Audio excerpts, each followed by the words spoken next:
Chapter 1150. The drama of the Black Star Cup spread like wildfire in the universe. There were at least 80 to 100 different kinds of rumors about Manison, but Manison did not respond to them at all. He could not be bothered with Han Xiao at all. News usually only lasted for a few days, and this was especially true in the Galactic Society. The topic of the Black Star Cup spread for a period of time before it gradually cooled down. However, the reputation of the various domain army elites who had made a name for themselves in the Black Star Cup had settled down, allowing the grassroots members to see more army officers. The experts of various levels were arranged. For example, among the Calamity grade officers, Hardaway was publicly recognized as the first, Jotina second, and so on. Those who did not participate or abstained were not known to the public. After the closing ceremony ended, Han Xiao returned to the Black Star Palace to deal with various matters. He settled down Destiny's Child's subbody, Rhodey, and conducted various research. He originally wanted to let second-generation Escod Evans try to absorb Destiny's Child's subbody, but after some thought, he finally gave up on this plan. Firstly, it was still uncertain whether the transformation of Destiny's Child's subbody was considered an Esper ability gene awakening or a physical phenomenon mutation. Evans' black hole Esper ability could only deal with the former and not the latter.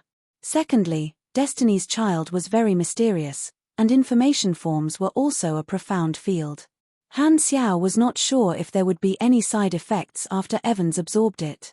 He might even become a new subbody, so he did not want to take the risk. I still have to ask the Holy Covenant organization. They're the experts. In the laboratory, Han Xiao looked at Rhodey, who was sleeping in the hibernation chamber, and nodded. The strangeness of Destiny's Child was beyond his ability, and his profession was not suitable. He had yet to find a way to solve Rhodey's subbody transformation, so he could only use the regular information form restriction device to stabilize Rhodey's body and try to slow down the transformation speed. Han Xiao rubbed his chin. Speaking of which, the Holy Covenant organization was about to finalize a new deal. As long as he could get the compensation from the other party, he would be able to casually expose the Holy Covenant. For this, he had already performed a cleansing operation on the Holy Light Particle in advance. The Holy Light Particle had shrunk into Aurora's body and was completely shut off. In addition to the 2 universe blueprints from the Holy Covenant and the 2 from the Radiance, I now have 7 gold blueprints. Han Xiao opened the interface and took a look. Some time ago, he had released the last 2 Radiance Beyond Grade A captives and obtained 2 new Universal Treasure blueprints. One was a piece of equipment exclusive to the mechanical deity called the Titan Spine Center. The mechanical deity itself was a mechanical construct formed by countless soldiers. It could transform into all kinds of shapes, just like a ball of mechanical sludge monster. Because of this property, what connected the mechanical deity's limbs was mechanical force and special magnetic fields, acting as the neural network of the mechanical deity. The larger the size, the greater the consumption. As the name suggested, the Titan Spine Center was a tool that served as the center of the body. It filled the mechanical deity's body, and according to the will of the user, it extended into different complete skeletal structures. There were humanoid shapes, beast shapes, and so on. It was used to support the mechanical deity's body. Mechanical force was used to control the mechanical deity through this device, and the consumption of building a neural network would be greatly reduced. As a piece of equipment exclusive to the Universal Treasure class, it naturally had all kinds of bonuses. The Titan Spine Center could increase the basic strength of the mechanical deity, making the body of the mechanical deity faster and stronger. It also enhanced skills such as mechanical deity's descent, as well as machinery affinity and efficiency. In the battle with the Mecha Empire not long ago, Manison's mechanical deity was equipped with a large number of universal treasures, which made Han Xiao very jealous. He felt that he was like a blank slate, and the celestial punishment edge in his hand was no longer attractive. He decided to get more mechanical deity equipment. This was the strongest trump card of a mechanic at this stage. Because others could not last for long, they could only use it as a trump card, but he and the Mecha Empire could use it as a normal battle tactic. Thus, the more equipment exclusive to the mechanical deity, the better. The other gold blueprint was a special device called mechanical territory. In terms of effect, it was somewhat similar to Bioni's fire core land and the Extinguish Army's frost core land. It was even a little similar to the evolution cube. This was a large device that could increase the production efficiency of machinery within a certain range, the probability of mechanical life strengthening, the power of machinery equipment, and so on. To a beyond grade A mechanic, the greatest use of this thing was to oversee a machinery civilization or a dimension factory. It was equivalent to the mechanical version of the evolutionary totem. However, the production requirements were also quite harsh. The principle of this device was based on the theory of secondary dimensions. It would form a special domain within its range of effect, just like the descent of a secondary dimension. Thus, the core material was the origin energy fragments of the secondary dimension. The higher the quality, the better the finished product. Due to the difference in fragments, the final product would also have a small amount of characteristics of the secondary dimension that the fragment belonged to. Countless unstable new dimensions were born in the secondary dimensions every day, so there was no lack of origin energy fragments. However, one would have to take the risk of dimension collapse to collect the origin energy fragments. However, as long as one had the money, this was not a problem. Han Xiao had a piece of evil convergence origin energy fragment, which could be used for this purpose. 2 new blueprints, and the effects are not bad. Most importantly, as long as the finished product is produced, I will be able to obtain another 2 gods trait transformation points. Together with the deal with the Holy Covenant, I will be able to obtain a total of 4 points. Han Xiaoxin was secretly excited. He could not wait to turn into an otaku and spend half a month in the factory. Beep beep. At this moment, his communicator rang. Han Xiao opened it and saw that it was a call from the dynasty's exploration army commander, Brother Taco. Old Taco, what's the matter? Han Xiao glanced at him before lowering his head and continuing to fiddle with the device. The two of them were already very familiar with each other, so there was no need for formalities. I've found some clues about the matter you asked me to investigate, Tarakov said. Han Xiao's hands paused. Not long ago, when they were chatting, he had specially asked Tarakov to ask the dynasty's Science Institute about the progress of the wormhole coordinates left behind by Escod. He was worried that this was the trigger for Aesop's prophecy. How is it? They have made a breakthrough. Tarakov's reply made Han Xiaoxin's heart skip a beat. What are the specifics? They have already determined which part of the unexplored universe the coordinates of this wormhole leads to, but they are unable to pinpoint the exact location. They only have a rough idea. Phew, at least they did not discover the world tree or were discovered by the world tree. Han Xiao secretly heaved a sigh of relief, but he was a little conflicted. The later the 3 universal civilizations came into contact with the world tree, the more beneficial it would be for him. This was his greatest need at the moment. He did not dare reveal the existence of the World Tree civilization because with the style of the 3 universal civilizations, once they knew that there was a powerful civilization in the unexplored universe, they would definitely take the initiative to contact it. Even if he emphasized the danger of the World Tree, it would not work. Explaining why he knew the details was secondary. The problem was that the 3 universal civilizations might become more cautious because of his reminder, but they would definitely not give up on contact. If they knew that there was a dangerous advanced civilization in the unexplored universe, they would definitely take the initiative to attack. Waiting for death was not the style of the 3 universal civilizations. Therefore, no matter what form he used to reveal the accurate information of the World Tree civilization, it would only bring forward the time of contact between the 2 sides. Now that Escod had been suppressed under the 5 Fingers Mountain for 500 years, he was the only one left in the explored universe who knew about it. Only he could influence the direction of the World Tree version, so he had to be careful. How did the dynasty react to this? Tarakov did not doubt him and said, the upper echelons did not react. The research project of this wormhole coordinates is no longer a secret, which is why I was able to find out about it. Escod has been captured for decades and has long become a thing of the past. Most of the research on him is not valued. Then, what does the Academy of Science plan to do? Continue to deduce the precise coordinates. Although we don't know why ESCOD values these coordinates, the Academy of Science will probably do the same as before. They will think of a way to activate the wormhole, throw a few detectors over, and wait for the results to be transmitted back. Han Xiao hesitated for a moment before saying, I feel that this research should be stopped for the time being. The unexplored universe is filled with danger, and no one knows what will happen.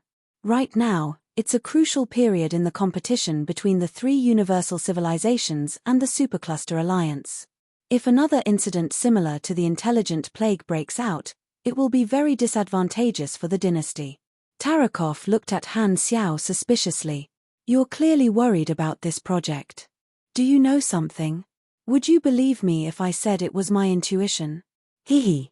Tarakov gave a fake smile, indicating that he did not believe Han Xiao's nonsense. He then casually said, I'll convey your message. As for whether they listen or not, it's none of my business. That's fine.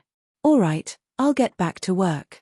Also, don't forget to attend the three universal civilizations commendation ceremony in 2 months. Han Xiao nodded and turned off the remote communication. Tarakov's remote projection disappeared before his eyes. After pausing for a moment, he ordered the team escorting the Holy Light Particle to set off and head to the trading location set by the Holy Covenant, the free competition zone of the flickering world. The day of the trade is almost here. In a certain secret base of the Holy Covenant organization, Oathkeeper opened his eyes and looked at the officers below. Has the emissary been arranged? He was sent out long ago. He's definitely loyal and reliable. What I want is not only loyalty but also a reliable ability. I understand virtual mechanics too well. Black Star will definitely take this opportunity to track him down, so we have to be on guard. Have you prepared the emissary's escape method? The Black Star Core is the local tyrant in the flickering world. It's not suitable for us to have a conflict. We've already equipped the emissary with an information form stealth coating. As long as he gets the item, he'll activate the coating and disappear from the face of the earth. What about the guards? There are some, but there aren't many of them. They're only there to prevent accidents on the way. After all, this is the territory of the Black Star Corps, so there's no point in having more guards. Not bad. Oathkeeper nodded, indicating that he was quite satisfied. As long as we get the Holy Light Particle, we can start to reconcile the key to the Third Sanctum and start preparing for the awakening ceremony. Therefore, after we get it, we have to enter the darkest moment and completely cut off all contact with the outside world. After the trade is completed, I'll meet Black Star again. After that, there won't be any contact between us anymore. This will probably be the last time I see him. We probably won't have the chance to meet again in the future. Understood. Hearing his subordinate's reply, Oathkeeper nodded and started to daydream. To be honest, if not for the trade, he would not even want to see Black Star. Even now, he was still very confused. Who was the one who leaked the news? Did a mole even exist? P.S. The moderator is awesome and organized a new round of activities. The second Godly Mechanic fandom book review activity is in progress. Those who are interested can take a look at the book review section to understand. There will be rewards for participation. ****. Chapter 1151. On a certain transit planet in the flickering world's Dawn star cluster, the location chosen by Han Xiao and Oathkeeper for the transaction. Fu Ding was appointed as the transaction emissary, representing the army to connect with the Holy Covenant emissary and wait for the other party to arrive. The entire process was monitored by Han Xiao from the headquarters. Oathkeeper had also used telepathic projection to meet with Han Xiao. The two of them maintained communication to ensure that the transaction went smoothly. They were both full of sincerity toward this transaction. In the office, a virtual screen floated on the table, playing the surveillance footage. It was a bustling area with people coming and going. Fu Ding was wearing a mask and standing by the wall of a building, scanning the people coming and going. The Holy Covenant emissary had yet to arrive at the designated location. "When will your people arrive? We've been waiting for almost 2 hours." Han Xiao leaned against the chair, staring at the screen in boredom, and casually asked Oathkeeper standing opposite him. They're almost here.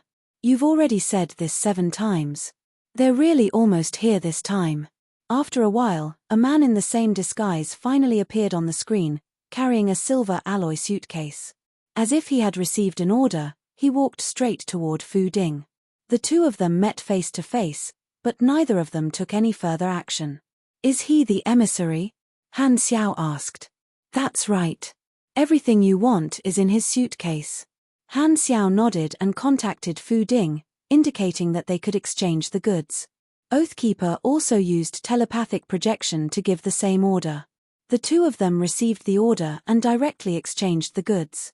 They then took a few steps back and checked the things in their hands. A suit of armor suddenly appeared on Fu Ding's body, wrapping him and the suitcase together. The next moment, his figure disappeared and suddenly appeared in Han Xiao's office. The things are here.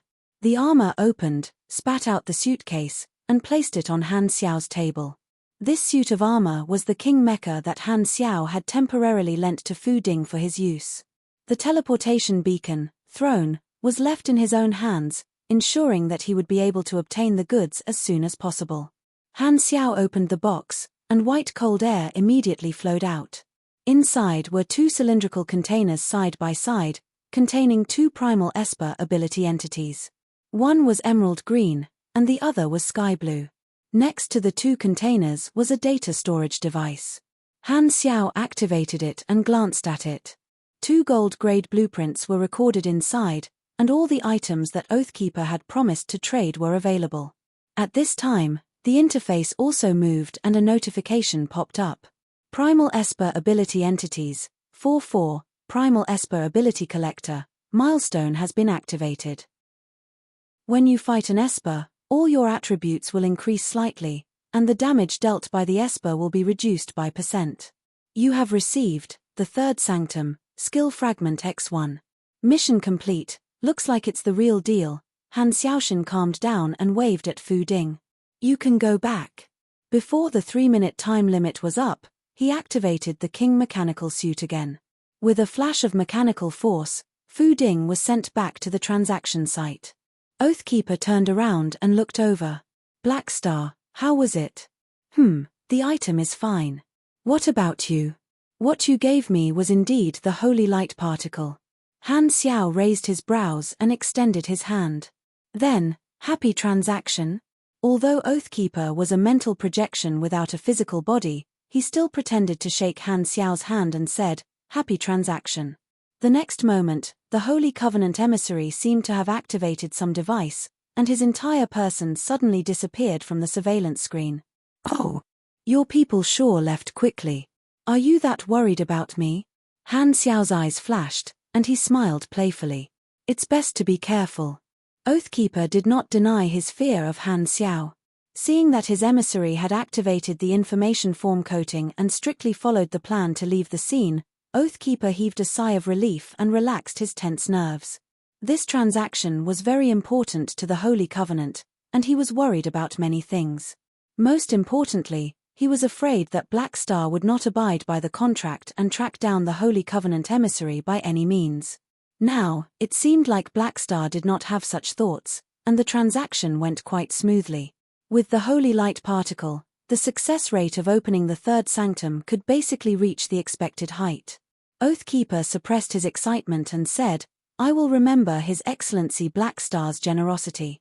Since the transaction is complete, I should leave. Every time he dealt with someone like Black Star, it was a risk. The more he spoke, the more information he would reveal. Thankfully, he finally got what he wanted and did not need to deal with Black Star in the future. Oathkeeper only wanted to immediately deactivate the spiritual projection and never see Han Xiao again. Because Oathkeeper had always contacted Han Xiao through spiritual projection, it meant that only he could take the initiative to contact Black Star, and Black Star could not contact him. As long as he did not take the initiative to look for him in the future, Black Star would never have the chance to meet him again. At this time, Han Xiao suddenly smiled and said, Don't be in such a hurry. I don't know when we'll meet again. Let's talk about a few dollars. Before you leave, I have a few questions to ask you. Oathkeeper's heart skipped a beat. No way, why do you have questions again? Every time you ask, I panic. It's definitely not a good thing. Go ahead, I'll try my best to answer. Oathkeeper was patient and cautious. Han Xiao narrowed his eyes, and a smile appeared on his face.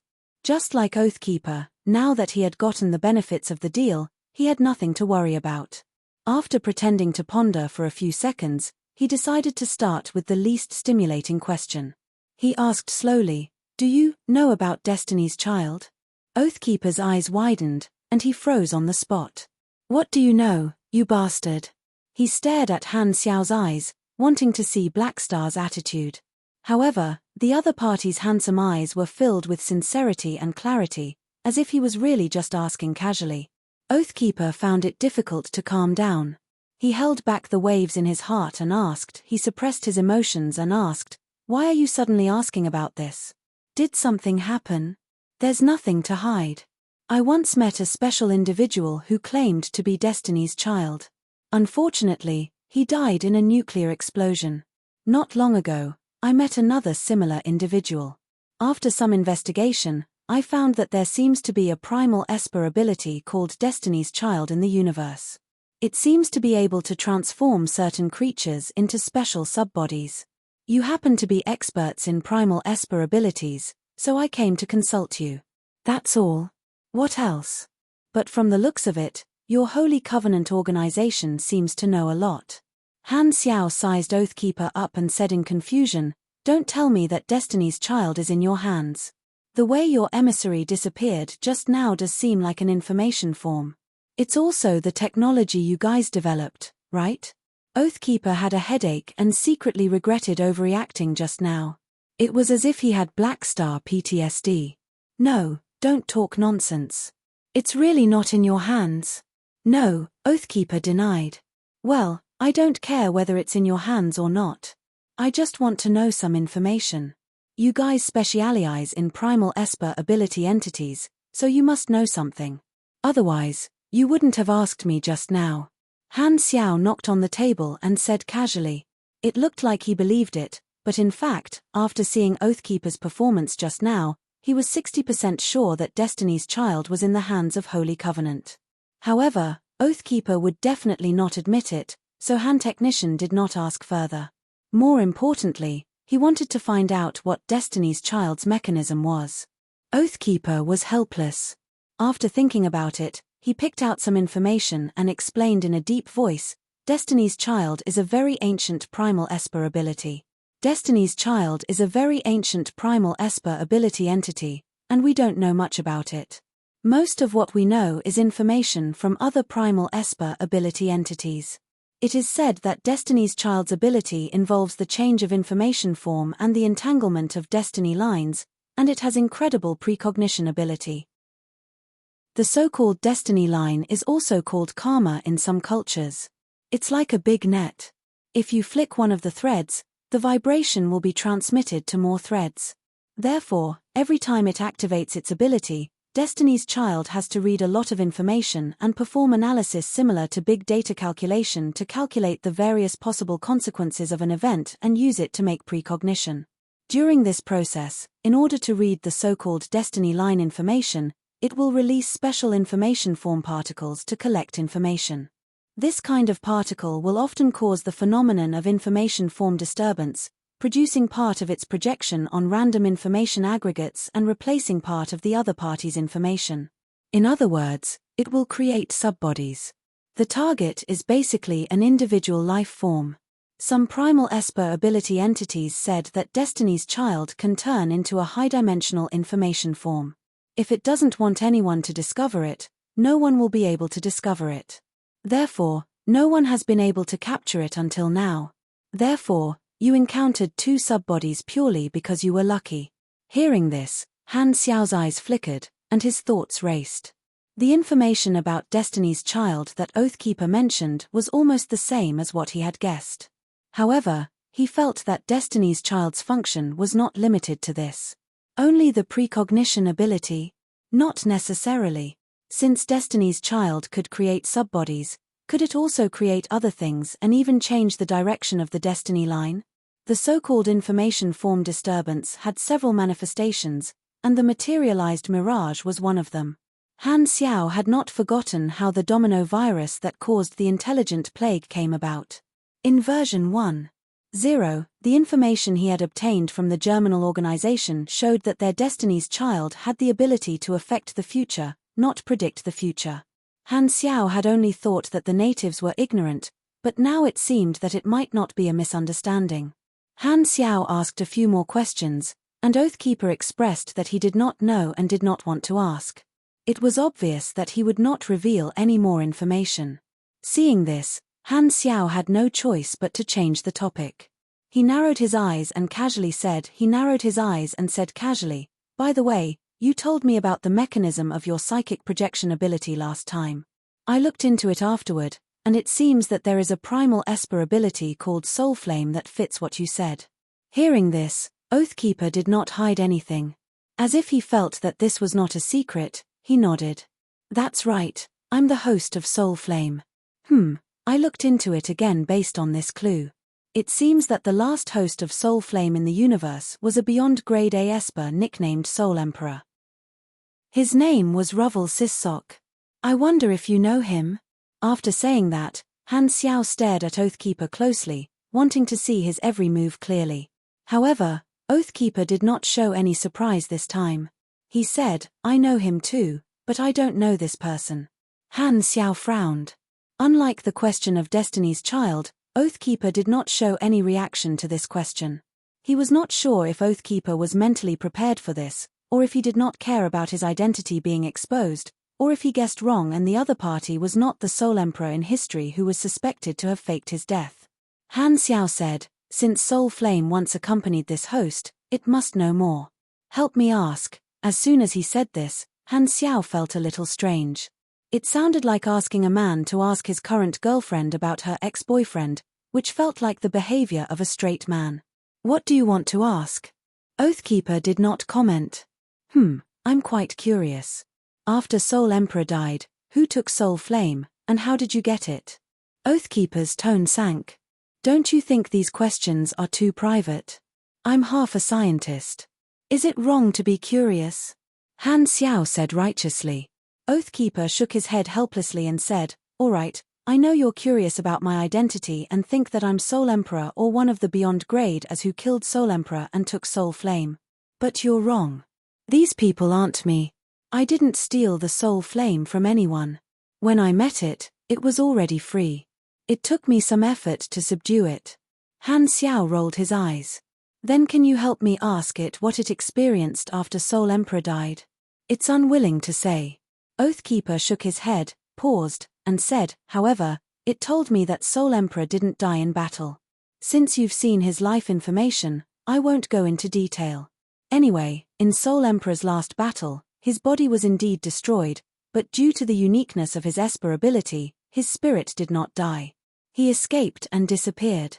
As for where he went, Soul Flame doesn't know." Han Xiao pondered. He did not know if Oathkeeper was telling the truth, but from the other party's tone and what he said, it did not seem like he was fooling him. Soul Emperor did not revive in his previous life, which meant that there was a high possibility that he was still alive. If Oathkeeper was not Soul Emperor, then who was Soul Emperor? Could it be that he ran to the secondary dimensions and never came back? "Do you have any other questions? If not, I'll take my leave first." Oathkeeper was a little impatient. He did not want to be entangled with Han Xiao anymore. There were more important things waiting for him to do. He put all his heart and soul into the awakening ceremony. It was finally time to fulfill the oath he had made for many years, and he did not want to waste any time. In his opinion, being willing to stay and chat with Han Xiao was already giving him enough respect. Otherwise, the moment the transaction was completed, he would have deactivated the projection and run away. After all, he did not need to interact with him again in the future, so he did not mind being a little rude. "All right, you have more important tasks, so I won't hold you up." Han Xiao stood up, made a gesture of sending him off, and deliberately sighed. "Sigh, buddy, I have a pretty good impression of you. Once you leave, I don't know when you'll contact me again. I won't say anything else, but after you awaken as a primordial being, send my regards to the seniors." Oathkeeper, who was about to deactivate the mental projection, froze on the spot. The entire mental projection suddenly shook like white noise, representing intense emotional fluctuations, almost to the point of insanity. The sudden shock caused Oathkeeper's mental frequency to become unbalanced, and his ability suddenly went out of control. His eyes widened, revealing a look of disbelief. How could you know our top secret? I've clearly checked all the upper echelons, and there isn't a single spy. The moment this thought surfaced in his mind, Oathkeeper suddenly froze. No, I've fallen into a blind spot. There's actually still one upper echelon that I haven't checked. Someone once said that when you eliminate all possibilities and only one is left, no matter how unbelievable it is the truth. So, I'm the spy. Oathkeeper's brain was boiling. Chapter 1152. You. What exactly are you? Oathkeeper felt a strong impact in his heart. He was a little dazed, full of shock and doubt.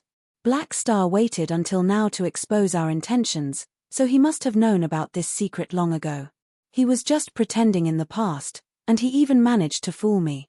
This B***starred is too evil. Seeing Oathkeeper's shock, Han Xiao was surprised. Hey, why are you still here? Weren't you leaving? I know you can't bear to part with me, but if you're in such a hurry, you should go back quickly. Han Xiao was calm, deliberately tantalizing him. Actually, I'm not in such a hurry. Let's talk for a while. Oathkeeper laughed awkwardly as he secretly gritted his teeth. You bastard, you're definitely doing this on purpose. How would I dare leave without getting to the bottom of this? The effect of these words was comparable to fellow cultivator. Please wait. Oathkeeper gave up on the idea of leaving immediately and pestered Han Xiao instead, looking like he would not stop until he got to the bottom of this. Since you're so enthusiastic, I can't reject you. Seeing that Oathkeeper's emotions were unstable, Han Xiao stopped teasing him and invited him back to his seat.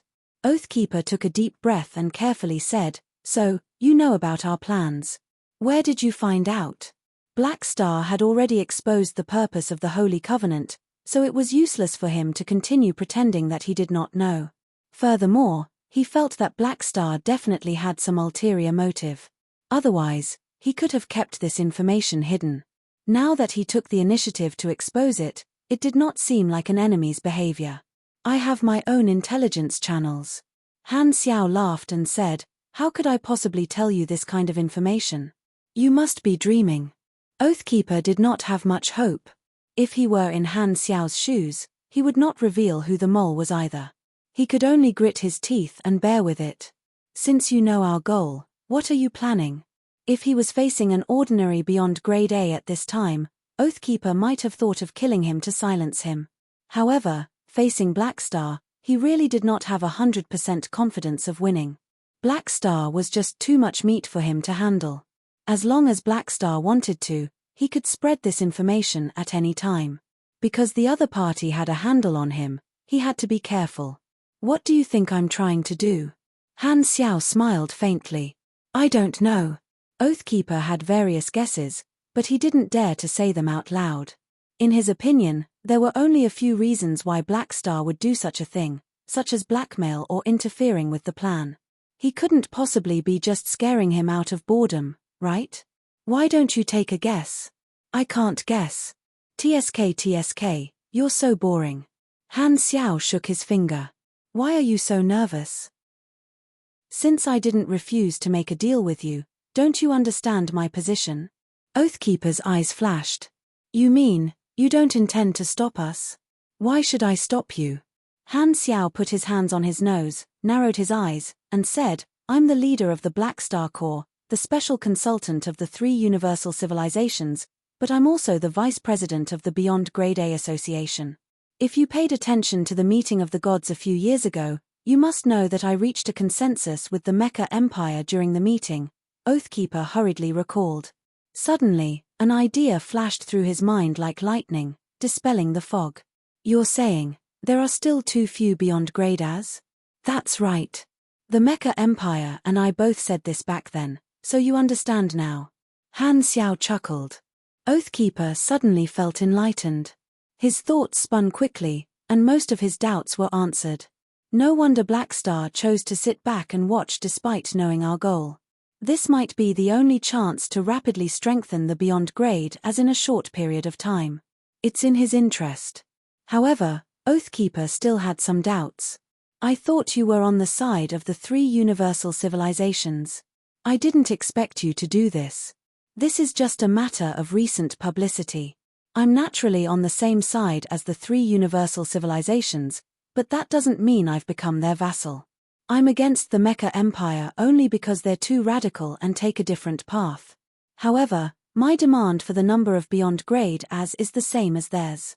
So, you plan to have a deeper cooperation with us? That's right. I won't stop you from carrying out your plan, but I also have a request. I hope that your revived historical Beyond Grade as will all stand on my side.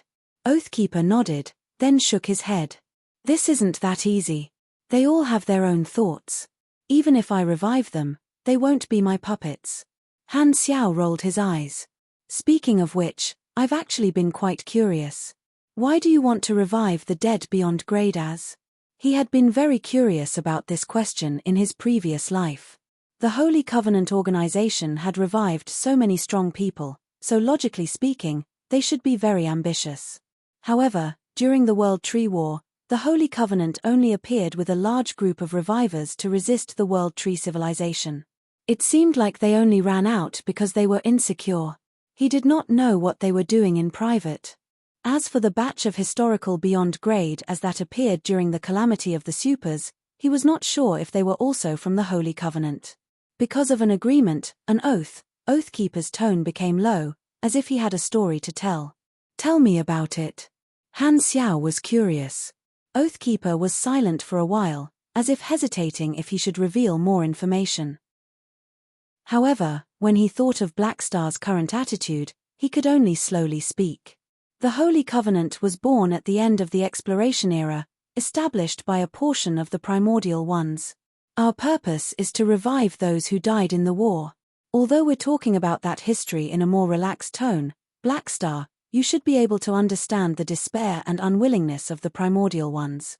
They spent their entire lives breaking through the limits of individual strength, but they were only treated as a new combat tool, fighting each other and dying one after another.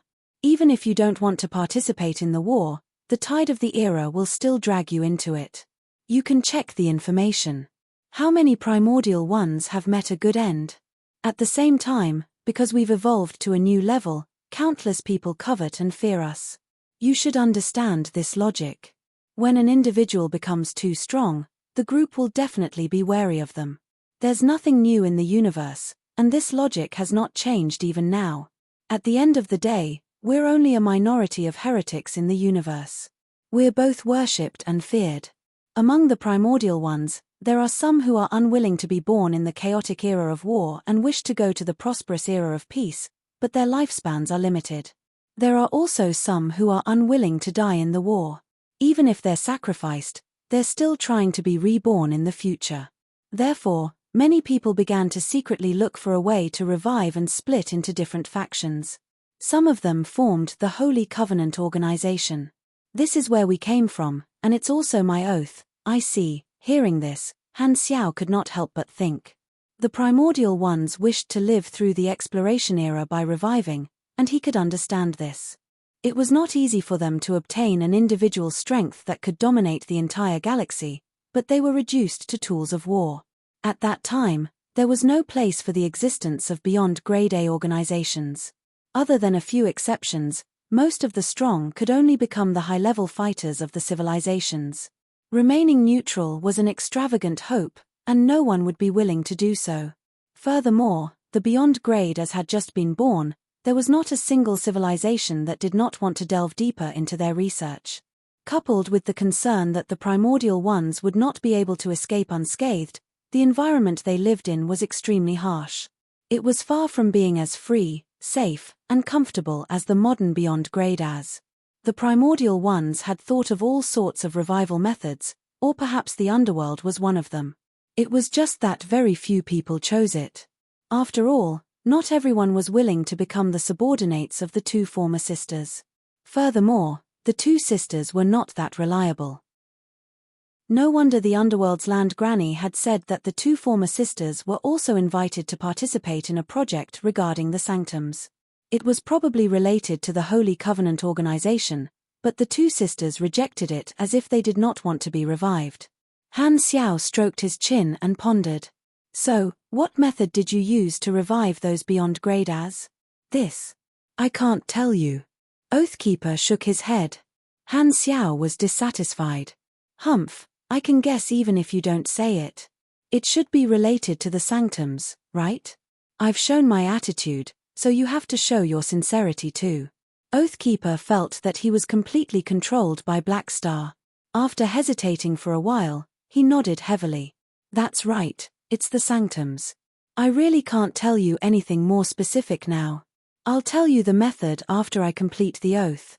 Han Xiao curled his lips and changed the topic. Then let's talk about cooperation now.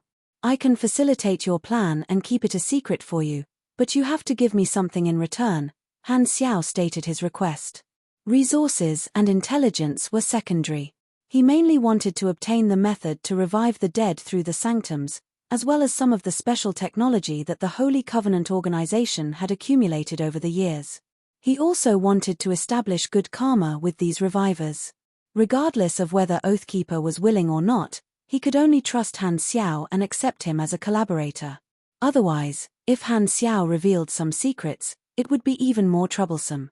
Oathkeeper could not guarantee that Black Star did not have any ulterior motives, but he was not someone to be trifled with. He was not willing to fight now, but he would not be afraid if they really fought. The two of them discussed for a while and finalized a formal cooperation agreement. Oathkeeper had to leave a stable communication channel so that Black Star could talk to him at any time. He no longer had to wait passively. After doing all this, Oathkeeper went offline with a lot of thoughts in his mind. He would probably have to go through psychological rehabilitation when he returned. Meanwhile, Han Xiao stayed in his office with his legs crossed and his fingers touching his lips. He looked like he was deep in thought.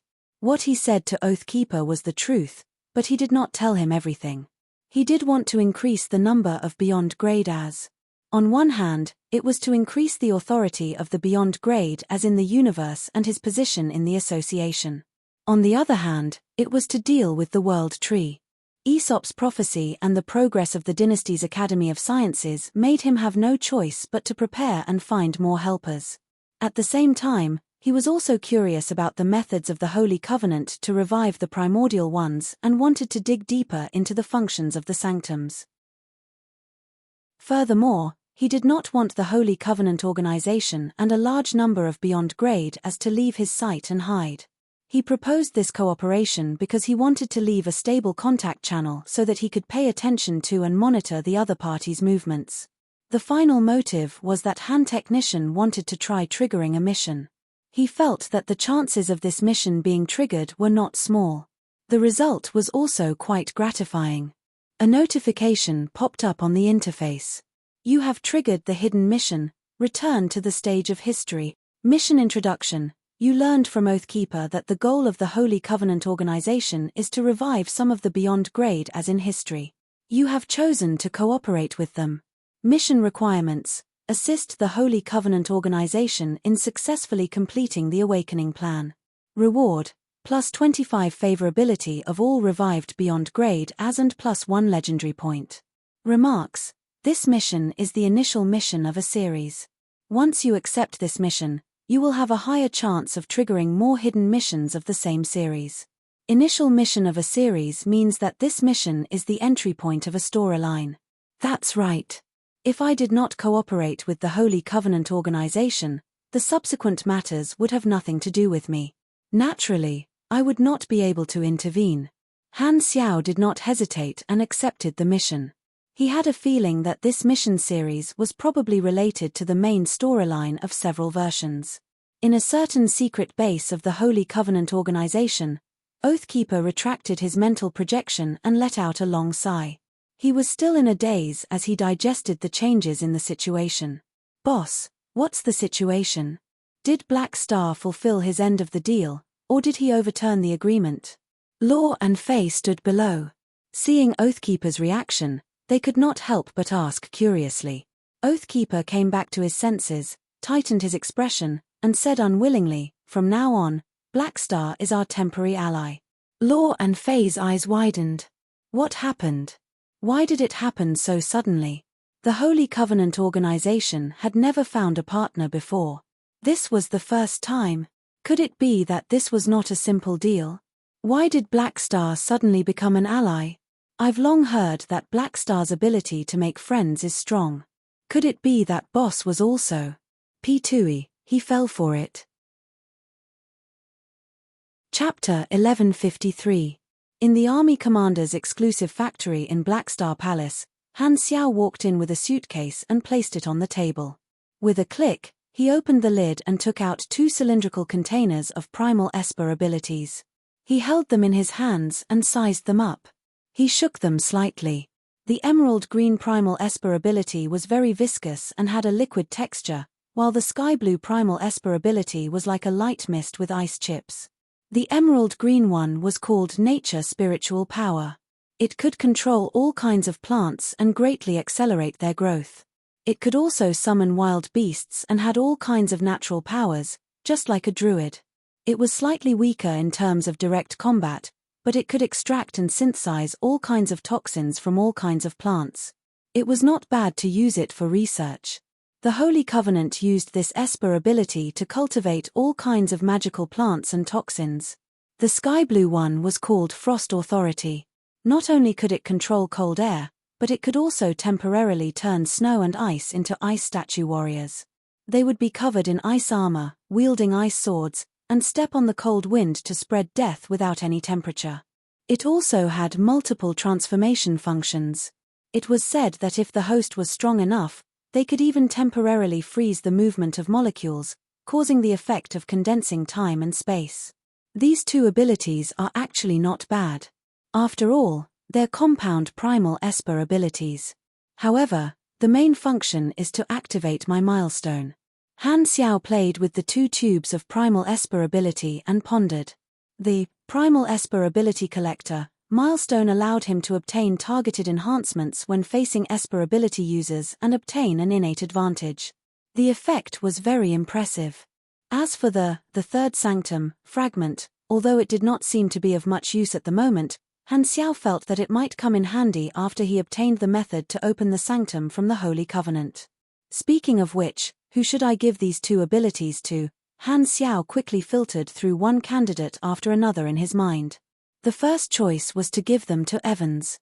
With his talent, he should be able to ignore the adaptability like a Scod and easily master the primal Esper ability. However, after thinking about it, Han Xiao temporarily rejected this idea. Evans's priority now was to level up and combine his combat style by absorbing all kinds of Esper abilities. Even if he gave the 2 primal Esper abilities to Evans, this guy would not have much time to focus on research. Furthermore, Evans's level was still too low, and he had no chance to fight. His primal Esper ability could only be used as a decoration. Let's see if there are any suitable hosts among the officers of the army first. If there aren't any, I'll consider Evans at the end, Han Xiao thought. Putting away the 2 tubes of primal Esper ability, Han Xiao opened the data storage device again. He did not have the time to carefully look through the 2 golden blueprints sent by the Holy Covenant, and now he had a good look at them. The blueprints provided by the Holy Covenant were all ancient technology. They were probably antiques from the exploration era and had not been improved much. One of the blueprints was called Psionic Obelisk. It had the ability to transform the nature of energy, create an energy barrier, and so on. The only difference between it and a normal shield was that it had extraordinary resistance to energy attacks, and it could absorb the power of attacks to restore the shield's value. However, this was only its basic function. The core function of the Psionic Obelisk was to provide an area with a huge amount of energy that could be freely borrowed without a transmission channel. Simply put, this thing could increase the energy density of an area, making all kinds of energy factors denser and more active. In other words, the Psionic Obelisk was equivalent to some kind of treasure that could increase the spiritual energy density of an area. It was similar to a man-made demon wave or a blessed land. Because the energy provided by the psionic obelisk was public energy that could be freely borrowed without a transmission channel, it was no different from a holy object to an ordinary civilization. The extremely active energy factors would allow individuals to use energy in more ways, and there would be a higher chance of creating all kinds of cultivation systems. It would also increase the ratio of supers. At the same time, with the large-scale infusion of energy from the psionic obelisk, one could temporarily undergo a special transformation, allowing ordinary people to immediately possess combat strength. The effect of the psionic obelisk was somewhat similar to the evolutionary totem, but the focus was different. The former focused on increasing the overall energy density of an area, while the latter focused on optimizing the genes of the individual life forms within the area. In comparison, the evolutionary totem was still rarer. However, this thing still had its uses. If it was placed in the various bases of the army, it could increase the training efficiency of the army members and give birth to more powerhouses. At the same time, it could also be sold for business. Even if the sales were not as good as the evolutionary totem, it was still a decent source of wealth. The Holy Covenant organization paid attention to secrecy, so they did not sell the psionic obelisk. Even if they left it in the warehouse, it would only accumulate dust. They were not good at mechanical technology, and they could earn a lot of money just by relying on Esper ability technology. Thus, they chose to provide Black Star with a source of wealth. Actually, the blueprint that the Holy Covenant organization had originally planned to exchange was not this. Oathkeeper felt that Black Star was unfathomable, so he exchanged it for a better blueprint. It might have been because he wanted to pay a protection fee. The other blueprint was called Getter Hadouken. It sounded like a pugilist move, but it was actually a compound attack device. The device was a blueprint for weaponry and energy branching. There was a whole set of complicated equipment, but it was not assembled together like a gun. Instead, it was spread out like an external carrier. Through a special method of energy gathering, compression, conversion, and firing, a full set of processes, it released a powerful attack. The attack that was released was called Getter Hadouken. At the same time, this was not a single move. According to the different operating routes of the device, Getter Hadouken had many variations. It could be used in close range, mid-range, and long-range attacks. There were dozens of matching operating routes recorded in the blueprint. Each operating route represented a move and had its own unique name. They all had the same series of names with the getter symbol. Compared to a blueprint, why does this thing look more like a mechanical version of a pugilist secret manual? It should be used by mechanical pugilists. Han Xiao scratched his head. Psionic obelisk, Getter Hadouken, and the Titan Spine Center and mechanical territory given by the Radiance organization. He had obtained 4 gold-grade blueprints, and he had finally received the final payment. Now that the blueprints were complete, the next thing to do was to turn them from blueprints into real objects. There are still about 2 months until the public commendation ceremony of the 3 universal civilizations. It's time for me to go into seclusion and create 4 finished products. I'll get the gods' trait transformation points. Plus, I've been in the limelight a little too much recently. I'll keep a low profile for a while to digest the impact and stabilize my reputation. Han Xiaoxin rubbed his palms together and could not wait to enter manufacturing mode. In a secret training base of the Red Empire in the Central Galaxy, a group of operators in officer uniforms were operating the equipment in a room full of instruments. One of the walls of the room was a huge transparent window that protruded outwards. 2 senior officers stood in front of the window. One of them was the manager of the base, and the other was the chief instructor of the base. The 2 of them looked through the window and looked down. Below them was a huge space that looked like an inverted pyramid. The deepest part was more than 100 meters. A man was sitting at the bottom. His whole body was releasing strong energy waves. The glowing energy particles spread along the walls and converged at the top. They formed a cycle, repeating over and over again. This was a special training ground for supers that could increase training efficiency. The person using this facility was Gord, and the room full of instruments was the monitoring room. Many operators were paying attention to Gord's energy level readings. His improving very quickly. He's a good seedling. The chief instructor stared at the figure below and nodded with satisfaction. That's right. He's the talent most likely to reach beyond grade A. Not only does he have potential, but his Esper ability is also extremely strong. Maybe one day, he'll take over His Excellency Clotty's position. The manager of the base agreed. Black Star is still ahead. It won't be his turn. I'm just saying. Plus, Black Star isn't a direct descendant. The two of them whispered to each other. Gord had been training here for many years, and he had been improving at lightning speed. He passed all kinds of obstacles with almost no bottlenecks. He used extremely radical methods to improve his life level. Although it was extremely dangerous, it gave people a feeling of familiarity. To the two of them, even if Gord's talent was not as good as Black Star's, who broke the record, he was not far behind. The chief instructor looked at the readings on the instrument and said in amazement, at this speed, he'll probably enter the beyond grade A realm in 2 to 8 years. He's the most efficient person I've ever seen, not counting Black Star. Looks like we'll be able to witness the rise of another beyond grade A super. The manager of the base chuckled. The upper echelons have already sent people to ask twice. It seems like they're also very concerned about Gord's progress. Nurturing a direct beyond grade A super was an obvious achievement. As long as Gord completed his promotion, his position would also be moved up. After chatting for a while, the topic of the two of them returned to work. Is the list of new trainees for this batch out? The chief instructor asked. It's done. I'm about to hand it over to you. The manager brought up a virtual screen and displayed a list.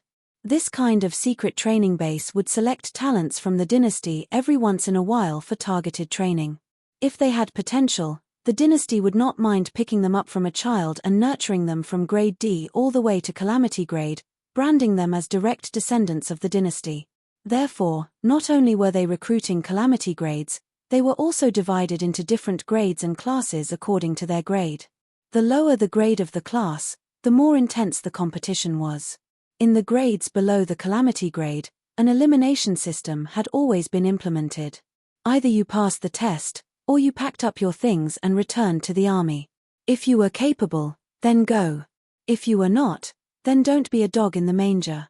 The list was very long. Everyone had their resume and battle records attached to the back. There were countless honors, and they were all elites of their respective fleets. The chief instructor browsed through the list carefully. When he saw the last special recruit, he was suddenly stunned. Among the elites with magnificent resumes, a guy with almost no honors had snuck in. Furthermore, his photo was very silly and did not have any charisma at all. Carrot. What's the background of this guy? Why did the higher-ups choose such an ordinary guy? The chief instructor was puzzled. He flipped through Carrot's short resume 3 times and only saw the word ordinary. Although the secret training base did not only recruit elite students, there should at least be something special about them. How did this guy who looked no different from a normal soldier get in? Could it be because of his connections? The upper echelons of the dynasty were also corrupt. The chief instructor was heartbroken. I wasn't very clear before, so I asked around. The manager said hesitantly. They said that Black Star publicly expressed his support for this person many years ago, but he has never shown any outstanding performance. Therefore, the upper echelons want to try and see if they can nurture him. So that's the case. The chief instructor frowned. I feel that it's a waste of a slot. After so many years, if he had any potential, he would have shown it long ago. What's the point of nurturing him with a gambling mentality? If you strongly disagree, I'll help you pass on your opinion. The manager didn't care. After all, he wasn't the one teaching the students. The chief instructor frowned and pondered for a few seconds. Finally, he shook his head.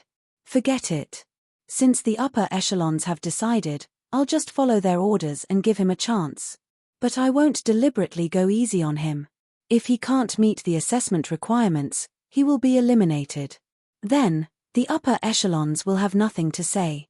There was no compulsory education here.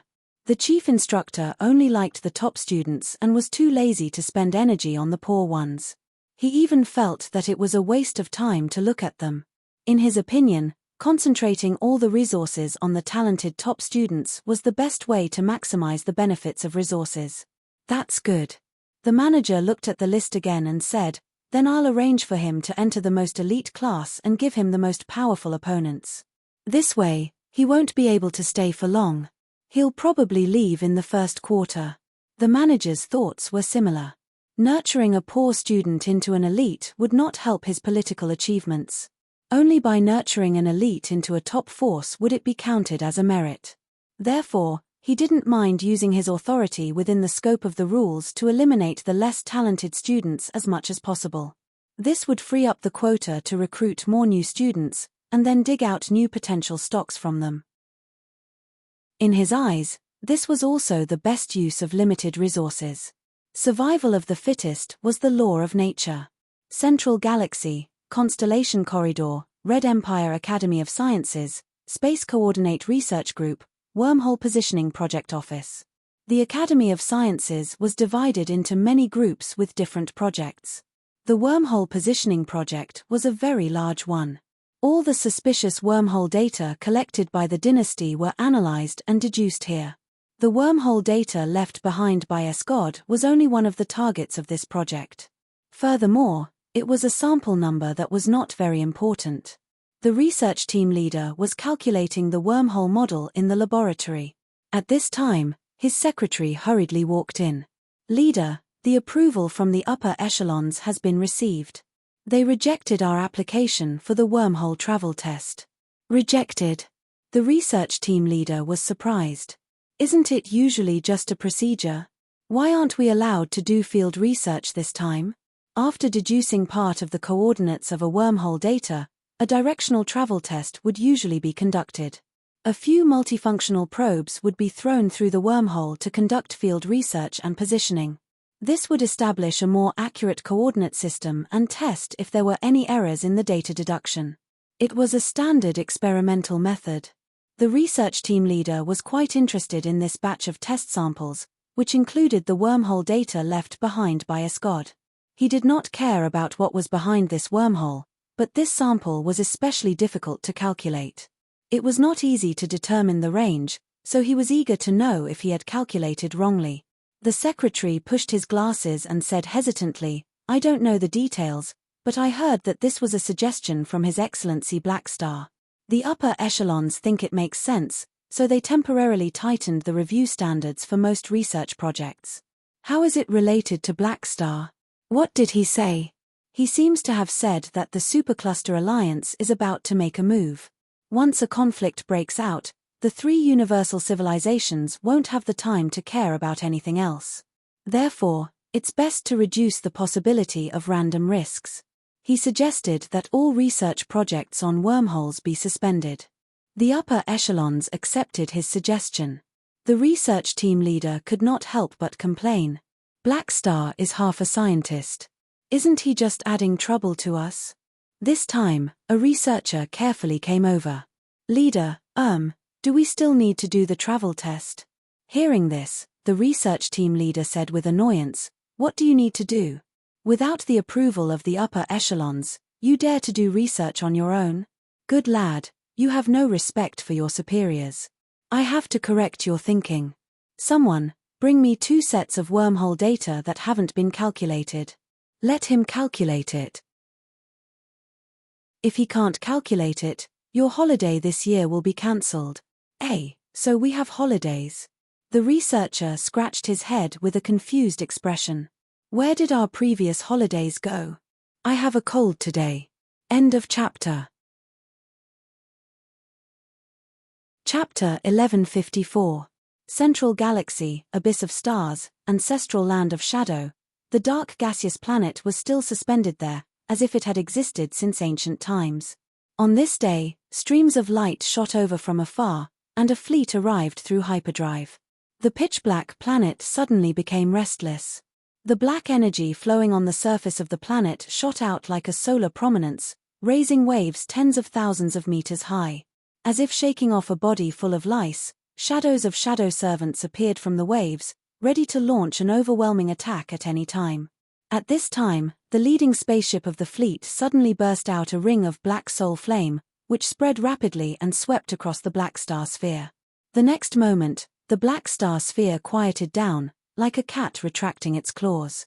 Countless shadow servants returned to the black ocean, merging into the surface of the planet and disappearing. Oathkeeper stepped out of the spaceship and floated in space. He stared at the black star sphere in front of him and slowly spoke through telepathy. The time has been brought forward. We have to perform the synthesis ritual immediately, or we won't be able to make it in time. But I haven't completed the conversion yet, it's too late. If we miss this date, I won't be able to bring anyone back even if we enter the third sanctum. There's no fixed cycle for the date, and I don't know how many years it will take before we meet again. We can't miss this opportunity. All right, I'll do my best to cooperate. Oathkeeper nodded, turned to the fleet, and said with a deep voice, "Begin synthesizing the last key." As soon as he said that, the fleet immediately took action, spreading out and docking at different positions on the black star sphere, forming a specific formation. The armor plates at the bottom of the spaceship moved away, revealing a circular device that released a blurry light and connected with each other, forming a huge translucent energy shield that covered the black star sphere. Then, a silver-white special cannon barrel extended out from the abdomen of all the spaceships, aiming at the black star sphere. In the mental network built by Oathkeeper, the voices of officers reported one after another. Level 12 energy stabilization and compression force field completed. Target covered. Launcher activated. All primal Esper ability entities loaded. Sequence setup complete. Information form template loaded. Reconciliation process automatically calibrated. Preparation complete. Everyone on standby. Wait for my command. Oathkeeper said solemnly and raised his palm. Everyone stared at Oathkeeper's palm and held their breaths. Law and Faye clenched their fists, their chests heaving up and down. Seeing that the Holy Covenant organization's mission for so many years was about to come to an end with the wave of a hand, everyone's mood was fluctuating. Looking around, Oathkeeper closed his eyes slightly and waved his hand down resolutely. Move out. As soon as he finished speaking, it was as if a button had been pressed. It was as if a sophisticated instrument had been activated. All the operators present had practiced the process thousands of times without making any mistakes. They strictly followed the steps and began the synthesis ceremony. Bang bang bang, colorful beams of light shot out from the silver-white barrel, each representing a primal Esper ability entity. All of them entered the black star sphere. Thousand Shadows Esper ability was the foundation of the synthesis. Through its own ability mechanism, it began to compress and fuse many primal Esper ability entities. The black star sphere changed in an instant. Energy of different colors shuttled back and forth in the Black Sea on the surface of the planet. It was as if dye had been spilled, becoming colorful. All kinds of energies of different natures clashed and reacted violently. The color of the black star sphere became brighter and brighter, gradually being dyed from black to incandescent. It turned into a floating white ball of light like a superlarge light bulb. The force field shield covering it immediately reacted violently, withstanding the powerful impact. It flickered and trembled as if it would disintegrate at any moment. If the original black star sphere was a hard rock, then this white ball of light had now turned into a ball of mud stained with water under the influence of many factors. It was very malleable. At this time, the information form template came into effect. It was as if an invisible hand had started to knead this ball of light. Its shape kept changing, and its volume shrank rapidly. Under everyone's eyes, it turned from a huge planet to a ring less than 100 meters in diameter. It was slowly rotating, and the energy density had increased many times. It was so dazzling that it was almost impossible to look at it directly. Success. Seeing this, the Holy Covenant members present all cheered. Oathkeeper suppressed the excitement in his heart and shouted, "Throw in the other keys and open the third sanctum." The troops moved again. They took out the keys they had gathered previously and threw them into the center of this white ring through the traction force field. It was as if there was a special force holding up these objects and making them rotate with the ring. When the last key was thrown in, the ring suddenly shot out a light, projecting an image in space not far away. It was like a world in a mirror. In the image, There were 6 blurry light gates that were also rotating slowly. They did not look far away, but they were untouchable like a mirage, as if they were in another world. This scene only lasted for a moment before the 5 light gates suddenly disappeared. Only one of them remained, and it rapidly expanded as if it had turned from an illusion to reality. It turned into a 5-meter-tall, 3-meter-wide light gate passage. The edges were still trembling, and it seemed to be quite unstable. Inside the passage, there was only a light of nothingness, and nothing could be seen clearly. This is the door of the 3rd sanctum. According to the information passed down, the flow of time inside is very strange. It's not long before the appointed day. I have to go in now, this thought flashed through Oathkeeper's mind. He took a deep breath and prepared to fly toward the light gate channel. However, at this time, the white halo transformed from the black star sphere suddenly trembled violently. Black fog was separated and turned into a face. It opened its mouth and let out an unwilling roar, exploding in everyone's heart. Buzz! The sudden change made the channel of the 3rd sanctum blurry again, as if it was going to disintegrate at any time. 1,000 shadows! Oathkeeper turned around abruptly. Soul flame shot out of his eyes and instantly hit 1,000 shadows, burning the fog into nothingness. This attack had completely destroyed 10,000 shadows remaining consciousness. Only now did 10,000 shadows truly die. He will indeed counterattack at the last moment. Oathkeeper was not surprised and sighed secretly. The Holy Covenant originally planned to wait until 1,000 shadows' consciousness was completely devoured before performing the ritual, but the appointed day was brought forward, and there was no time to wait. Although Oathkeeper could easily kill the remaining consciousness of 1,000 shadows, under normal circumstances, 1,000 shadows and the Esper ability were one, and outsiders could not forcibly separate them. If they made a move, even the consciousness of the Esper ability entity itself would be destroyed. This way, they would lose this primal Esper ability entity prototype that had not yet taken shape. The synthesis ritual could eliminate unnecessary things, and 1,000 shadows planned to counterattack. This was why it was temporarily separated, giving Oathkeeper a chance to kill the other party. However, although Oathkeeper minimized the impact of 1,000 shadows, it still had a negative impact on the opening ceremony of the 3rd sanctum. The door of the 3rd sanctum became more and more unstable. Without any time to waste, Oathkeeper rushed into the passage of the 3rd sanctum and only had time to leave behind a sentence. Before I return, Law and Faye will temporarily lead the organization and keep a low profile. Wait for me to bring them back. The next moment, the passage of the 3rd sanctum collapsed, and the keys disintegrated. Except for the primal Esper ability entity, the other keys were basically one-time use. The results that the Holy Covenant had spent many years gathering disappeared one after another. Oathkeeper was also missing. All the locators that he had deliberately brought with him had failed as if they no longer existed in this world.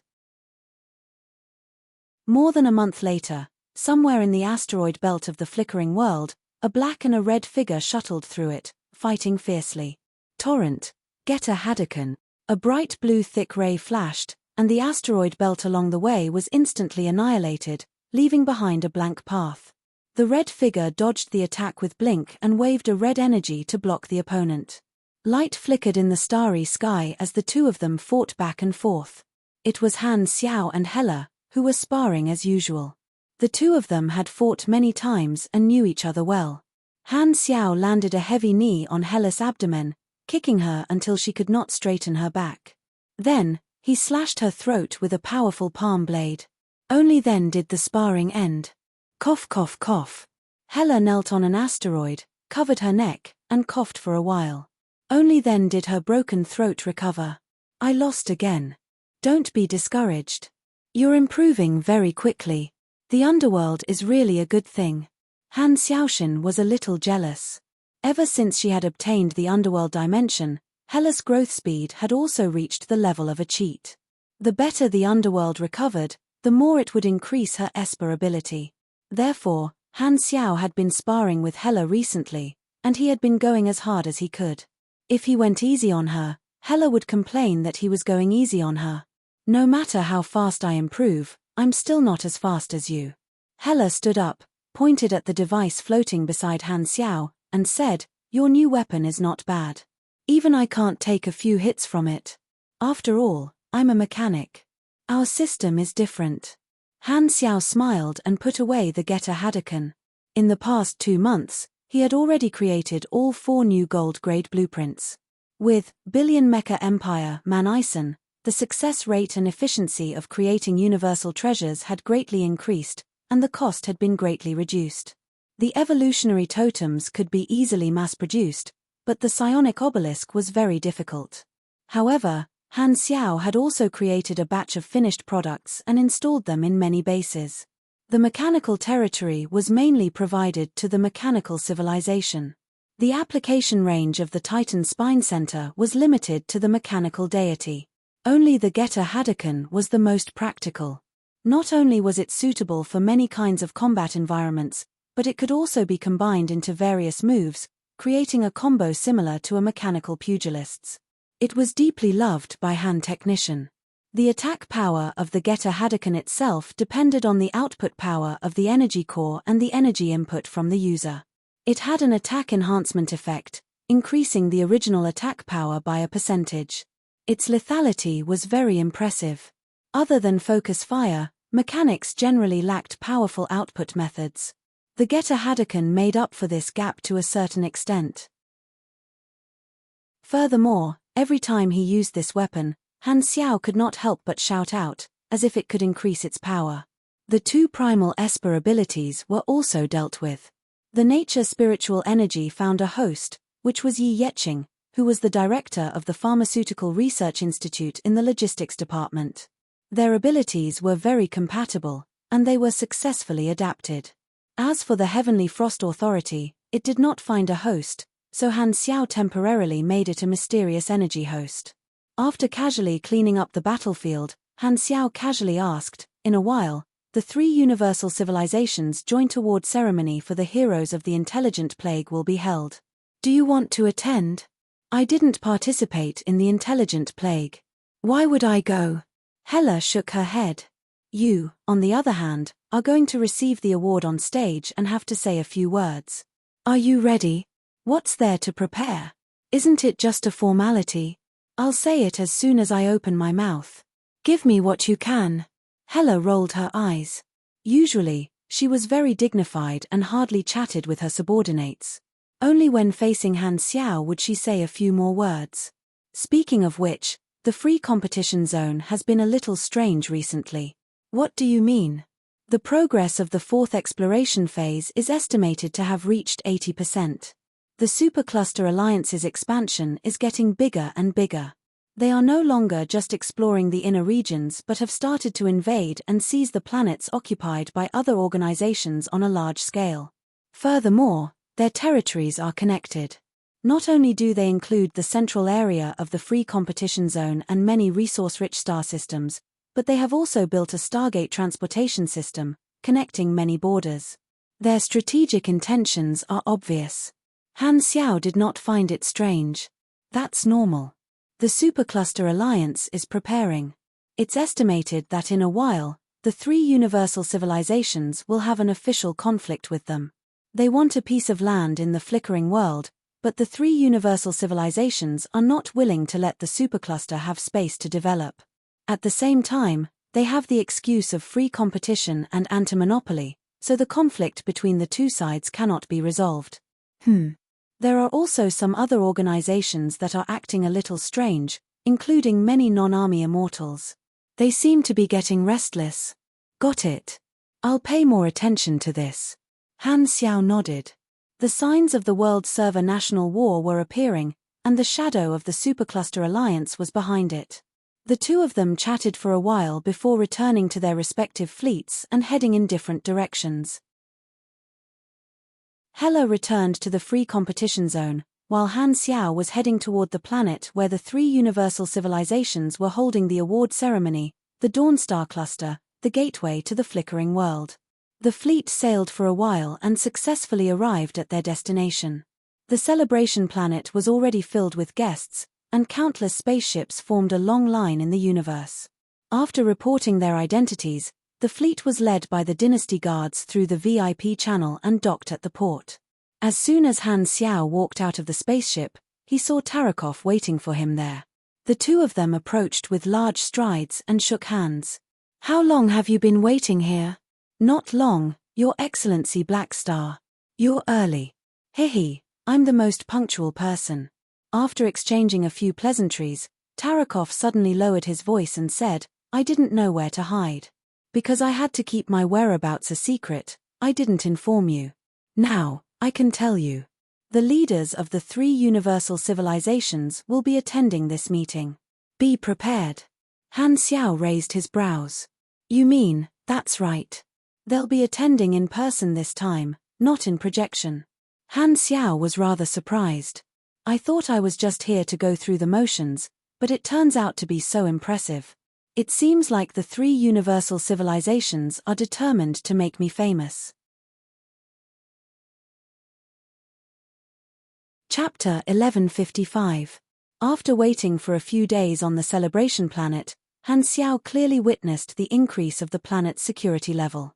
Regular military troops arrived one after another and took over the responsibility of protecting the planet. The defense line was impenetrable, safer than any place he had ever seen. Half of the surrounding star zones were under martial law, and all kinds of advanced defense measures were set up to prevent all kinds of long-range attacks from threatening the celebration planet. The intelligent plague broke out in the ancient star desert, so logically speaking, the ceremony should be held in the ancient star desert. The 3 universal civilizations said that they had considered the fact that many beyond grade as were currently in the flickering world, so they changed the venue. They also said that this place had symbolic meaning, representing another major exploration result of the Galactic Society after so many years. It was a rare sight for the leaders of the 3 universal civilizations to attend the commendation ceremony together. Due to their sensitive identities, such events would usually be held in the central galaxy and would rarely be held in other star fields. Even if there were thorough security personnel, accidents were inevitable in life. To the leaders of the 3 universal civilizations, leaving the central galaxy rashly was undoubtedly a risky action. Han Xiao guaranteed that some organizations with ulterior motives would definitely be tempted. Although the 3 universal civilizations already had a mature operating system, and even if their leaders were assassinated, the operation of the government would not be affected much. However, temporary chaos was inevitable, and they might be targeted by some people because of this. Of course, if any organization dared to do this, they would have no place in the explored universe and would suffer the revenge of death. Their relationship would forever be hatred. Furthermore, with so many armies and beyond grade as, the success rate of the assassination was basically negligible. However, this did not hinder the plan of deliberately framing them. Han Xiao was very suspicious that the 3 universal civilizations had other intentions for doing this. Was it a self-directed show, pretending that some outsider would assassinate their leader during the ceremony? Then, they would shift the blame to the target and get an excuse to attack them? This direction felt very familiar, as if he had seen it somewhere before. Could it be that I gave them some inspiration? Han Xiao had just experienced a backstab not too long ago, and the memory was still fresh in his mind. His thoughts could not help but wander in this direction. With his understanding of the 3 universal civilizations, it was not impossible for them to do such a thing. The probability of it happening was about 20%, and he could not ask Uranril for confirmation. In the past few days on the planet, he had not been able to contact the leaders of the 3 universal civilizations. Like the others, he could only stay in the official guest house and wait silently. On the day of the ceremony, Han Xiao and a group of guests, including Han Xiao, were transported to the venue of the ceremony by official vehicles. The venue was a large hall in the style of the Empire. Countless invited guests could be seen queuing up to enter the venue. No one was making a ruckus. Only the sound of whispers could be heard. The atmosphere was quite solemn. Han Xiao's seat was arranged at the front table, and the other peak beyond grade as were seated at the same table as Kasui and Kant. After greeting them, Han Xiao sat down next to Kasui.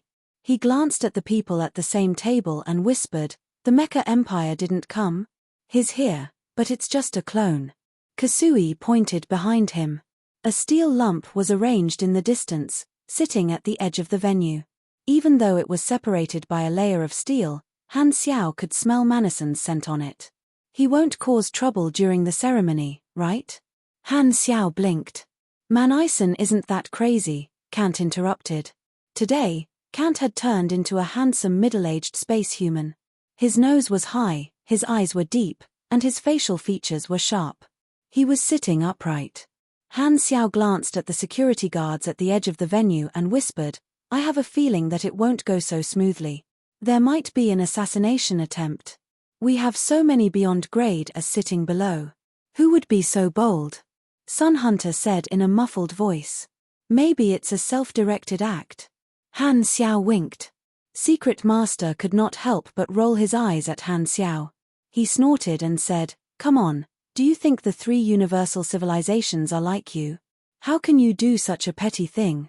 "So what if it's petty? It's fine as long as it's useful." Han Xiao clicked his tongue. "Want to make a bet? You still dare to gamble?" Secret Master was shocked. "Don't you know what kind of luck you have? If my luck is a flawless gem, then your luck is like the moldy green filth on the wall of a smelly gutter. You dare to bet with me, a master of controlling luck? I'm afraid you're doing charity." "Sure, what do you plan to give me?" "I'll bet with Sun Hunter. If I lose, I'll give him to you. How about that?" Han Xiao grabbed the head of the little guy on the table with 2 fingers and lifted him up. Sun Hunter, who was being lifted up in the air, had a face full of question marks. "What does it have to do with me? I'll blow you up." Secret Master was speechless. He quickly patted Han Xiao's hand and asked him to put down the confused Sun Hunter. He apologized and then whispered to Han Xiao, "How can you bet with someone else? Although His Excellency Sun Hunter is a little pocket-sized, how can you joke about his size? We have a good relationship. Can't help it." With a flick of his finger, Han Xiao flicked Sun Hunter's head, causing the other party to glare at him angrily. Only then did he chuckle and stop. He had always wanted to do this since his previous life, and he finally got what he wanted. With their equal status, this little joke was not a big deal. If an ordinary beyond grade A dared to tease Sun Hunter like this, they could basically apply for disability protection. "Since you don't like this bet, I'll change it." "Change it to what? I know you have a problem with me. How about this? If you win, I'll stand still and let you beat me for 10 minutes. If I win, you stand still and let me beat you for 10 minutes. Fair, right?" Secret Master simply shut his mouth and turned his head away, too lazy to argue with Han Xiao. "Forget it. Who doesn't know how tanky your indestructible body is? Fair my ass. I still want to live for another 100 years. The people at the table chatted for a while. Suddenly, a group of officers strode into the venue, surrounding their respective leaders. The venue immediately quieted down, and the atmosphere became solemn. The dynasty ruler Uranril, the president of Radiance, Bada, and the old pope of the arcane church strode up the stage under everyone's gaze and sat on the specially set seats. Beside them was a podium. Han Xiao had only seen Uranril in person before, but this was the first time he had come into close contact with Bada and the ethereal pope. Although the two of them had different temperaments, they had the same aura of a ruler like Uranril, which made people subconsciously become serious. However, the focus of his observation was not on the two leaders but the personal guards beside them. They were all existences similar to Dark Emperor Clotty. There was a male creature beside Bada. His skin was snow-white, and his body structure was similar to that of a human's, except that he had a straight horn on his forehead, which forced him to keep his hairstyle in the middle.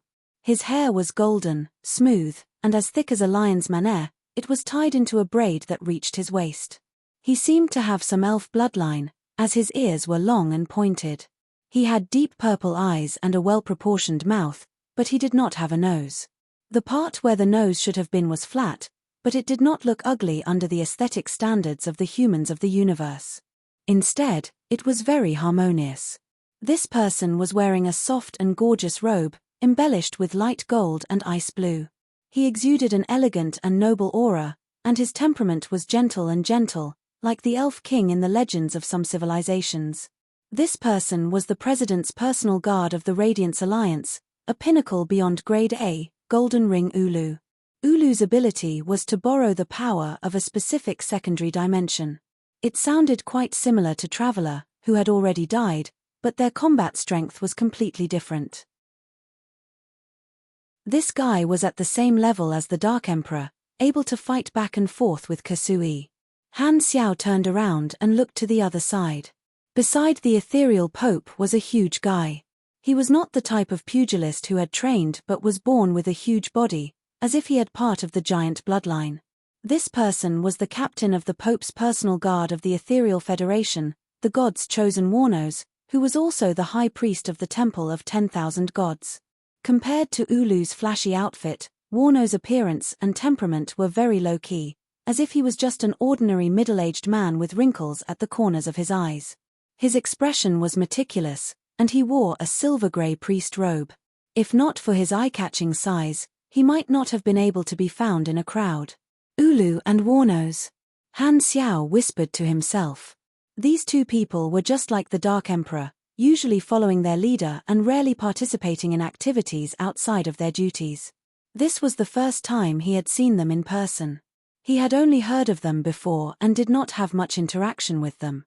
Kasui glanced at Han Xiao, leaned over, and casually said, "This should be your first time seeing the two of them, right? Let me give you a piece of advice. You and Ulu can joke around, but don't provoke Warnos." "What do you mean?" Han Xiao was curious.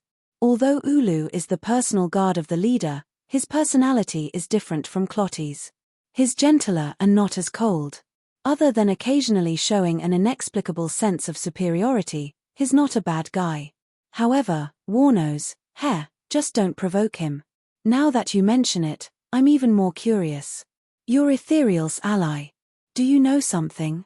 Even if I did, I wouldn't tell you.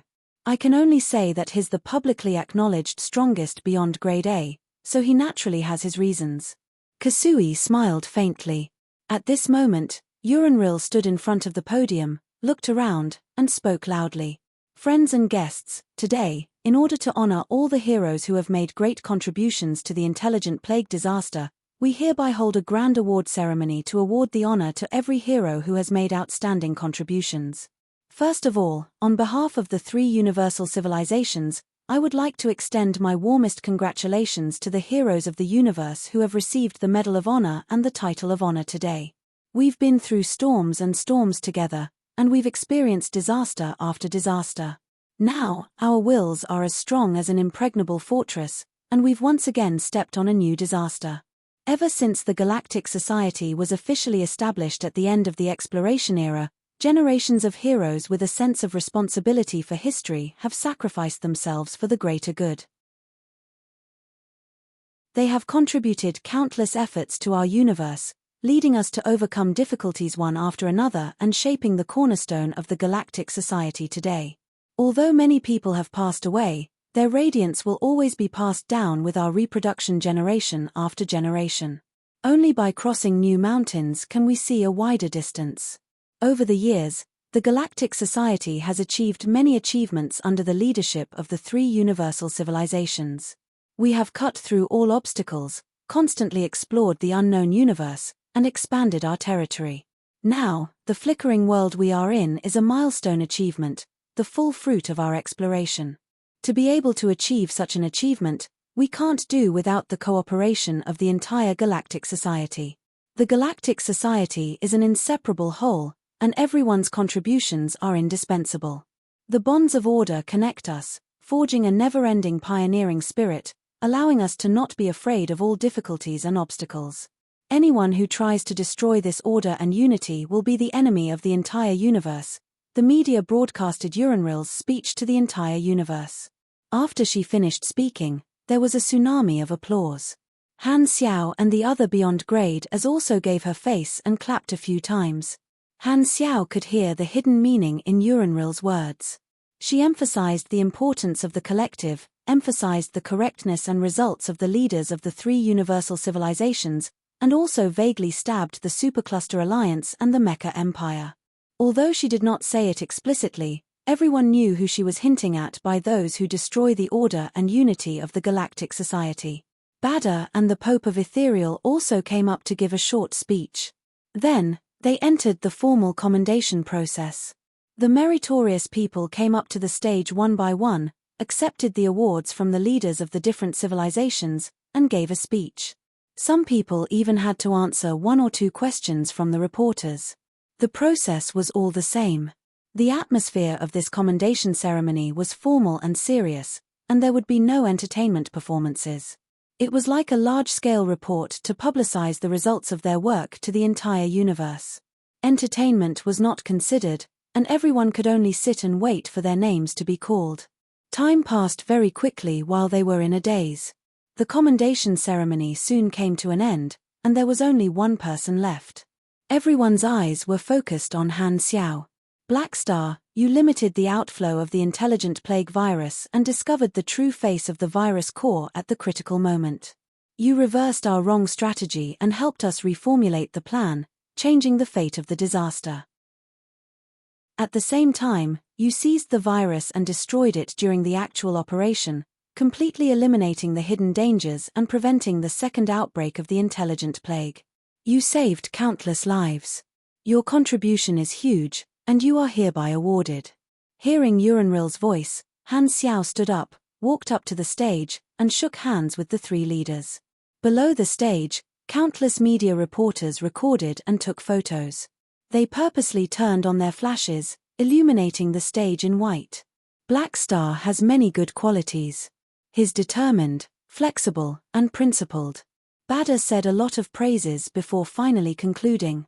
In view of Black Star's contributions, we've decided to award him the Galaxy Medal together. As soon as he said that, the many reporters and guests below the stage held their breaths. The Galaxy Medal was the highest symbol of honor that the three universal civilizations had jointly set up since the establishment of the structure. It was the highest honor in the explored universe, and there were very few people who had received this medal in history.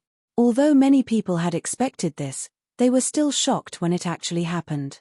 They always felt that although Black Star's contributions were huge, there was still a certain distance between him and this medal.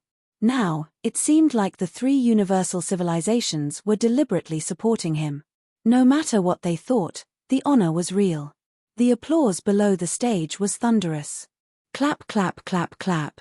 Amidst the warm applause, Uranril took out a medal that was as dazzling as the starry sky and placed it in her palm. The other two reached out and handed it to Han Xiao together. The scene seemed to be frozen. The flashes below the stage flickered, recording this historic scene. The commotion lasted for a long time, and it was only after dozens of seconds that the commotion gradually died down. Han Xiao reached out to pick up the medal, pinned it to his chest, and shook hands with the three of them again.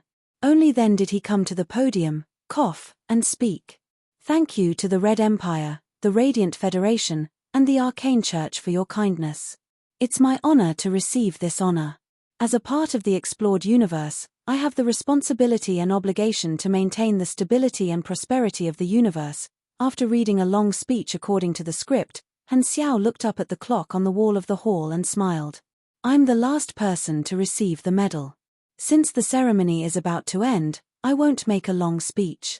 What I said is about the same. Everyone is probably tired. The people below the stage laughed kindly. Whether it was from the bottom of their hearts or fake laughter, the effect was achieved. This kind of occasion could not tolerate mavericks who did not know how to respect others. Han Xiao nodded with a smile. In short, you can tell what kind of person I am from what I've done so far. I believe the Galactic Society has its own views, so I don't need to elaborate here. So, let's quickly get to the question and answer session. Don't waste everyone's time to go back and take a nap. Does anyone have a question? Hearing this, many reporters raised their hands, hoping that they would be chosen. Han Xiao was about to choose a person when a reporter in the crowd stood up and said, Your Excellency, the intelligent civilization. Your Excellency Black Star, I heard that the mechanic Emperor Manison also made a huge contribution to the intelligent plague. Without him, the three universal civilizations would not have found the location of the virus core. It can be said that 1/3 or even half of your Galaxy Medal belongs to Manison. However, in this award ceremony, Your Excellency Mechanic Emperor did not receive any honor. You seem to have forgotten about this person, purposely ignoring his contributions. You even accepted the medal with a clear conscience. What do you think of this? As soon as he said that, the venue, which was originally quite lively, suddenly fell silent as if a bucket of cold water had been poured over it. Everyone subconsciously moved their gazes and looked at Manison of the Mecha Empire, who had been standing at the edge of the venue without moving. Han Xiao narrowed his eyes and carefully sized up the reporter who asked the question. He saw a faint sneer on the other party's face. He obviously wanted to embarrass him and the three universal civilizations in public. Chapter 1156. Just as he was asking questions, Uranrel, Balder, and the Pope's gazes landed on him. Their gazes were deep and meaningful. The nameplate on this reporter's chest had his name written on it. His name was Porters, and he worked in a large news media channel in the Primeval Star River. His position was not low, or else he would not have been in charge of interviews with the three universal civilizations on behalf of his own media company. He had also participated in many different press conferences of the three universal civilizations, and his performance had always been normal. Han Xiao's first suspicion was the Mecha Empire, but he quickly dismissed that thought. Old Manison wished he could pretend to be an ostrich and keep a low profile. This act of hiring someone to question him looked like he was standing up for himself, but in reality, he was just adding fuel to the fire. Manison was not as humorous as me. Although he had a motive, the possibility was very low. Therefore, the biggest suspect was still the Supercluster Alliance, whose conflict was almost public. They wanted to sow discord and cause trouble for the three universal civilizations in front of the public, and the cost was extremely low. As long as they took out an astronomical amount of aners, the reporters would naturally be tempted. In such a big occasion, the negative impact of an inappropriate question would be magnified. The identity of a reporter was a protective layer, and using words to convict someone was adding fuel to the fire. The three universal civilizations naturally did not want to expand the impact, so they would not arrest the person who asked the question, nor would they threaten him afterward. As a ruler, although they were gangsters, they still needed to maintain their image. If they wanted to settle the score, they would go after the mastermind. The surrounding reporters all looked at Porters in surprise, and a commotion broke out. Are you crazy? Quickly apologize and sit down. You don't want to stay in this industry anymore? Many reporters who knew him scolded him in a low voice, wanting to pull him down. However, Porters stood still and stared straight at Han Xiao, as if he would not stop until Han Xiao said something. Han Xiao pressed his hands on the podium and slowly said, "Reporter friend, I don't seem to have asked you a question." "So, you're avoiding this question?" Porters turned a deaf ear to him. His gaze was sharp and aggressive. "Yo, he's a bit like a Western reporter. You guys are always thinking about making big news." Han Xiao smiled faintly. "I believe that the Galactic Society has a unified view of the Mecha Empire's actions, but from the looks of it, you seem to want to stand up for him. I'm just asking some questions that the public may be curious about based on the professional ethics of a reporter." Porters straightened his back, looking dutiful. "All right, this question is a bit sensitive. Although I didn't call you, I can answer it once. Just this once." Han Xiao tapped his finger on the podium and said in a casual tone, "Manison has indeed made contributions. This is an undeniable fact, but your statement is wrong. In fact, Manison discovered the problem with the virus core earlier than I did, so this medal should have belonged to him. However, because of his selfishness, he deliberately did not report what he knew. If I had not pointed it out on the spot, he definitely would not have revealed this crucial information. This way, the three universal civilizations will always be in the dark, and the universe will still be shrouded in the shadow of the intelligent plague. So, you admit that His Excellency the Mecha Empire should share the Galaxy Medal with you? You also think that it's unfair that he didn't get the medal?" Porters pressed.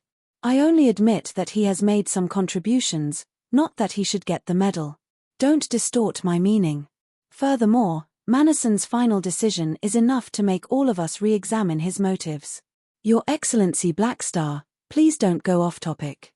We're not talking about His Excellency the Mecha Empire's decision, but his contributions. Porters was very skilled at avoiding the important points. No, these two can't be separated. Part of my contribution comes from stopping the Mecha Empire's plan. If he didn't do anything, my contribution would be limited. If you think that he should get half of the Galaxy Medal based on this logic, there's nothing wrong with that. Speaking of which, if we give him the medal, those who don't know will think that he did a good deed, and it will be unfair to all the contributors, including me. I believe that the 3 universal civilizations must have thought deeply before making such a decision. But Machina, the question has been answered. You can sit down. There are still others who want to ask questions. Please don't break the rules again and again, or please leave immediately. Han Xiao calmly interrupted Porters. The other party's goal was to cause trouble. No matter what he said, they would argue back. Han Xiao's explanation was enough. He would never be able to make the other party speechless. As long as he showed a complete attitude, most of the audience would naturally listen. Continuing to argue would not only be meaningless, but it would also damage his image. Seeing the nearby guards staring at him unkindly, Porters could only sit down resentfully. Facing the disdainful, disgusted, and complicated gazes of his peers, Porters suppressed the fear in his heart and tried his best to make himself look calm. He controlled his hands and feet from trembling and secretly heaved a sigh of relief. Phew, I've finally completed the request. The president, who is watching the live broadcast, is probably going crazy from anger. Luckily, this has nothing to do with me anymore. I'll resign immediately when I get back. I don't care if the news channel will be suppressed or not. What's the point of working after getting paid?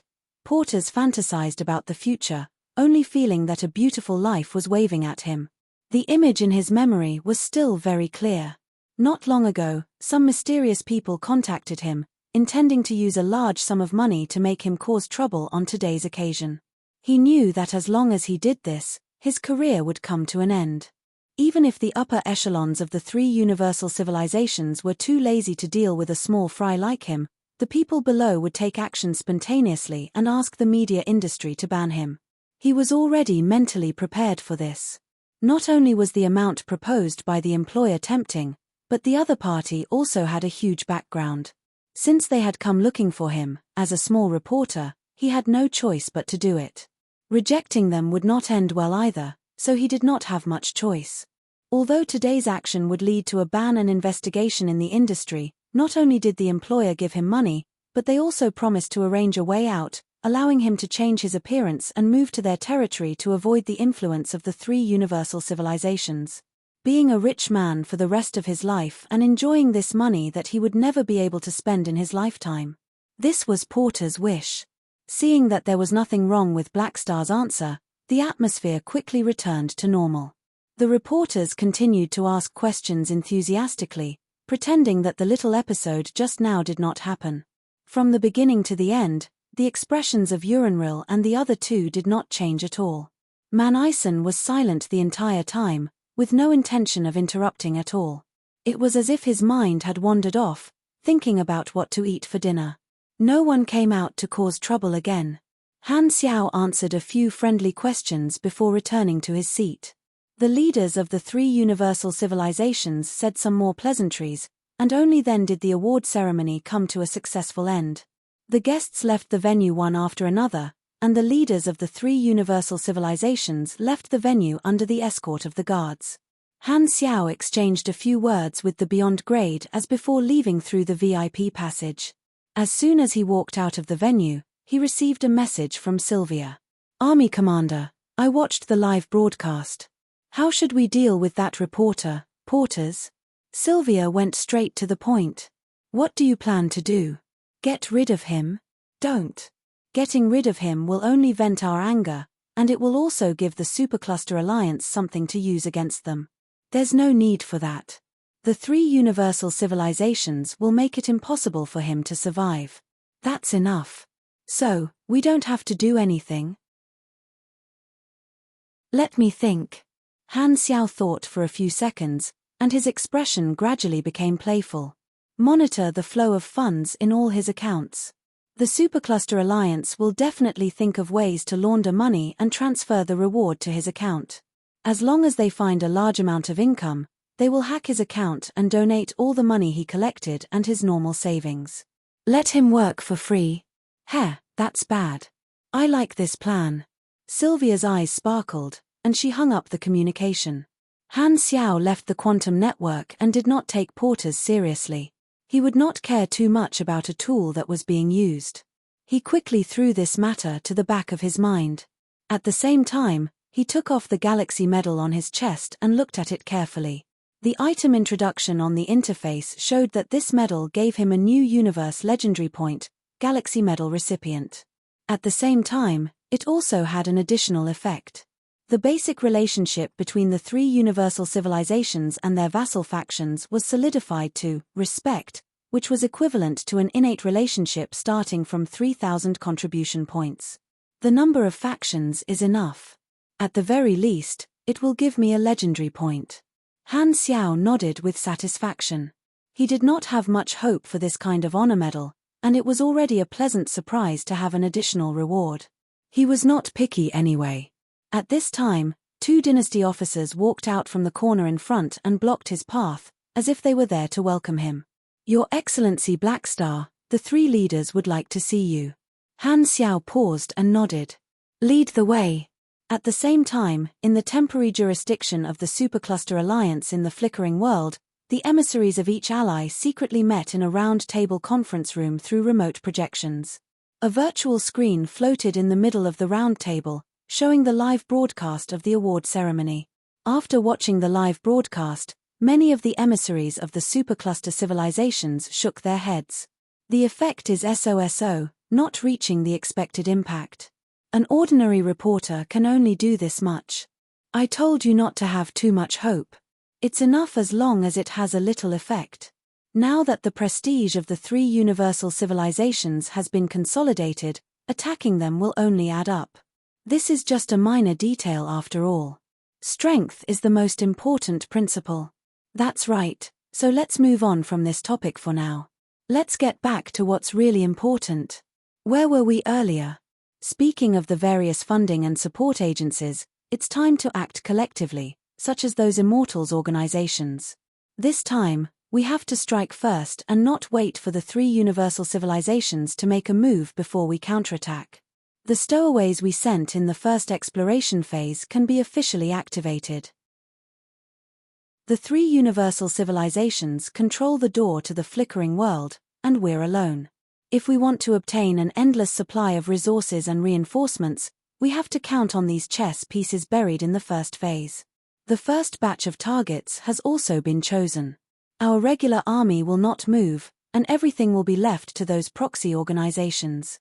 Before the 3 universal civilizations officially intervene, try to snatch as much territory as possible in the free competition zone. What did the Beyond Grade A Development Union say? They're basically neutral, but Blackstar claims to have a personal grudge with Modo, so his attitude is unclear for now. Troublesome guy. Hey, emissary of Modo, when the conflict officially breaks out, we might not have the energy to deal with you guys. Think of a way by then. If there's no other way, just sacrifice yourselves to stall Blackstar. The big picture is more important. Alright, everyone, the success of this operation will determine the future of our respective civilizations. Whether we'll get a chance to advance further or be ruled by others forever. No matter the cost, we can only succeed, not fail. Chapter 1157. Han Xiao followed the 2 dynasty officers through the heavily guarded corridor and came to a large office that had been converted into the temporary office of the 3 rulers. At this time, the door to the reception room in the deepest part was tightly shut. The secretary of the dynasty ruler put down his work and greeted him with a respectful tone. Your Excellency Blackstar, the 3 rulers are still talking. They'll probably be done soon. Please wait for a moment. Okay. I'll sit by the side for a while. Han Xiao found a seat and sat down. The secretary asked someone to serve him drinks and sat across from Han Xiao. In order not to let Blackstar feel left out, the secretary took the initiative to be the escort and started chatting. Having been in the dynasty for decades, Han Xiao knew quite a few high-ranking officials. This was not the first time he had interacted with the Secretary-General, so the conversation was rather casual. As the two of them chatted, the topic quickly shifted to the small incident that happened during the ceremony. "Your Excellency Blackstar, what do you think of that reporter?" the secretary asked. "Just a pitiful, unlucky guy." "Indeed." The secretary smiled. When he was chosen, his career was destined to be affected. It's not hard to understand why he finally decided to take the gamble that maximized his benefits. I thought that a position like yours would have to be politically correct, saying that he should take the initiative to expose the crimes of the mastermind. Haha, we're all about political correctness, but we have to do practical things. The higher-ups don't like people who only know how to shout slogans. The secretary shook his head. He's not a citizen of our civilization, and there's no patriotism in him. The chances of him taking the initiative to expose are very low. What can he get by reporting to us? A meager reward, or a banner? Han Xiao casually teased. Haha, you're quite humorous, but even that's wishful thinking. He'll most likely get a demotion. He was originally a big-name reporter in charge of attending official news events like ours. It's a top position, but if he exposed this matter, he won't receive any preferential treatment. You also understand that we're a huge system. Every department not only works for the entire civilization but also considers their own political achievements. Therefore, why would the news department take the risk of letting a suspicious reporter continue to attend official events? They would most likely inform the higher-ups of the media channel that this reporter works for. Therefore, his company will consciously transfer him back to another news channel. Doesn't this mean that this person is worth using? Is it necessary? Wouldn't it be easier to change to someone else? What kind of irreplaceable character is he? Yo, you're a little cold-blooded. Aren't you afraid of disappointing others? Han Xiao raised his eyebrows. Haha, do you think that we will fight over a small reporter and let others see how protective we are of a small reporter? This will increase the confidence of outsiders in working with us, and make it more likely that people will come to us to expose this matter in the future. The Secretary-General laughed. Isn't that good? Han Xiao was interested. Different people have different logic when dealing with things at different levels. At our level, most of the time, the way we deal with things is the opposite of the logic of ordinary people. Basically, it's a combination of many factors. The Secretary-General blinked and said, if it's someone with a higher status or an organization with a certain amount of power, we might do as you said. But a small reporter. We won't waste our energy on him. The public opinion war between us and the supercluster has been going on secretly. This is not the first time something like this has happened. If he doesn't have any connections, he might not even be able to get a place in our protection plan. In the end, he's not an important person, so we won't pay too much attention to him. How come I didn't know that you were so bold before? Han Xiao looked up and down. I'm just telling the truth. Although the public power is great, the resources to exercise public power are limited. In the end, it's a problem of distribution. The Secretary-General smacked his lips and said, putting yourself in their shoes, there's no benefit in taking the initiative to expose them, so it's better to agree to the behind-the-scenes instigator.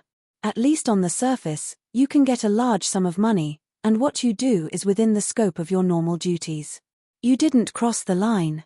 After all, it's the reporter's freedom to ask questions. We can't force him. Can't we? At least in name. Official activities don't have a budget for friendly questions. We can only rely on authority to make people aware. The Secretary-General smiled. It's just that authority doesn't always work. There are many reporters who dare to make things difficult for us. Some do it for performance, some are ordered by others. All kinds of situations have happened before. How can things remain the same? Han Xiao stroked his chin and suddenly said, why do I feel like you're implying something else when you say this to me? Haha, you saw through me. Actually, I wanted to test how the Black Star Corps plans to deal with this reporter. With your swift and decisive methods, you must have already made arrangements. The Secretary General smiled. What swift and decisive? You can just say that I'm narrow-minded. Han Xiao cursed in his mind and casually explained his plan. It's good that you didn't fall for it. It seems like my reminder was unnecessary. The Secretary General smiled and nodded. It's so tiring to chat with you. Don't hide anything. Just say it. Han Xiao was helpless. Haha, we hope to deal with it lightly and not threaten this reporter, so we need your cooperation. If this person's life is threatened, it will be easy for people to write about it. I think it's useless even if you don't want to do it. Maybe the mastermind behind this has already prepared to kill someone and frame them. They can still smear the name. The Secretary General crossed his hands and said, I understand your concerns. There is indeed such a possibility, but the probability is very low. First of all, this kind of accusation is neither painful nor beneficial to the overall situation. We simply don't want to cause trouble. But if someone is trying to frame someone, there will definitely be flaws and it will be easy to overturn the case. Also, how many people will care about the life and death of a reporter? Once the publicity is started, the power behind the scenes will definitely be exposed. Anyone with a discerning eye can see it. And because the person involved this time is a reporter, doing this will also ruin the good impression of the media industry. If we want to promote it, we can't do it without their cooperation. With so many factors, the mastermind behind this is not willing to lose the big picture. Similarly, this is also the reason why we're dealing with it lightly. Hearing this, Han Xiao did not comment. The higher one's level, the wider one's knowledge was. The improvement in his methods over the years came from interacting with people of different levels. After chatting for a while, Han Xiao suddenly thought of something and changed the topic. Uranril's term should be ending soon, right? In his previous life, not long after the Flickering World storyline ended, the dynasty had a new ruler. Counting the days, it should be ending soon. The Secretary General paused and subconsciously lowered his voice. I can't say exactly how long it will take. All right, let's talk about you. After Uranril retires, there will be a change in your position, right? Is there any news? When the ruler retires, my term as the Secretary General will end. My position hasn't been decided yet, but I'll definitely be sent out to manage the country. There's an 80% chance that I'll be transferred to the same level. Just as Han Xiao was about to ask casually, the door of the reception room finally opened. The Secretary General stopped talking and made an inviting gesture. Seeing this, Han Xiao got up and walked into the reception room. He immediately saw the three leaders sitting behind the table, with their respective beyond grade or personal guards beside them. The door closed behind him, and Han Xiao casually greeted them. Dark Emperor Clotty nodded slightly and did not intend to speak. On the other hand, Ulu glanced at Han Xiao from head to toe and slowly said, You captured quite a few of my friends some time ago. It's a pity that I wasn't there, or you wouldn't have been able to do it. Hello, it's our first time meeting. Nice to meet you. Sensing the hostility in Ulu's tone, Han Xiao remained indifferent. He maintained his smile and did not respond at all. Humph. Ulu snorted and did not continue speaking. He raised his head slightly and revealed an arrogant posture, although he did not have nostrils. The first impression this guy left on Han Xiao was arrogance. Although Kasui said that Ulu was more gentle, his frame of reference was the Dark Emperor, who was known for being cold. Han Xiao did not expect Ulu to be very friendly. Furthermore, he had captured a few Radiance allies not long ago, so it would be strange if Ulu had a good expression. On the other side, Warnose did not even open his eyes, as if he was asleep. He had no intention of paying attention to Han Xiao at all, as if he did not see him. Among the three of them, Han Xiao was the most curious about Warnose. In his previous life, the Dark Emperor and Ulu's two personal guards had both entered the main battlefield and sacrificed themselves in the World Tree War. Only Warnose had never taken action, and his past achievements could be counted on one hand. He was extremely mysterious. Generally speaking, when mentioning beyond grade as, Warnos was rarely included because he basically did not fight with others. He was an unusual existence like Sorokin, but the two of them happened to be on opposite ends of the spectrum. This time, the dynasty ruler Uranril spoke. Blackstar, how do you feel after receiving the Galaxy Medal? I'm flattered. Han Xiao was expressionless. But you don't seem very satisfied. You saw through me. Yes, I'm actually worried. Worried about what? If I make new contributions to the universe in the future, will you give me a second or third Galaxy Medal?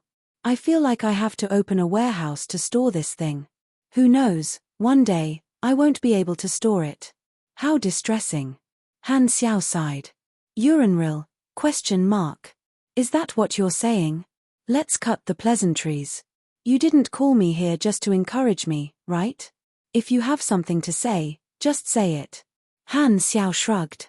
He had been pretending for the entire day, so he did not want to be polite anymore. Bada pondered for a moment before saying, then, let's get straight to the point. I believe you've also heard from other channels that our conflict with the Supercluster Alliance is about to start. As the leader of the private warlords in the flickering world, the Black Star Corps needs your help. Han Xiao frowned. The three universal civilizations had been trying to get the Beyond Grade A Association to help them deal with the Supercluster Alliance. They had even decided to use the monopoly of class knowledge as a bargaining chip, but the association had never agreed. The three universal civilizations did not do anything after that, but now, they were starting again. You should know the results of the Beyond Grade A Development Union's discussion some time ago, right? I thought that was the answer, Han Xiao said. That's right. We know that the Beyond Grade A Association intends to stay neutral, but that's your agreement, not ours, Ethereal's Pope said calmly. Uranril also added, Blackstar, we hope you can do something about this.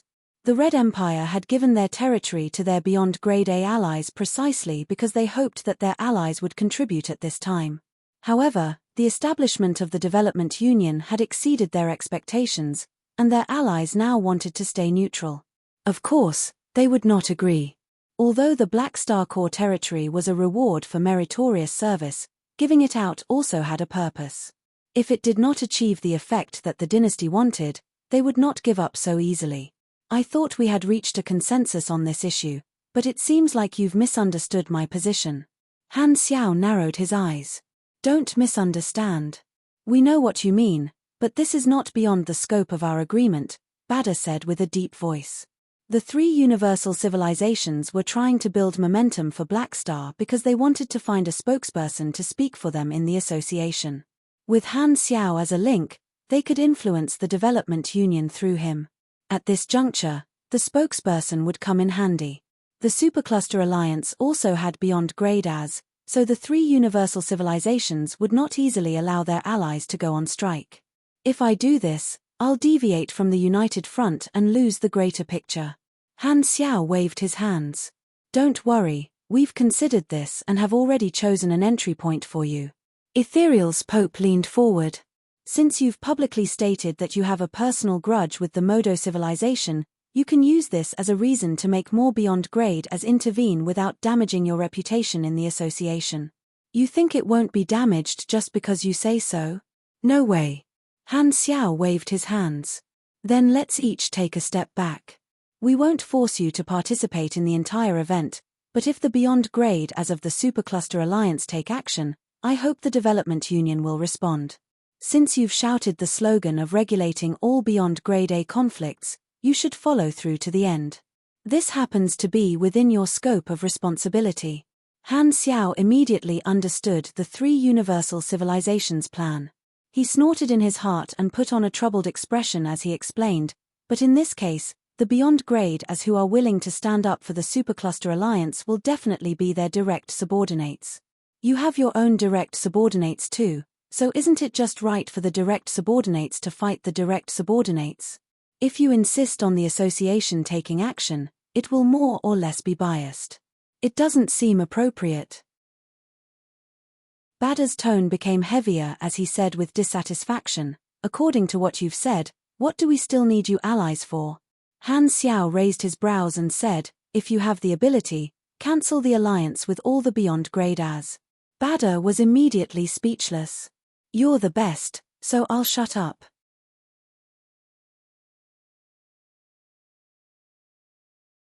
Chapter 1158. After scolding Badder, Han Xiaoshan felt much better. Now, he was also the special consultant of the Federation and the Church in name, but the grudges from before had not disappeared. He had only suppressed them in his heart. This was the first time he had been rude to the leaders of the three universal civilizations, and it felt pretty good. Seeing this, Urenril took over and said with a serious expression, "Black Star, this is very important. I hope you can put forward a proposal in the association." Han Xiao was a little more reserved when dealing with the dynasty ruler, but he still did not give in. He said, "The development union shouldn't be biased. If we act according to your request, your direct members will take action first. Should we stop them? If we do, will you accept mediation? If we treat them differently, won't we still be helping them? Anyway, you understand what I mean. I personally have a reason to deal with Modo, and I've told them in advance. It's not going against the United Front, but it's better for the association to remain neutral." He knew what the three universal civilizations were planning. The purpose of the Development Union was to mediate all beyond Grade A conflicts. The three universal civilizations wanted to make an issue of this and turn the association into an indirect third-party ally. If the supercluster used their direct members, they would attack them. If the three universal civilizations used their direct members, they would pretend they did not see anything.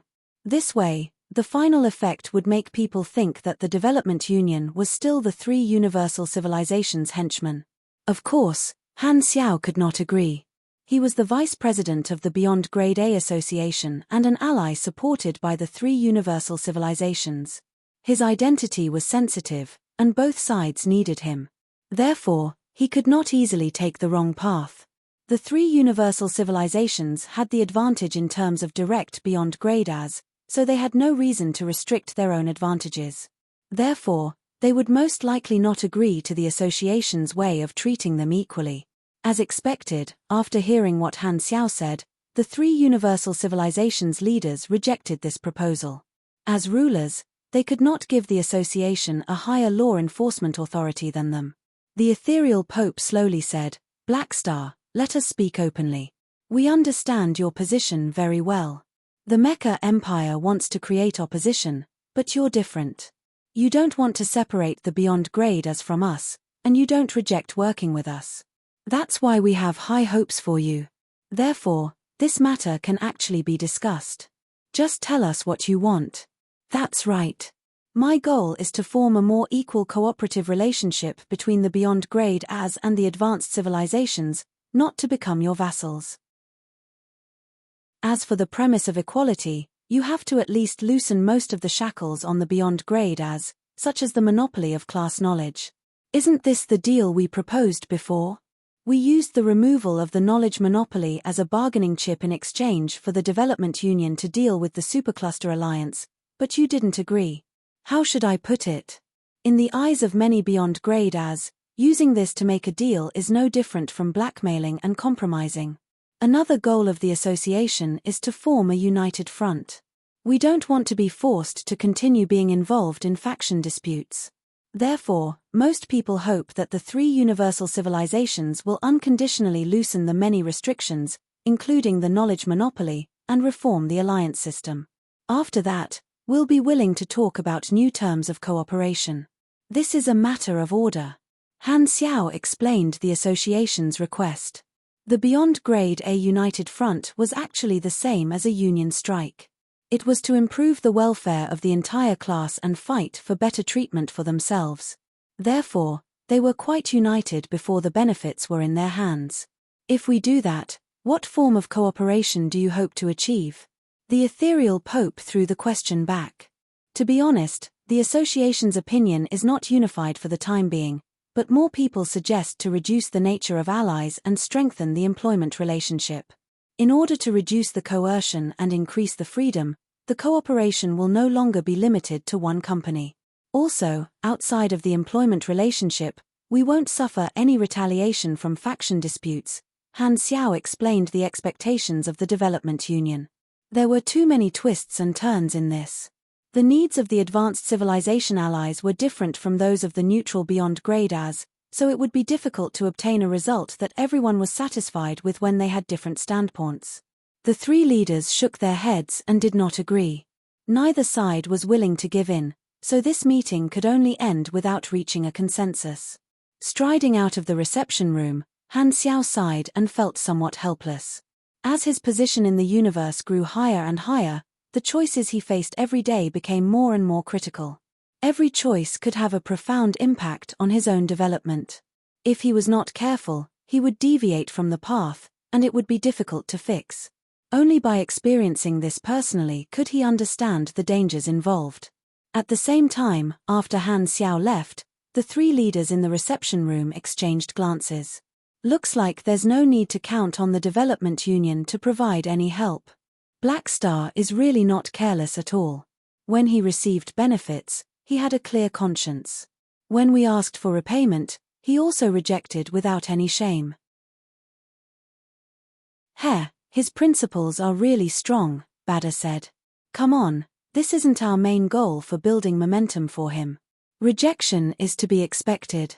If this little benefit can be used to control a peak beyond grade A, then it's too simple. There's nothing wrong with Black Star cherishing his reputation, but we can't lose the big picture for small gains. We still need him to act as a link in the future to guide the Development Union. It's just that their request is a little whimsical. The Beyond Grade A group can't be without limits. If we completely remove their shackles, there will definitely be hidden dangers in the future. We don't have the time to deal with it now. Let's continue to put the negotiations aside and observe Black Star. No matter what, letting him take the position will definitely be better than the Mecha Empire. Under the strong publicity of the three universal civilizations, the award ceremony was broadcasted in various regions of the major starfields, causing widespread discussion among countless galactic residents. Among them, the most talked about one was Han Xiao. Some people felt that Black Star deserved the Galaxy Medal, while others felt that his contributions were not great enough and could not be compared to the previous Galaxy Medal winners. However, no matter what, the truth could not be changed. Counting Han Xiao's deeds in detail, catching Escod, stopping the disaster, fighting the Mecha Empire, and contributing to the stability of the universe, most people still had a positive attitude. However, the Galactic Society's discussion of the award ceremony did not last for more than a few days before a sudden change attracted the attention of the entire universe. Just a few days after the award ceremony ended, the largest armed conflict to date suddenly broke out in the free competition zone of the fourth exploration phase of the Flickering World. Many organizations attacked multiple planet strongholds without any warning, as if they had planned it beforehand. The free competition zone suddenly fell into chaos. Rumble, rumble. The earth trembled incessantly. Rows of heavy ground combat vehicles that were more than 10 meters tall pushed forward. Everywhere they passed, the forests collapsed, the forts shattered, and the ground defense lines were breached. Countless turrets and traps turned into pieces on the ground. Groups of armored soldiers raised their weapons and fired wildly at the invaders. Hot beams of light shot out from the muzzles, but the agile figures of supers shuttled through the artillery fire, destroying one squad after another and easily tearing apart the defenders' battle line. The soil splashed up from the explosions buried the corpses of the soldiers wrapped in broken armor. The low-altitude vehicles in the sky cooperated with each other and provided firepower support from the high altitude. The cannons on the ships spat out dense tongues of fire and bombarded the protective shields of the fortresses, causing electric arcs and sparks to fly everywhere. The verdant forests were reduced to charred debris under the bombardment, and the buildings collapsed one after another in the bombardment. This was a resource planet located in the middle of the free competition zone. Originally, it was discovered by a vassal star system civilization under the three universal civilizations and built a stronghold there. However, it was suddenly attacked today. The attackers were a large fleet, and their spaceships had the same symbol, a snowflake-shaped emblem with two spears crisscrossing at the bottom. It represented an immortal organization called Northern Battlefront, which had been established not long ago and had not made any big moves in the free competition zone. Who would have thought that they would suddenly attack a planet occupied by a star system civilization without warning? This Northern Battlefront fleet sent out more than 100,000 Grade B players, as well as a large number of battleships and ground combat equipment. Not long after the battle started, the Stronghold's defense forces were completely defeated and could not withstand the Northern Battlefront's attack.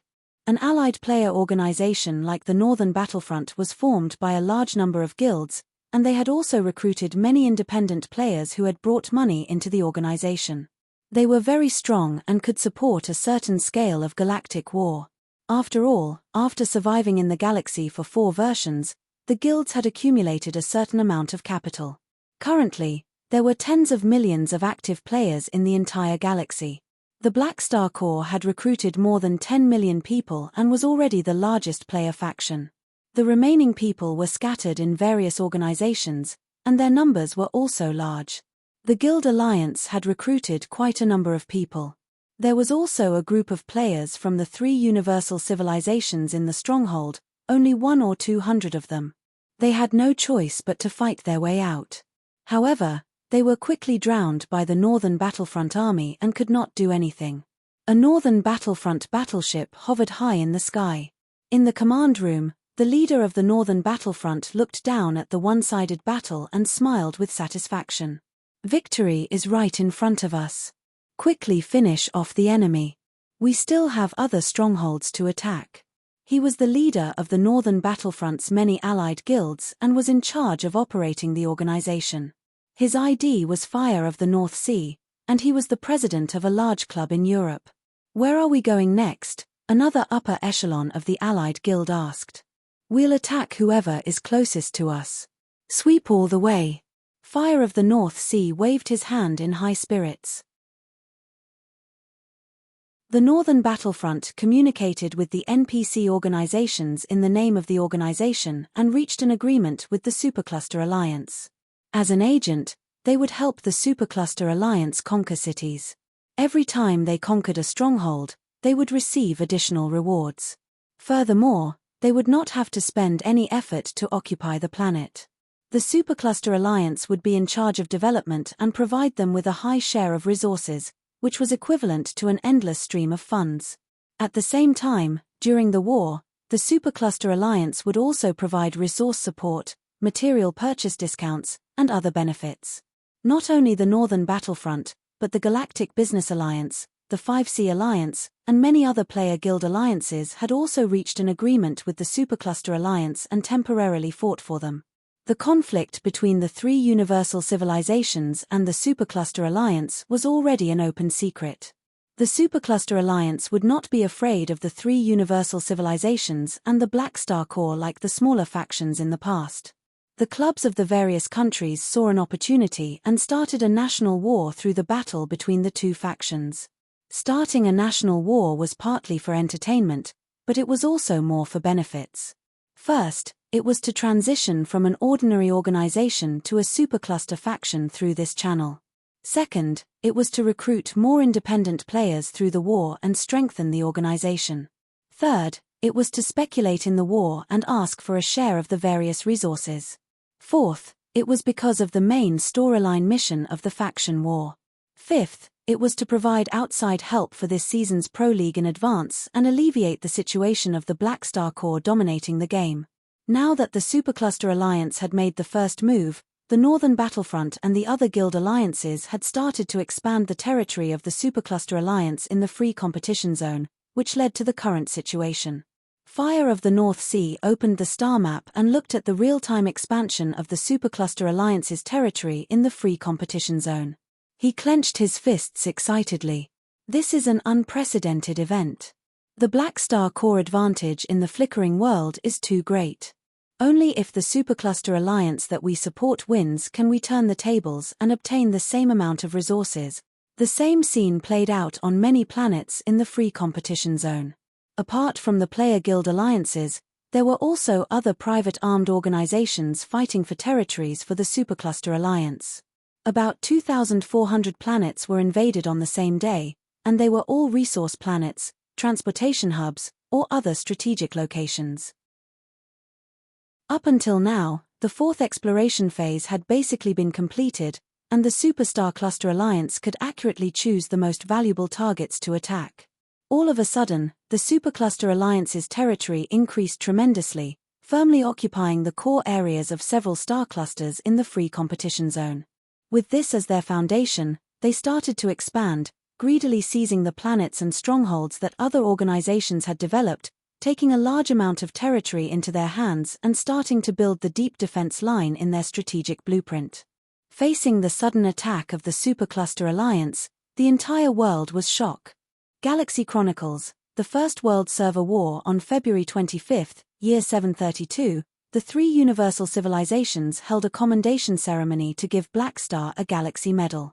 On February 29, year 732, a large-scale armed invasion occurred in the free competition zone of the flickering world. The Supercluster Alliance ordered many armed organizations to expand their territory, and this incident became the fuse for the official conflict between the three universal civilizations and them. It also opened the prelude to the First National War, known as the Eve Incident.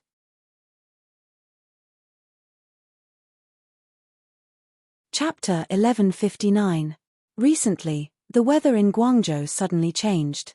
I caught a cold a few days ago, and it was getting better. However, there were many things going on at home before the new year, so I didn't have a good rest.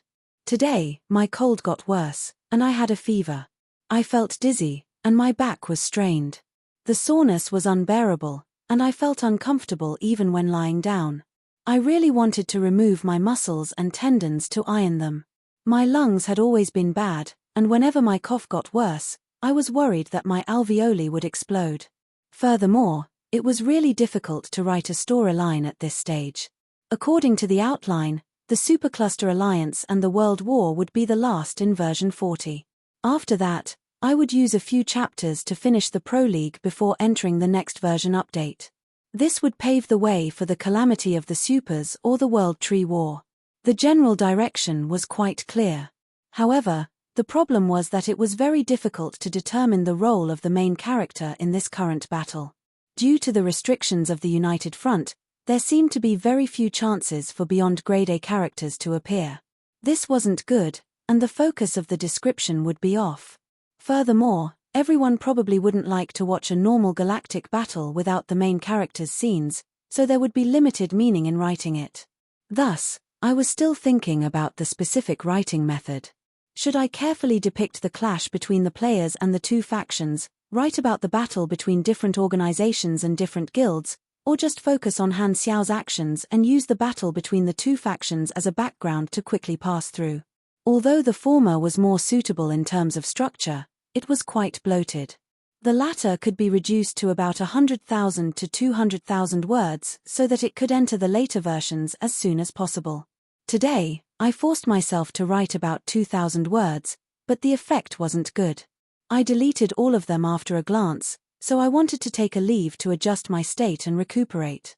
Brothers, you all know that other than the 10 days of rest I had during the 17th National Day, I usually only took a day off.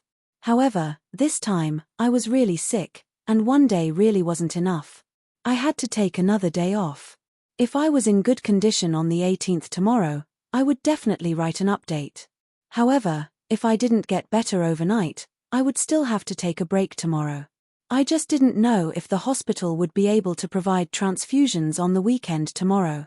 Although I lived a rough life most of the time, I had to take care of my body when I was sick. I hope brothers can understand. Chapter 1160. Free Competition Zone, Emerald Star Cluster, Planet Rosend. This was a resource planet located in the inner ring of the star cluster. It had long been occupied by a star cluster civilization called Thunderhorn and transformed into a temporary base camp for the exploration army. It was heavily guarded, and a large amount of resources and soldiers were stored there. At this moment, the leaders of the Thunderhorn civilization's exploration army were gathered in the conference room of the headquarters. 2 stronghold planets in the middle ring were invaded consecutively by different organizations hired by the Supercluster Alliance. What do you all think? The commander-in-chief pressed his hands on the conference table and scanned the upper echelons with his sharp eyes. Bang! An upper echelon commander with a long, needle-like beard slammed the table and said angrily, "Is there still a need to discuss? Organize people to attack them immediately. My troops were guarding one of the strongholds, and they were all wiped out. We have to fight back." Another tall and thin officer with a calm temperament stroked the lightning-shaped blue long horn on his head. This action was similar to a cosmic human stroking his beard, and slowly said, "I think we should wait for the time being. First, the Superstar Cluster Alliance's actions are premeditated and have strategic intentions. Even if we snatch it back, we will be attacked again. Second, because of the Superstar Cluster Alliance's attack, the central area is currently in chaos and is being converted into private land by the Superstar Cluster Alliance. Now, the fourth exploration phase had been completed, and the 4 star clusters in the free competition zone had been divided into regions. A star cluster had dozens of star systems, and according to their location, they were divided into the outer ring, inner ring, middle, and core regions. There were a total of 4 layers. Currently, the main strategic goal of the Supercluster Alliance was to completely control the core and middle ring regions and have a stable base camp. They would then use space teleportation methods like stargates to maintain their supply lines. Although this would lead to them being heavily surrounded, the Supercluster Alliance had no other choice. Their main goal was to attack cities, and guerrilla warfare was not suitable for them. No matter which region they occupied, they would be besieged. Then what do you think we should do? Should we obediently hand over the stronghold and let my people die in vain? The fiery officer with the needle-like beard roared. "Commander-in-chief." The calm officer turned around and said, "I think the same as you." The commander-in-chief nodded slowly and said, "I agree with waiting. The situation is not clear yet. They've already started fighting. What's there to be unclear about?" The hot-tempered officer shouted. The commander-in-chief said patiently, "In this storm, we're not the main characters. The 3 universal civilizations and the Supercluster Alliance are the main characters, the chess players. Although the 4th phase is called a free competition zone, the organizations that came to mine for money and occupy land are only chess pieces that walked into the chessboard. We can't decide the direction of the overall situation. Therefore, we have to wait for the 3 universal civilizations to react. So, we're counting on the 3 universal civilizations to fight against the Supercluster Alliance on behalf of us? Of course not. The 3 universal civilizations won't get involved so easily. After all, the principle of the free competition zone isn't broken yet. The Supercluster Alliance has recruited so many proxy forces. On one hand, it's to strengthen itself, and on the other hand, it's to hint at the rules of the game. Everyone will compete with their proxy forces. When the 2 armies officially start fighting, the situation will enter a more intense level. Now isn't the time. The calm officer nodded. That's right. Therefore, chess pieces like us are now waiting for the commander-in-chief's orders. When the 3 universal civilizations react, it'll be time for us to choose a side. At that time, we won't be fighting alone anymore. We'll immediately have a large number of teammates. The upper echelons of the Thunderhorn civilization's exploration army nodded. Although they were unwilling to be chess pieces, when they chose to enter the free competition zone, it was equivalent to entering the game. This was the rule of the game set by the 3 universal civilizations. If they were not willing to play, they would not be forced to. Of course, there were many benefits. Only those who were willing to be chess pieces could obtain the benefits of the flickering world. Beep beep beep. At this time, a virtual screen popped up in the middle of the conference table. On it was an announcement made by the 3 universal civilizations to the entire universe. The bright title jumped into everyone's eyes. Additional regulations for the anti-monopoly plan of the 4th exploration phase of the flickering world. It's here. The commander-in-chief's eyes flashed, and he read this announcement with everyone else. They all had a just as I thought expression. The content of this announcement could be summarized into a few points. First, the EVE incident was defined as the beginning of malicious competition and monopoly, believing that the Supercluster Alliance had violated the free exploration regulation. Second, the Supercluster Alliance was ordered to immediately stop its malicious expansion, strongly condemning it on behalf of all the civilizations in the universe. Third, if the Supercluster Alliance did not repent and insisted on doing things its own way, they would begin to punish and redistribute the territories occupied by the Supercluster Alliance. In the appendix of the announcement, there were plans to implement the punishment and redistribution. The Red Empire and the other two universal civilizations expressed that they were not willing to personally destroy the free exploration regulation, so they encouraged all the organizations in the free competition zone to attack the Supercluster Alliance and gave them special support based on their contributions. At the same time, in the territory distribution plan, they expressed that they would not take back the planets taken back by the various organizations from the Supercluster Alliance. As for those who helped the Supercluster Alliance, they would take back their territories after the event. In short, they were using methods such as bribery to draw a blank check, asking the various organizations to attack the Supercluster Alliance and increasing the difficulty for the Supercluster Alliance to recruit agents. They could either choose the three universal civilizations or the Supercluster Alliance. Ordinary organizations did not have a third option. If they all tried to stay neutral and stay away from the storm, the result would be that their territories would be gradually taken over by the Supercluster Alliance. This was also the reason why the three universal civilizations were so confident in carrying out this decision. No one wanted to have the results of their exploration taken away, so no one was willing to be eliminated. If there was really a 1 in 10 million chance that everyone would rather give up their territories than get involved in the storm, the three universal civilizations would send in their regular army, and after defeating the Supercluster Alliance, they would not give out their territories to other organizations. Instead, they would take over their territories and complete the redistribution. As for the third-party beyond Grade A organizations, they would be an exception in this storm. Only they had the capital to stay neutral. The three universal civilizations and the Supercluster Alliance would also avoid the territories occupied by the beyond Grade A organizations to a certain extent. This was the effect of the development union. It was already different from how it was in Han Xiao's previous life, and the butterfly effect was starting to show. Of course, the premise was that the beyond grade as would be bystanders. While the organizations under them could take the opportunity to expand, they could not go overboard.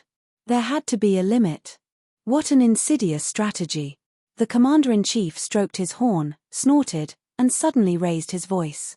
Organize the fleet and head toward the central ring area. The time has come.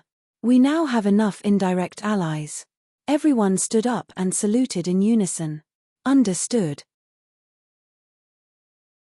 On the other side, the Black Star Core frontline exploration stronghold in the Emerald Star Cluster. The outbreak of the incident last night caused an uproar among the army players. A large number of players gathered at the frontline exploration stronghold, and the hall was filled with army players with all kinds of equipment. There was a lot of discussion, and it was noisy. What's going on? I was on a business trip a few days ago and didn't have time to come online. How did the world change so drastically the moment I came back? Are these guild alliances playing with snakes? The Supercluster Alliance wants to unify the free competition zone. How did the Northern Battlefront and the Galactic Business Alliance get in touch with them? I looked at the forums. They seem to have obtained the main storyline war mission from the Supercluster Alliance. But we don't have any related missions. Do we have to choose the Supercluster Alliance for this main storyline? That's not necessarily true. Didn't some big shots analyze the current situation? The three universal civilizations definitely won't let this go. We're in the Black Star Core, so we should naturally stand on the side of the three universal civilizations. While everyone was discussing, an announcement from the three universal civilizations popped up on the floating screen in the hall, attracting everyone's attention. After browsing through the entire hall, the atmosphere became lively again. Haha, I knew it. With such a big situation, it can't be a one-sided main storyline. So, this is a faction war, and the three universal civilizations and the Supercluster Alliance are opponents on both sides. We're going to have a national war. Countless players were excited. However, after a while, there was still no activity on the interface. Gradually, some people became confused. That's not right. Isn't it a faction war? Why didn't we receive any related main storyline missions? Do we have to take the initiative to trigger it? But who do we find to trigger it?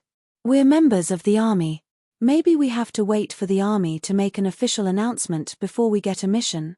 Just as everyone was bewildered, the Philip subroutine on everyone's communicator suddenly jumped out and issued an announcement.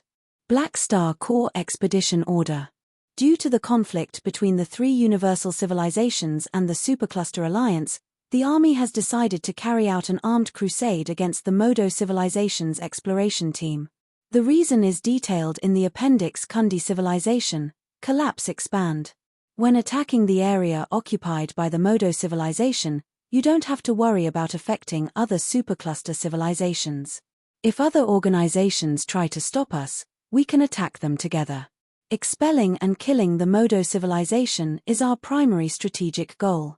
The Army's affiliated organizations can act on their own without deviating from the strategy.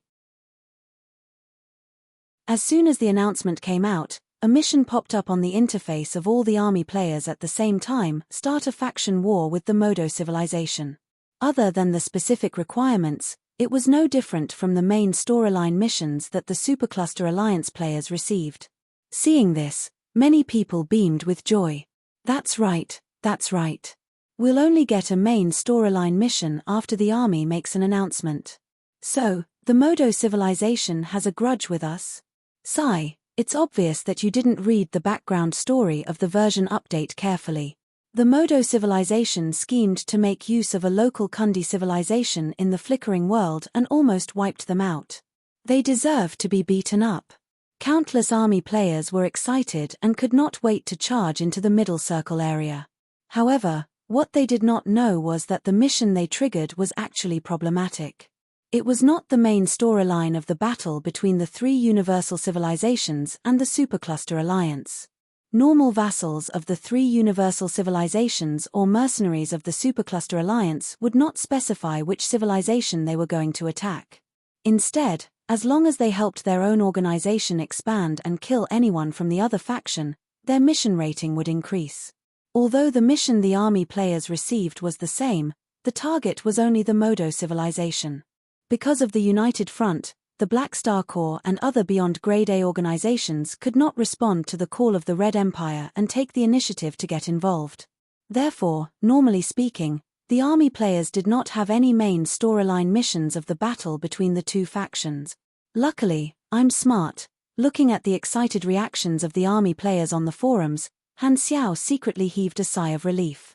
As early as when the Development Union requested all members to be neutral, Han Xiao had already realized that the Black Star Corps would most likely not be able to join the main storyline of the battle between the three universal civilizations and the Supercluster Alliance. As the vice president, if he wanted to maintain his position and voice, he had to obey the collective decision of the United Front. He had guessed the consequences of this, so he deliberately left the Modo civilization as a target to make the three universal civilizations and the Development Union feel that this was a personal grudge. This way, he could legitimately create a war mission and make the Army players think that it was the main storyline. Although the mission target was simpler than the real main storyline, the players could only accept it. Without this fake main storyline, there would definitely be a large number of Army players who had joined not long ago who would be disappointed.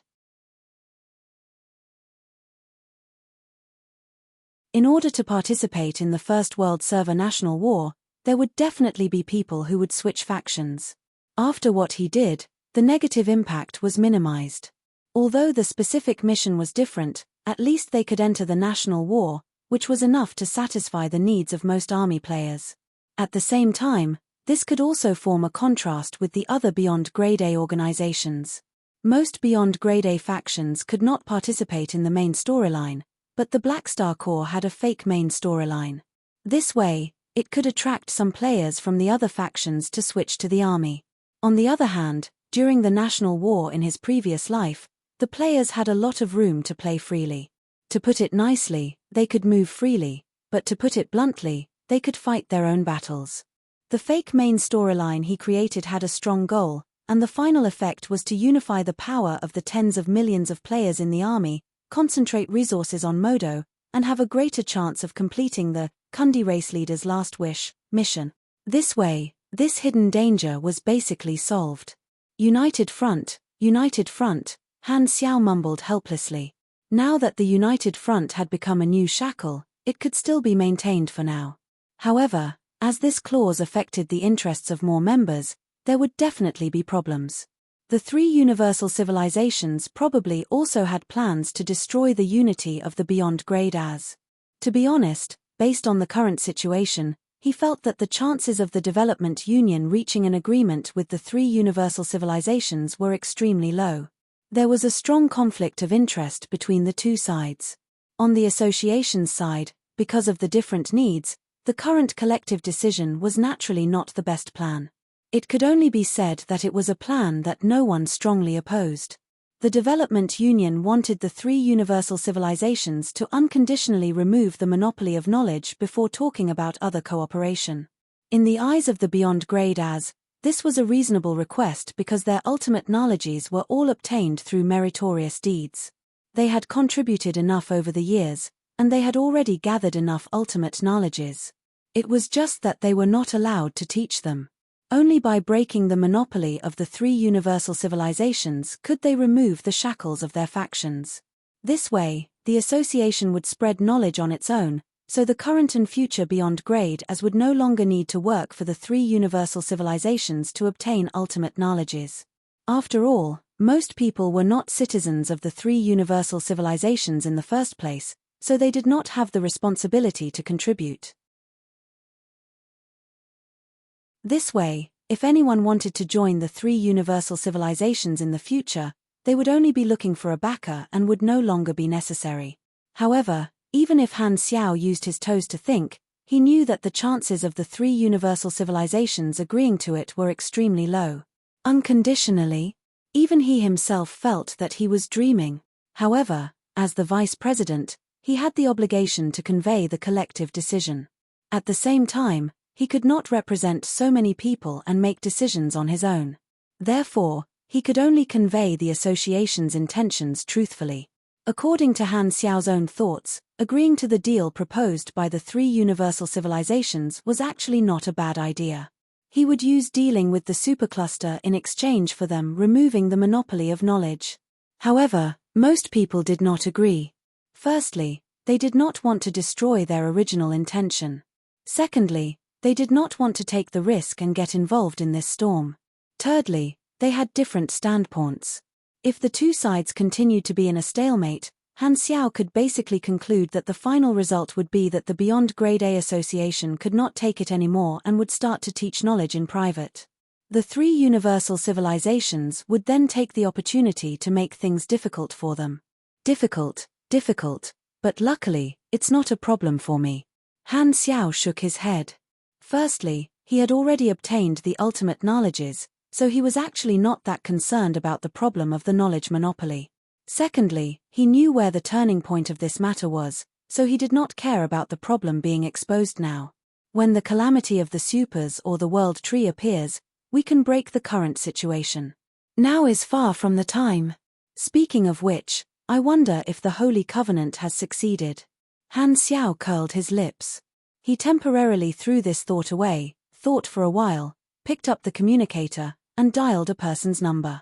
In the Supercluster Alliance storm, the Beyond Grade as who were not direct descendants of the two sides would not interfere in this storm on the surface, but there would definitely be a very small number of people who would do things in private.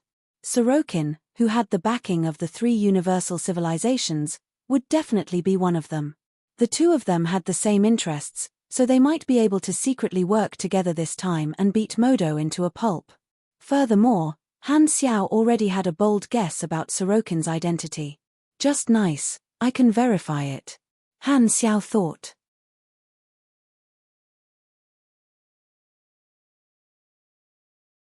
Chapter 1161.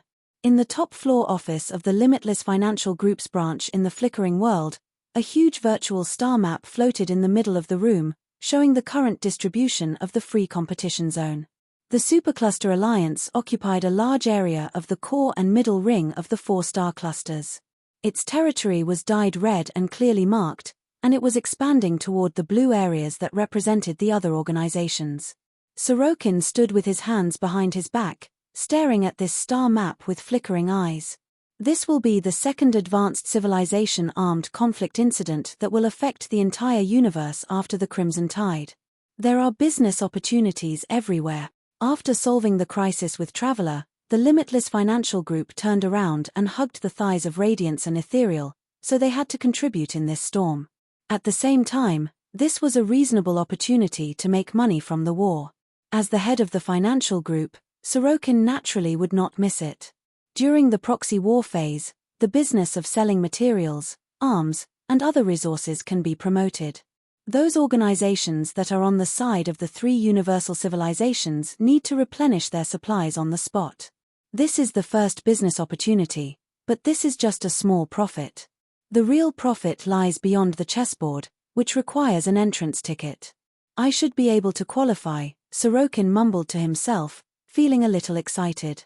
If he could grasp the real profit of this incident, the size of the Limitless Financial Group could be increased, and a skyrocketing stock price would not be a dream.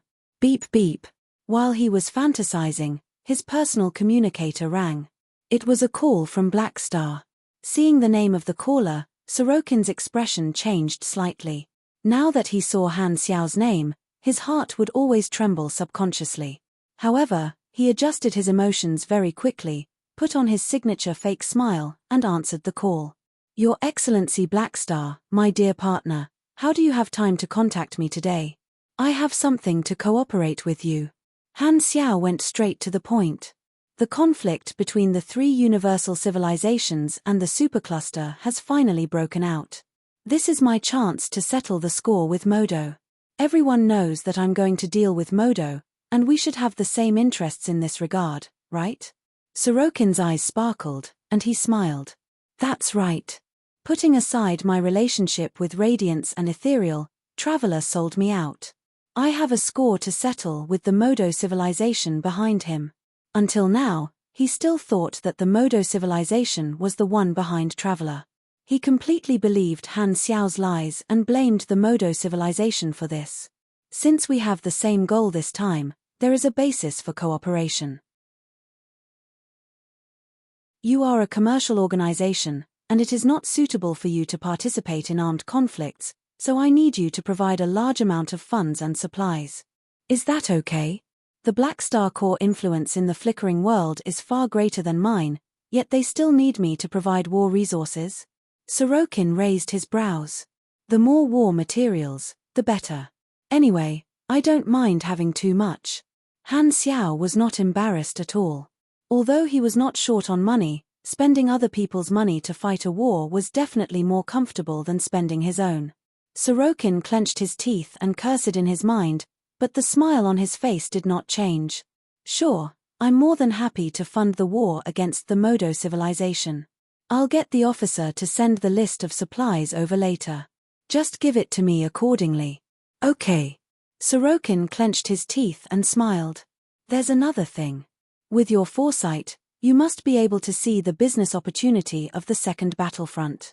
Sorokin's heart skipped a beat. He had a bad feeling about this. He asked tentatively, you mean, stop pretending. The conflict between the three universal civilizations and the supercluster will affect all aspects. Although the free competition zone is a target, the three universal civilizations will not just focus on this. They will definitely open a second battlefront and target the foundations of these supercluster civilizations in the explored universe. They will use political, economic, and other sanctions to pressure them, and there is a huge business opportunity in this. Han Xiao said slowly. The flickering world was the center of the storm, the main stage of the armed conflict. However, there was another battlefront outside the chessboard, which was the three universal civilizations pressuring the supercluster civilization, making the supercluster civilization tired of dealing with them. This would indirectly create an advantage for the free competition zone battlefield, forcing the supercluster civilization to give up as soon as possible. The business opportunity lay in the economic sanctions. Under the targeting of the three universal civilizations, the business world of the supercluster civilization would be shaken, and a large number of enterprises would be unlucky. This would be the opportunity for the other Universal tycoons to enter the fray, like a group of sharks that smelled blood, biting off a piece of meat from the supercluster civilization. The Limitless Financial Group was now close to the three Universal civilizations, and they were a top tycoon themselves. Naturally, they had the right to enter the fray. Han Xiao had his eyes on this opportunity and was prepared to take a share of the pie. At the same time, this plan was also to better complete the Kundi race mission. The mission required him to cause huge losses to the Modo civilization. Killing the other party's army was one aspect, and destroying the Modo civilization's financial stability and causing huge economic losses was also the direction of the mission requirements. By doing both, the mission's success rate would be increased again. Furthermore, the death of the Kundi race leader was still fresh in his mind. From a purely emotional point of view, Han Xiao also wanted to beat Modo up as badly as possible. Sorokin was very unwilling, and he said with a troubled expression, "I haven't decided to intervene yet. Furthermore, you're already a VIP of the three Universal civilizations. You can enter the fray even without me. Why do you need to use my channels? Your channels are better." Han Xiao chuckled without blushing at all. His Germinal Financial Group could indeed enter the fray independently, but compared to the Limitless Financial Group, the Germinal Financial Group's business scope was still a little smaller, and it was not as good as the Limitless Financial Group's channels. This way, he could even borrow their strength to develop, so why not? Of course, to Sorokin, this was equivalent to stealing his business. He felt as uncomfortable as if he had swallowed a fly. He could not wait to get his factories to produce punching bags in the image of Blackstar and vent his anger on the spot. That's not good. Sorokin was unwilling and wanted to beat around the bush. However, at this moment, Han Xiao's tone changed subtly. Speaking of which, when I was looking up information recently, I found a historical figure that interested me. Sorokin was stunned for a moment. He did not know why Han Xiao suddenly changed the topic and started chatting for no reason. He was confused, but he suppressed the impatience in his heart and pretended to be curious. "Who is it?" Han Xiao narrowed his eyes and stared at Sorokin meaningfully. "Ruvel Sissok, a primordial one nicknamed Soul Emperor. I wonder if you've heard of him?" "I've heard of this person. How did he pique your interest?" "Aya, when I was looking up primordial Esper abilities some time ago, I saw an Esper ability entity called Soul Flame and became interested. I looked it up and found out that the last host was this Soul Emperor. It was nothing much at first, but not long after, I happened to meet the current host of Soul Flame and learned a shocking piece of news from him. It turned out that this primordial one Soul Emperor did not die in a war like the information stated. His spirit escaped and hid. Due to the uniqueness of his ability, he might have been alive until now. Furthermore, I found out that his ability is very similar to yours. Don't you think it's amazing? Hehe, it's just a coincidence. But a primordial one that survived until now? That's quite impressive. I also think it's a coincidence. So, let's get back to the topic. Our cooperation in this matter is actually a win-win plan. Isn't it good to get a bigger share of the pie together? That makes sense. Alright, you've convinced me. It's settled then. When the time comes, I'll open up the channels to help the Germinal Financial Group enter. Haha, then I wish us a happy cooperation. I won't disturb you anymore. Okay, happy cooperation. After the communication ended, the smile on Sorokin's face disappeared instantly. Catcher. Sparks flew, and the communicator was crushed into a piece of scrap metal. This guy actually found out about my background. Sorokin's expression was uncertain. Soul Emperor Ruvel Sissok, that was his earliest identity. Although he did not reveal anything when he spoke just now, his heart was actually in turmoil. If it were not for Sorokin's strong mental fortitude, and if he had not been mentally prepared to have his identity exposed, his expression would have changed drastically on the spot, and his identity would have been exposed. Sorokin did not believe that Blackstar could see through his identity with 100% certainty. He must have made the connection because of some information, so he spoke to test him. So much time had passed, and he had already changed many identities. It was impossible for the other party to have solid evidence. Purely in terms of identity, even if the other party knew that he was sole emperor, it would not matter. There were no grudges with the identity of sole emperor. Even if there were enemies, they would have long disappeared in the river of history. However, what Sorokin was afraid of was the chain reaction caused by his identity being exposed. If the three universal civilizations and the various beyond grade as knew that he was actually a primordial one who had lived until now, they would definitely be wary and wary. Then, how could he maintain his weak image and continue to pretend to be weak? Furthermore, he was most likely the only primordial one who had survived until now. The three universal civilizations would definitely make a move. Sorokin felt his scalp tingle just thinking about it. Han Xiao had the evidence, so Sorokin could only agree to Han Xiao's suggestion. Although Black Star probably doesn't have any evidence, if he continues to investigate, he might find out all the identities I've used. Sorokin's expression changed slightly. His identity as sole emperor was still okay, but his other identities were not so clean. In fact, the tragedy of the Pinnacles incident that wiped out all the beyond grade as had his shadow behind it. Although the clues were basically cut off after so many years, if someone found out, the consequences would be unimaginable.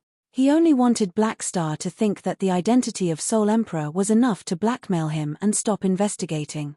Even if I change my identity, there's always the risk of being exposed. Only by getting rid of Black Star can I solve this once and for all. Sorokin's expression was uncertain.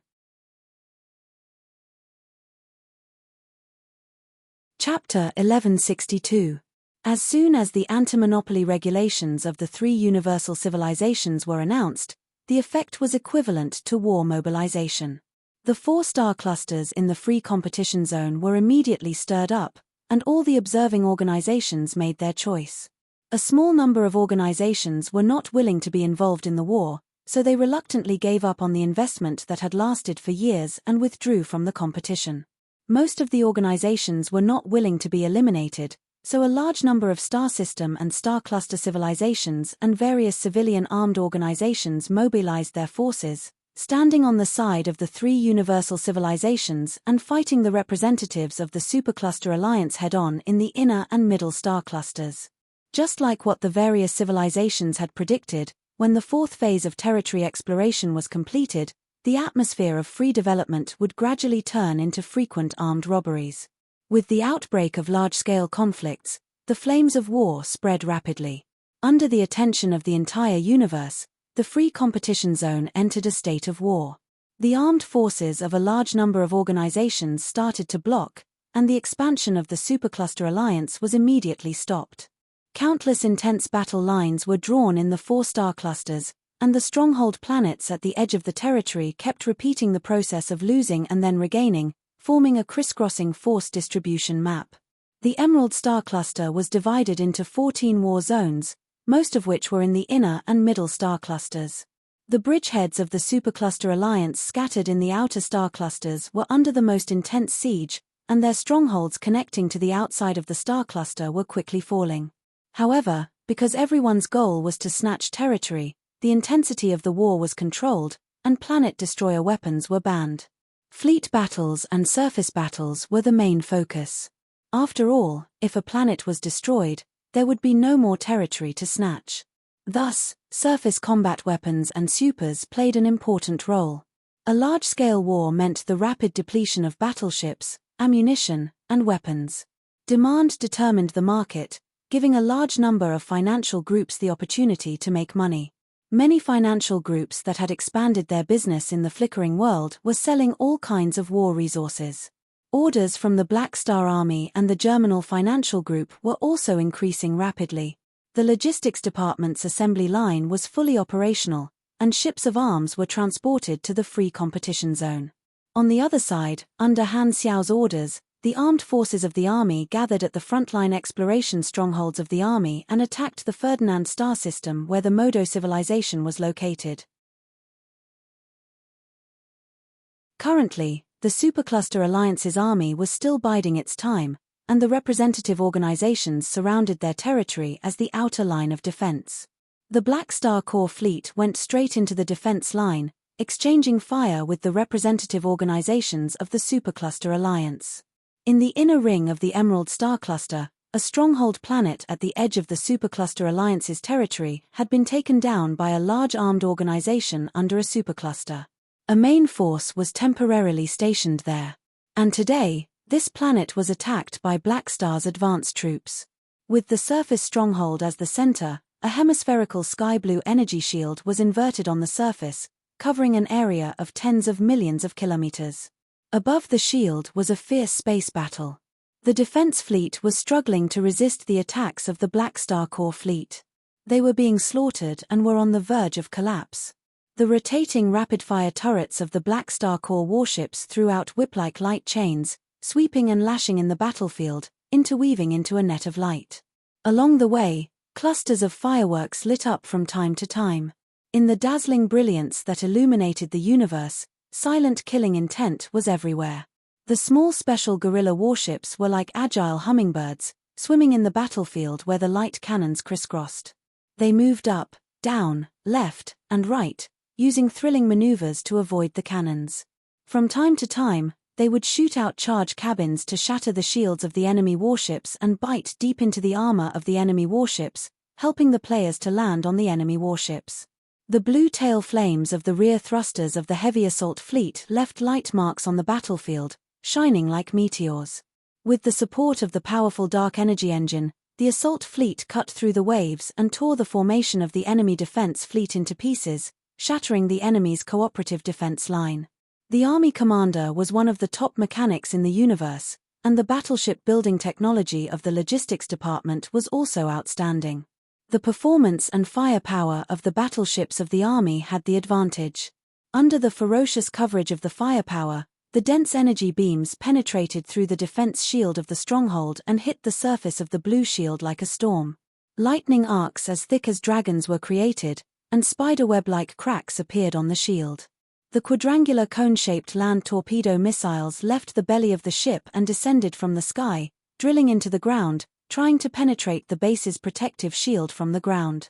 However, the base had also set up defensive measures underground, so they could only see the ground around the protective shield fluctuating and bulging, like a planet with pimples. When they expanded to the peak, they suddenly exploded. Countless soil and sand mixed with flames and mushroom clouds rose into the sky, and the shockwaves swept along the surface of the ground, blowing up dust like a sandstorm. In the command center of the ground base that was shaking non-stop, the atmosphere was extremely tense.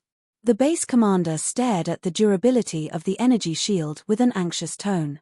"Are the reinforcements not here yet?"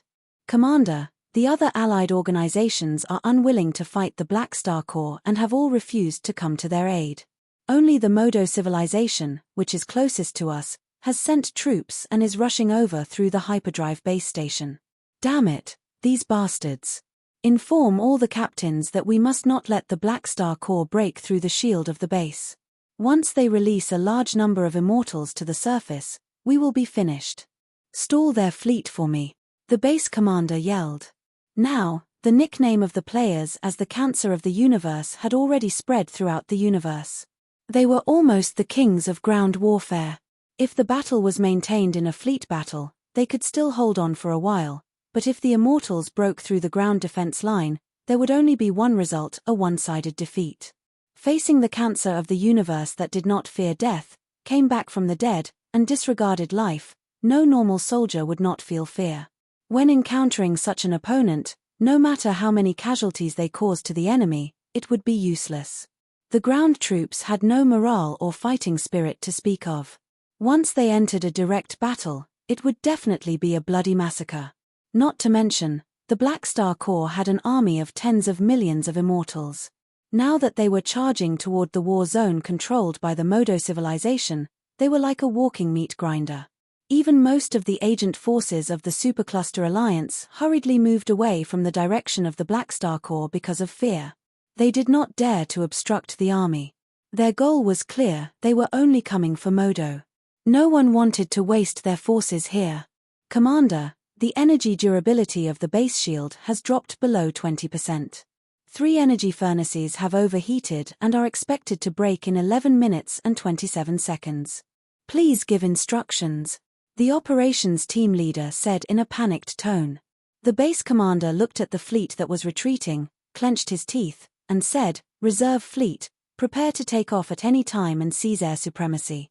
Preheat all anti-air turrets and activate all missile silos. As soon as the shield breaks, fire immediately. All mechanized divisions, armored divisions, and supers, get ready for ground combat." A series of orders were issued. The black mass of armored soldiers and vehicles quickly got into position and looked up at the space battlefield. From time to time, the sound of soldiers swallowing nervously could be heard in the communication channel. Amidst the tense atmosphere, time ticked away in the fierce battle. A day felt like a year. Under the horrified gazes of the soldiers in the base, the blue shield above their heads suddenly shattered, exploding into light dust that filled the sky. The next moment, a series of whistling sounds could be heard. Whoosh! Airdrop cabins with shields passed through the interweaving firepower of the empty turrets and crashed into various locations of the base, burning with white smoke. The hatch slid open, and teams of fully armed Grade B players stepped onto the ground and charged toward the ground troops.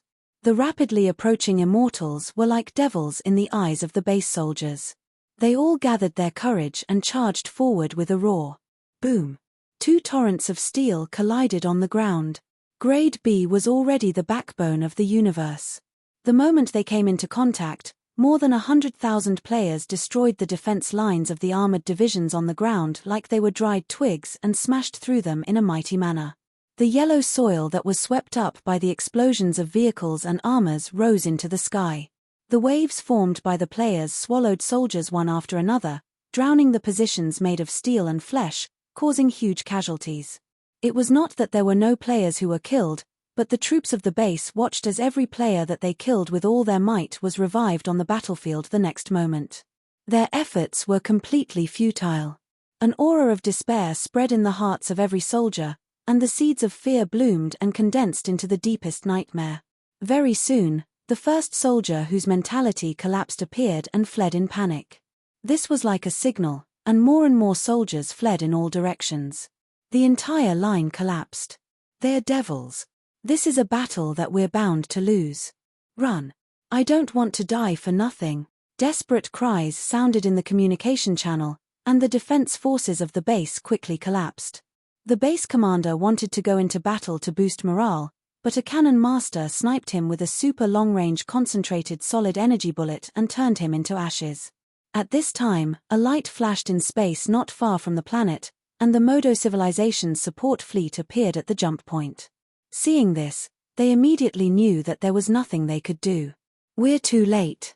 They've already been attacked by the cancer of the universe. There's no saving them." Without another word, the captain ordered the fleet to immediately turn around and turn into streams of light to escape. He was very decisive in his cowardice. Bang! Someone slammed the conference table. "Tell me, how do we solve the problem of the Black Star Corps?" The commander of the Modo civilization's expedition fleet, Roddick, was furious. His roar echoed throughout the conference room. Before the war, due to the Supercluster Alliance's help, the Black Star Corps could not attack the Modo civilization's territory alone. Now that the Supercluster civilizations could not even take care of themselves, it was the best time to act. This was supposed to be the proxy war stage, and the Supercluster civilizations should have stayed put and watched the situation. However, due to the Black Star Corps attack, only the Modo civilization had to enter the battlefield in advance. They lost the right to watch and became the member in the worst situation among all the Supercluster civilizations. "Most of the allies we recruited are unwilling to fight the Black Star Corps head-on, so we can only resist them personally. We can't let them enter our territory. The other Supercluster civilizations will more or less provide help. They won't sit back and watch our defense line be broken so easily. Even if they help, their support is limited. They can't lose sight of us. Plus, the Black Star Corps public goal is very clear. They're only targeting us. The others are also worried that if they interfere too much, they'll drag the Black Star Corps down with them, so they'd rather sacrifice us to stall them. Everyone discussed softly. The atmosphere was gloomy. If it was a normal armed organization, it would not be a big problem. After all, the Modo civilization was a supercluster civilization. Its armed forces were still very strong. However, the intensity of the war was limited. The role of supers was very important, and the immortals of the Black Star Corps were too shameless. Even if they could hold them back for a while, they would not be able to withstand the casualties. This reality made everyone's heart heavy. We can only let the immortals deal with the immortals. We've also recruited many immortal organizations. As long as we give them enough money, maybe we can send them to fight against the Black Star Corps? Lagos suggested. That's the only way now. Letting the normal supers that they had painstakingly cultivated fight against the players was a huge loss. Only the immortals were the most suitable to deal with the immortals. Roddick's expression was gloomy. Unfortunately, it's not a permanent solution. If we want to get out of this situation, we have to let the Black Star Corps retreat. Then what should we do? Should we make peace with the Black Star? That's impossible. Roddick shook his head decisively. Only by killing Black Star himself can the Black Star Corps fall apart. Unfortunately, we can't do that at all. Let's change our direction. As long as we cause some trouble for Black Star so that he doesn't have time to care about us, that's fine too. You have a plan? Not yet. Lagos shook his head. However, I might have a way to deal with Black Star.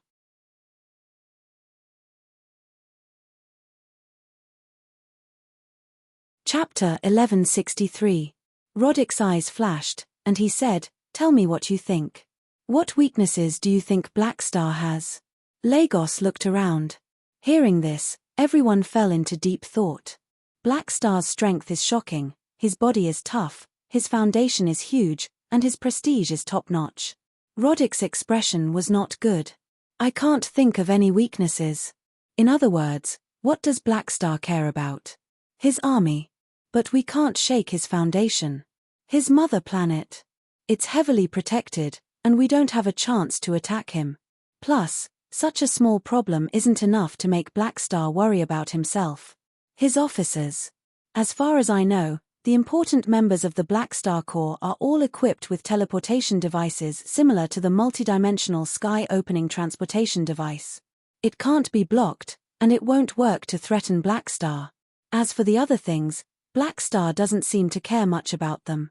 The more Roddick spoke, the more desperate he became. In his opinion, unless the upper echelons surrounded Black Star without caring about the casualties, there was nothing they could do about him. Lagos shook his head. Black Star is indeed strong, but don't exaggerate too much. Get rid of the shadow in our hearts and re-examine him. There are actually some ways to achieve our goal. We can split it into two routes, direct and indirect. Roddick had a glimmer of hope. In the past few years in the free competition zone, Black Star had become a huge problem for him. He could not wait to ask. Hurry up and tell me. The direct route is very simple. Start with Black Star himself. Although we can't wipe out his physical body, his soul isn't as tough as the indestructible body. Hearing this, Roddick was immediately discouraged. So what? Even if Black Star's mental strength is relatively weak, it's not something we can target. At the very least, only peak beyond grade as are qualified. No. Take a look at this file. Lagos swiped the virtual screen with his finger and released a confidential file. Riddick looked over and mumbled to himself, Marwell's project file, project number -023, project name, Soul Swap Twins. What is this? This is a top-secret document sent to me by the upper echelons not long ago. I don't know much about the Marwell project, but according to the description of the upper echelons, this project is one of the secret plans of the civilization to cultivate special talents. As soon as he finished speaking, everyone nodded one after another, and they weren't surprised. Because they coveted the position of the overlord of the three universal civilizations, the supercluster civilizations had always known how to hide their trump cards and had formulated many plans to secretly cultivate special talents. After the tragedy of the Pinnacles, there were even more such plans. Some of the direct beyond grade as hidden in the secondary dimensions were the products of different secret cultivation plans. This was considered a semi-public secret among the advanced civilizations. The three universal civilizations also knew about it, but they did not know the details of the various plans. You're saying that these two can deal with Black Star? Roddick expressed strong doubts. That's impossible. These twins aren't even beyond grade as. How can they hurt Black Star? You've also subconsciously misunderstood. Beyond grade as aren't the only ones who can hurt beyond grade as. Although these twins are weak, they're the only ones who can use a special universal treasure, and this universal treasure belongs to the category of space wonders. It has miraculous effects on the soul and has never appeared before. It might work on Black Star. Roddick hesitated for a while before clenching his teeth. Since there's no other way, let's ask the upper echelons to send these twins over to help. What's the other indirect route you mentioned? The indirect route is to target the people around Black Star. Looking at his experience so far, there are very few people he cares about. Among them, his relationship with the Dragon Emperor is more subtle. If something happens to the Dragon Emperor, he might be able to temporarily put down everything he has on hand and restrain the Black Star Core. Roddick was shocked. Why would the Dragon Emperor be the target? Officers like Hela are heavily protected. In comparison, the Dragon Emperor has a higher chance. Didn't you say that Black Star gave special teleportation devices to the people he cares about? There's no way the Dragon Emperor isn't prepared. How do we deal with her? When I said deal with her, I didn't mean killing her with force. After all, she's a beyond grade A and won't be easy to deal with. Lagos pondered. But think about it. If the Dragon Emperor suddenly has a huge change in personality and commits a heinous crime, Black Star won't turn a blind eye to it, right? You're saying, I have two plans. The first is to let the Soul Swap twins plot against the Dragon Emperor and twist her thoughts. The success rate of this will be higher than dealing with Black Star directly. The second is to find a way to put the Dragon Emperor in a whirlpool and make everyone angry, such as violating the peace treaty and massacring civilians. This way, Black Star will have no choice but to divert his attention. There's no need to talk about the first plan. What about the second plan?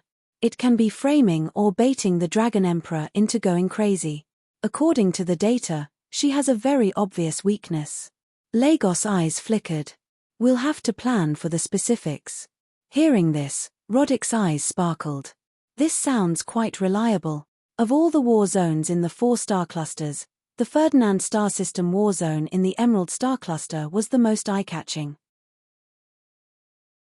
The reason was that the Black Star Core tore through the outer defense line formed by the proxy organizations and headed straight for the Modo civilization's important territory in the Central Ring area.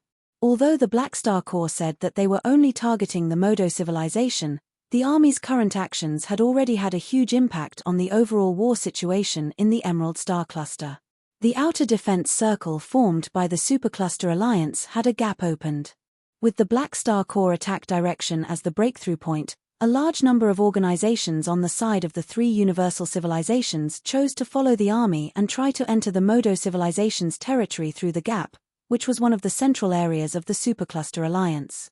The Supercluster Alliance tried to fill the gap, but they could only send reinforcements. No matter how unwilling the proxy organizations were, they had to stop the advance of the 3 universal civilizations' forces led by the Black Star Core. The Modo civilization had no choice but to send out a part of their regular army to cooperate with the Northern Battlefront and other player guild alliances to stop the Black Star Core, barely keeping them on the battlefront between Star Zones 5 and 7. This battlefront had become the whirlpool of war in the Emerald Star Cluster, attracting a large number of armed fleets and turning it into a meat grinder. The Ferdinand star system's battlefront had become the most intense area of the battle. The war in the flickering world was in full swing, and the 3 universal civilizations did not stay idle. They issued measures to impose sanctions on all the supercluster civilizations in multiple areas, starting to erode the national strength of the various supercluster civilizations from political, economic, and other aspects so that they could not focus on the war. Therefore, a large number of the Germinal Financial Group's business personnel boarded the fleets returning to the explored universe and headed to the various starfields. In the spaceship, Enterprise, the current vice president of the Germinal Financial Group, looked out of the window, his eyes reflecting the beautiful exhaust flames of the fleets. Unknowingly, it's been more than 20 years, he touched the mustache on his lips, and a complicated look flashed in his eyes. The scene of him being half-forced by Blackstar was still vivid in his mind. Many years had passed in the blink of an eye, and Enterprise had already turned from a young man with some business talent to a shrewd and experienced middle-aged businessman. His position had also been promoted to CEO. At first, he was unwilling, but later, he took things as they came. Then, for the sake of promotion, he worked hard to improve his performance. Now, he was already used to working for the army and working hard to obtain benefits for the army. Every time he thought of the past, Enterprise felt like he was dreaming. He was originally just the head of a small financial group, but he never thought that he would become an important officer under the Black Star Corps and step onto the top stage of the universe. Seizing the opportunity to shake the economic stability of an advanced civilization, not only earning huge profits but also influencing the situation of the universe. This was one of the top achievements of a galactic businessman. Those who could do this were all business giants in the universe. If not for Blackstar, this guide, he would probably only be able to make a name for himself in a small pond in a star system. He would not be able to imagine his current life.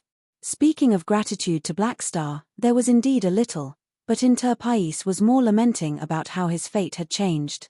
At this time, the secretary walked in with a virtual document in his hand. Vice President, the Limitless Financial Group has drafted a cooperation agreement and needs your signature. Bring it over. Enterprise stopped thinking, quickly glanced at the terms of the document, and signed his name. He remembered that he had a mission on this trip. Cooperating with the Limitless Financial Group to get a share of the economic sanctions was only the surface reason. There were two real missions. One was to focus on attacking Modo in the economic field, and the other was to help the intelligence personnel hide and monitor the movement of the supercluster civilization's resources and army. The lifeline of the Superstar Cluster Alliance in maintaining the war was logistics. If they did not receive a steady stream of support, the troops in the free competition zone would be nothing more than a lone army that was bound to lose. Therefore, the army commander privately gave him a mission to figure out the transportation lines of these civilizations through the resource movements of the superstar cluster civilizations. As long as he could control or cut off the transportation lines of the supercluster alliance, the troops in the free competition zone would just be a bunch of turtles in a jar. After more than 20 years of contact, the image of Han Xiao in his mind was one of foresight. He knew very well that his army commander was setting up a trap, and he was just one of the chess pieces that needed to be placed in the right position. On the other hand, in the Black Star Corps frontline exploration base, a group of players gathered in a private room. It was crowded and noisy. "We've been here for almost 20 minutes. Why did you call us over? Were you guys also informed by Philip?" "Yeah, I wonder why we're here." Many of the players were discussing. Everyone present had just arrived at the exploration base and was preparing to join the next fleet to attack the Modo civilization. However, when they arrived at the base, they suddenly received a notification from Philip, telling them to wait in this room. This situation was usually a sign that a mission was about to be triggered. Not many people rejected it, and most of them came. There were about 2,000 people in the room now. Most of them were veteran players who had joined the army early on, and some were even members of certain Chinese club guilds. Just as everyone was chattering away, a strange sound suddenly rang out in the room. Hum. A virtual projection appeared in front of the crowd, instantly attracting everyone's attention. Many of them widened their eyes in surprise. Black Star. The projection that appeared in front of everyone was Han Xiao. Han Xiao looked around, looked at the curious faces, and nodded in greeting. "Everyone, I'm the one who informed you to come here. You're all veterans who have been with the army for many years. You're all trustworthy. I've chosen you out of everyone. I have a secret mission that I hope you can carry out." Hearing this, Everyone present could not help but widen their eyes. We're players who were specially chosen by the army commander. Ah, the scent of a hidden mission. What do you want us to do? A bold player in the crowd shouted excitedly. Han Xiao smiled. I need you all to be spies. Then, he issued the secret mission that he had written long ago to the players present. Everyone's eyes lost focus, and they looked like they were looking at the interface. Many foreign clubs had planted spies here, and Han Xiao was prepared to give them a taste of their own medicine.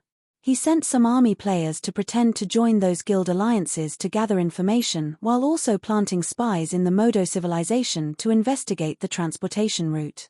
For this reason, he would conceal the fact that these players had served in the army and cleanse their identities. This was a piece of cake for a beyond grade of virtual mechanic. Investigating the transportation route was not to completely destroy the Modo civilization's hope but to better encircle them and attack their reinforcements. He grasped the Modo civilization's determination that they would not give up on the flickering world so easily.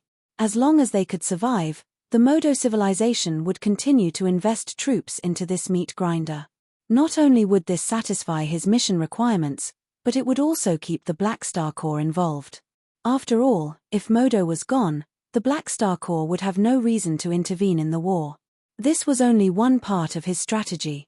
Han Xiao was secretly planning in many ways, preparing to weave a huge net to cover the Modo civilization and make them the prey on the spider's web. For this, he even secretly contacted an old friend that he had not interacted with for a long time, a dangerous sociopath, a powerful demagogue, and a useful tool in his mind, Rosalind. It was not difficult for him to imagine what kind of changes would occur within the Modo civilization after using such a powerful weapon.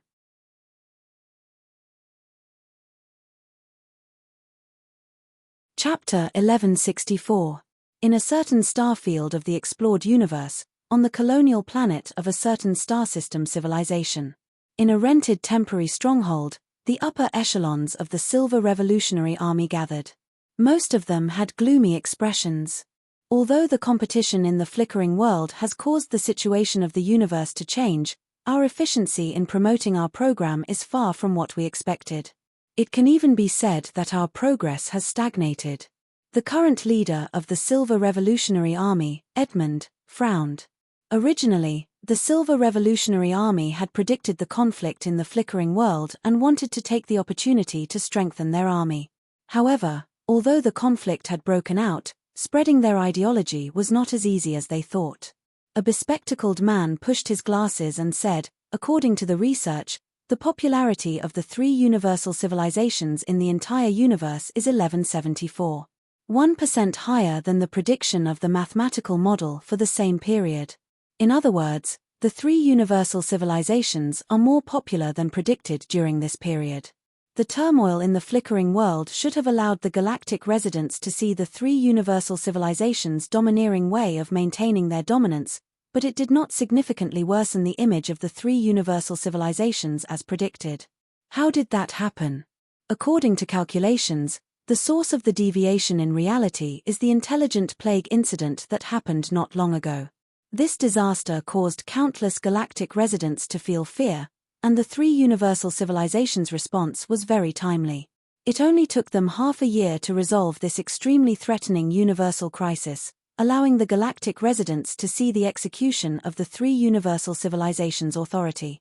Thus, the people's hearts were aligned. Black Star played an important role in this. It can be said that if not for Black Star's contribution and the Mecha Empire's ambition attracting hatred, the 3 universal civilizations would have definitely lost a lot of people's support in the conflict in the flickering world. Now, their foundation is very stable. Hearing this, the upper echelons of the Silver Revolutionary Army present could not help but have bitter expressions. The conflict in the flickering world was supposed to be a once-in-a-lifetime opportunity for development, but now, it seemed that this opportunity could no longer reach their expectations. The effect was at least 90% lower than what they had expected. Without this opportunity, everyone suddenly felt that their future was bleak. Many of them cursed their bad luck and blamed the intelligent plague for ruining their plans, causing them to lose the right time and place. What they did not know was that the intelligent plague was an important event for their rise in their previous life, but now, due to the butterfly effect created by Blackstar, it became a huge obstacle to their development. Edmund turned to look at the dignified lady leaning on the sofa not far away. "Mentor, what do you think?" Everyone looked over anxiously. Although they were all higher-ups, they all knew that Rosalind was their spiritual pillar. Rosalind swirled her wine glass and glanced at everyone with a faint smile. She said nonchalantly, "Since the development is blocked, then let's take it slow. A person's heart is like smoke, and it changes unpredictably. The support now can turn into hostility in the future. Be patient." Someone said hesitantly, "You don't have a way to solve this problem?" Rosalind covered her mouth and laughed. "Haha, do you think that I am omnipotent? The general trend is irresistible. I can only go with the flow and continue to hibernate. What can I change by myself?" With that, Rosalind stood up and walked in front of everyone with a faint smile. "Anyway, it's hard to develop now, so I plan to find some time to do something else. Blackstar sent me a message not long ago, saying that he needs me to do something for him." Everyone was shocked. "You're still in contact with Blackstar?" Edmund was surprised. "Why not?" Rosalind shrugged nonchalantly. "After all, I was an officer under him for a while, and he didn't stop me from leaving. I owe him a favor." Edmund's expression became serious, and he said with a deep voice, "What we're doing now is going against the 3 universal civilizations." "Who is Blackstar?" "He's an important ally of the 3 universal civilizations. How dare you keep in contact with him?" "To be exact, Blackstar contacted me one-sidedly." Rosalind did not care. "Plus, he already knew what we were going to do. He probably thinks we're a joke." Edmund's expression was serious. He paced around the room twice and asked hesitantly, "What does Blackstar want you to do?" "He wants me to go to the Modo civilization and use my ability to intensify social conflicts." Rosalind clicked her tongue. "He really trusts my ability." One of the upper echelons of the Silver Revolutionary Army was shocked. "It can't be. Not only did Blackstar not expose our actions, he even ordered you to incite social conflicts in an advanced civilization. Isn't he a great man who cares about the civilians?" Rosalind smiled playfully. "How can a man who built such a huge foundation in decades be as kind as the news says? It's just that he knows how to maintain his image and leave the dirty work to others. Now, it's my turn to do the work." Then, without waiting for anyone to answer, she pushed the door open and left the room. Blackstar's request to her was to incite internal conflicts in the Modo civilization as much as possible, and she was free to do the rest. Rosalind already had a vague idea of what to do. In her opinion, the Modo civilization was a federation of 3 main races, so it might be very suitable to implant the idea of division. Speaking of which, she originally planned to change the fate of the 3 universal civilizations and see the supercluster civilization as a potential supporter. She did not expect to turn around and change the fate of a supercluster civilization. Rosalind did not mind this. Unlike most of the upper echelons of the Silver Revolution, she did not have the belief that she had to achieve great things. To her, dealing with the 3 universal civilizations or dealing with the supercluster civilization was just a challenge in her eyes. A sociopath like her who only wanted to see the world in chaos did not care about adding another opponent. In an asteroid belt somewhere in the explored universe, the secret base of the Assassin Society. Ding ding dang dang. Hundreds of assassin apprentices in training uniforms were practicing in the open-air training ground. Only the sound of weapons clashing could be heard. On the stands of the training ground, a few mentors stood with their arms crossed, supervising the training of the apprentices. Lothair stood at the front with an indifferent gaze. It had been about 20 years since Han Xiao ordered him to secretly form the Assassin Society. Over the years, he had left a terrifying record in the black market and secretly recruited many killers and assassins. He was also constantly training new people. Now, the organization had already reached a certain scale. Beep beep. At this time, his communicator suddenly rang. Lothair glanced at it, turned around, and left. "Stop training. Gather everyone, prepare the spaceship, and get ready to depart." The officers put down their hands with curious expressions. Where are we going? Mission, to Modo. Lethair's words were concise, and he disappeared into the tunnel. He was not interested in power at all.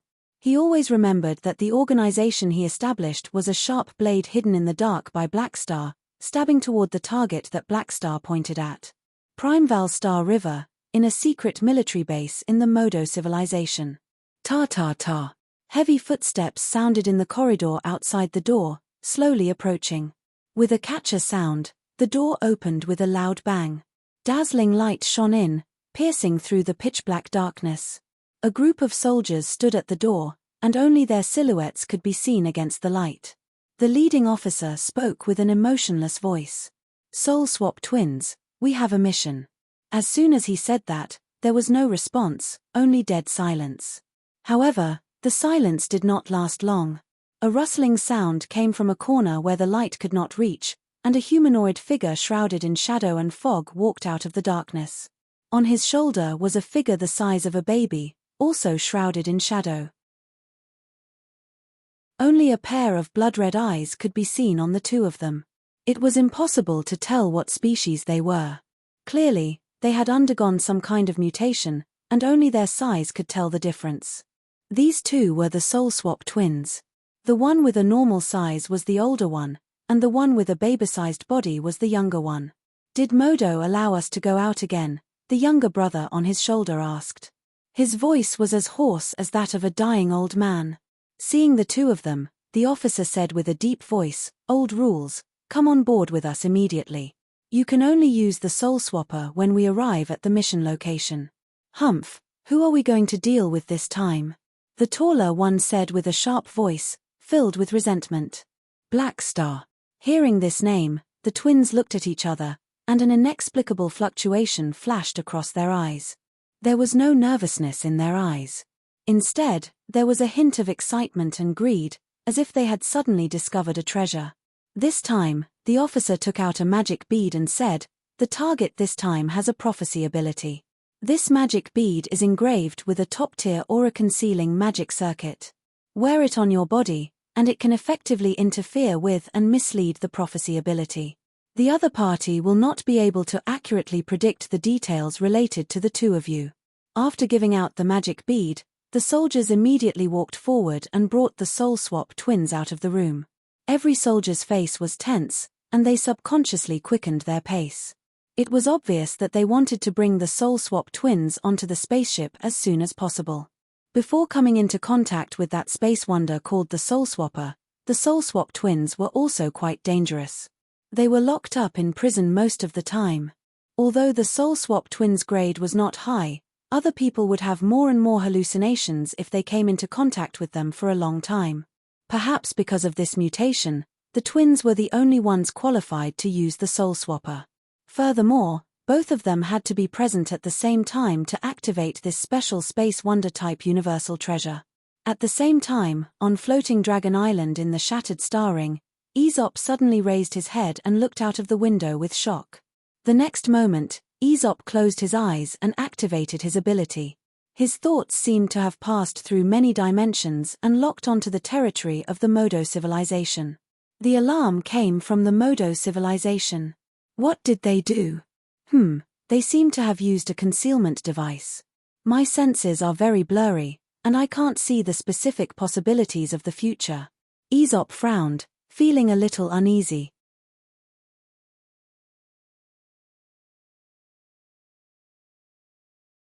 Chapter 1165. In the Army Commander's office in the Black Star Palace, a bright star map sand table was suspended 1 meter above the ground. The blue light illuminated Han Xiao's face. This star map sand table was a miniature map of the explored universe. 2 areas were lit up. One was the free competition zone of the flickering world, and the other was the Modo civilization's territory in the Primeval Star River. In these 2 areas, there were scattered light spots. Above each light spot floated a portrait or an organization emblem, representing the identity of each light spot. Lethair, Rosalind, Interpais, and so on were among them. Han Xiao slowly walked around the sand table, casually pointing the light spots representing Rosalind and Lothair to the Modo civilization's territory. He muttered to himself, "Lothair and Rosalind are already in position. Interpais will be here soon with the Germinal Financial Group." This scene was like a chess player using the star map as the chessboard and the organizations under him as the chess pieces, setting up an encirclement and annihilation against the Modo civilization. Because of the Development Union Agreement, as well as the glorious image the three universal civilizations had deliberately created for him, he could not personally participate. Therefore, outside of the open crossfire in the free competition zone, if he wanted to do something secretly, he would need some people to do the dirty work. This time, Han Xiao had formulated an attack plan with the military and economic fields as the core. The direct battle was very simple.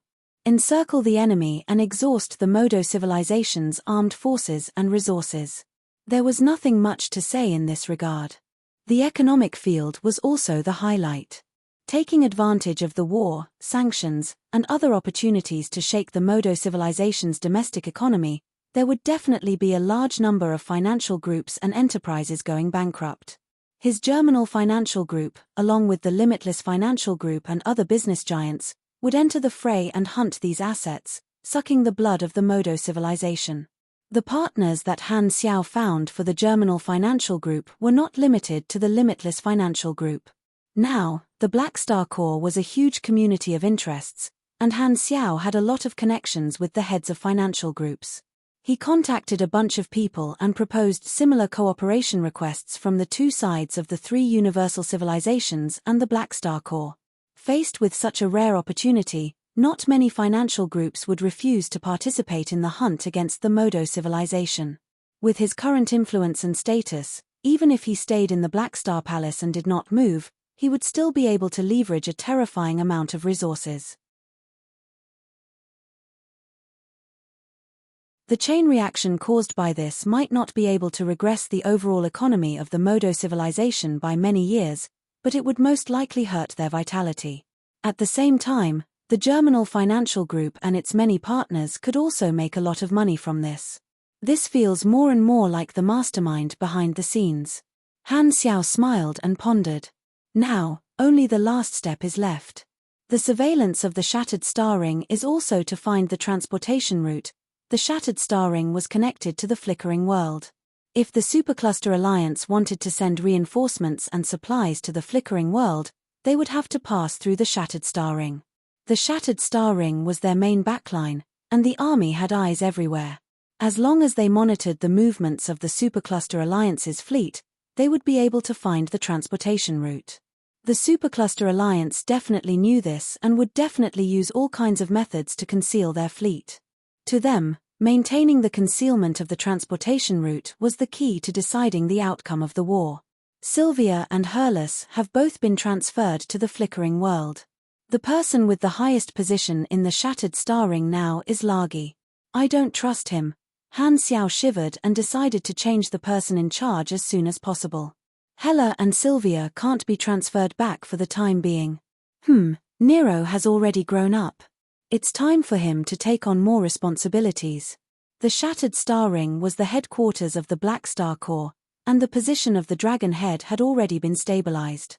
It was not difficult to monitor the movements of the Supercluster Alliance. Nero could be in charge and train this kid.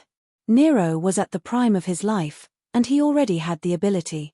He only lacked some experience. Han Xiao had always hoped to nurture Nero into a talent that could take charge of everything. Putting aside their relationship, Nero was also a high-level protagonist-type character with shocking potential. He was worth nurturing as a core member. If he could nurture a better tool than Sylvia, that would be for the best. That way, he would not have to worry about it. After all, Nero was a man and did not have to worry about his hairline. He also had various fatigue resistance and strong liver, so he could be used to death. Right, Aesop is good at finding people. I can ask him to be Nero's temporary assistant. Han Xiao stroked his chin, and this thought flashed through his mind. Having an old man at home was like having a treasure. Getting Aesop to help would not only increase the chances of finding the Supercluster Alliance's transportation route, but it would also allow Aesop to impart his precious life experience to Nero, killing two birds with one stone. However, he did not know if Aesop would be willing to help. The old man had been idling on Floating Dragon for decades, and he should be more than happy to find something for him to do. Beep beep. Just as he was thinking about this, his communicator rang. Han Xiao took a look, and his mouth twitched. Speaking of Aesop, Aesop is here. Did that old man predict that I'm going to look for him again and made a move first? Han Xiao thought to himself and picked up the call. Old man, you knew that I was going to look for you again? I have something else to talk to you about. Aesop did not beat around the bush and went straight to the point. I foresee a crisis from the Modo civilization. They might be up to something soon, and it should be directed at you. You have to be careful. They used a concealment device, so I can't get a clear prediction. Oh, got it. Han Xiao nodded and did not find it strange. Since they were already targeting him, the Modo civilization would definitely do something to try and salvage the situation. Even without Aesop's reminder, he knew that the Modo civilization would definitely retaliate. It would not be strange for them to use a concealment device. After all, he still had the identity of a prophet. You'd better be careful. Although I can't get a clear prediction, I have a bad feeling about it, Aesop emphasized. All right, I'll pay attention. Han Xiao quickly recalled the various trump cards that the Modo civilization had exposed in his previous life and guessed the various possibilities that they would use to deal with him. As long as you take it seriously. You said you were looking for me? Aesop changed the topic. Hearing this, Han Xiao then explained his intention of inviting Aesop to show him. Inviting me? I have no objections, but I'll have to ask Ames. If she's not afraid that I'll take the opportunity to run away, then I'm fine with it. Aesop thought about it and did not reject. He had been cooped up in Floating Dragon for decades, and he had also entrusted Ames to Blackstar. He had found a good home for his daughter and had nothing to worry about. Therefore, his thrill-seeking soul was itching for action again. I'll find a time to talk to her. Han Xiao smiled. Although he had a close relationship with Ames, he still had to politely greet her if he wanted to borrow someone from Floating Dragon. After talking for a while and reaching a consensus, Han Xiao turned off the communicator, sized up the star map sand table, and nodded with satisfaction. This way, the plan was basically complete. He did not need to interfere anymore. He only needed to wait for the chess pieces to act and let things develop according to plan. Han Xiao opened the interface and took a look. More than half of version 4.0 is already over. According to my current experience accumulation efficiency, the experience I've accumulated will be enough for me to reach level 340 and complete the next level of promotion. He had originally accumulated enough experience, but because of the battle with the Mecha Empire, he had converted his experience into awakening points and added close to 10,000 intelligence. Now that some time had passed, his experience was slowly accumulating again. He had already added the God's trait transformation points that the 4 new universal treasures had brought him. Now that his God's trait transformation had reached the 9th level, the bonuses were considerable. As long as he obtained one more God's trait transformation point, he would be able to trigger another substantial enhancement every 5 levels. According to Han Xiao's estimation, when he reached level 340, raised his God's trait transformation mechanic path to level 10 and above, obtained a few powerful talents from the Kundi race mission, and created some new mechanical universal treasures, he should be able to suppress the Mecha Empire. At that time, even if the Mecha Empire did not provoke him, he would still fight with the Mecha Empire and rewrite the tie record. As the days passed, the battle in the free competition zone became more and more intense. Under a chain reaction, the entire universe was in chaos. The 3 universal civilizations' sanctions on the supercluster civilizations were extremely strong. The supercluster civilizations were all resisting the pressure, and there were various negative reactions in their countries. Among them, the Modo civilization's situation was the worst. Not only did they suffer heavy losses from the Black Star Corps in the free competition zone, but their country was also gradually becoming chaotic. Assassinations occurred frequently, and those who were killed were all famous and successful people from all walks of life. This caused the people to panic, and it also seemed like someone was deliberately inciting negative thoughts, causing social conflicts to become more and more intense. At the same time, their economy was also affected to a certain extent. A large number of enterprises went bankrupt, and a large number of people lost their jobs. Even if the supercluster civilizations were large and powerful, it was impossible for them not to suffer losses after being robbed by a large group of galactic financial groups. If it were any other time, with the power of the Black Star Core, it would be impossible for the Modo civilization to be in such a sorry state. However, the three universal civilizations were the main force of the sanctions, and the Modo civilization was in a terrible state. This environment provided Han Xiao with the best opportunity to cause trouble. In just 3 months, the Supercluster Alliance had tasted the taste of deep water.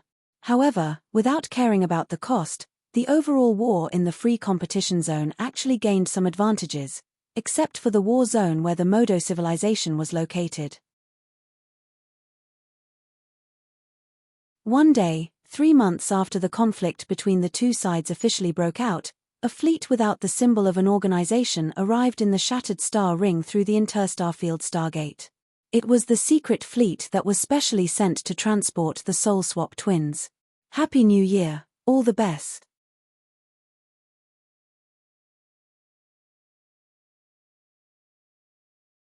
Chapter 1166.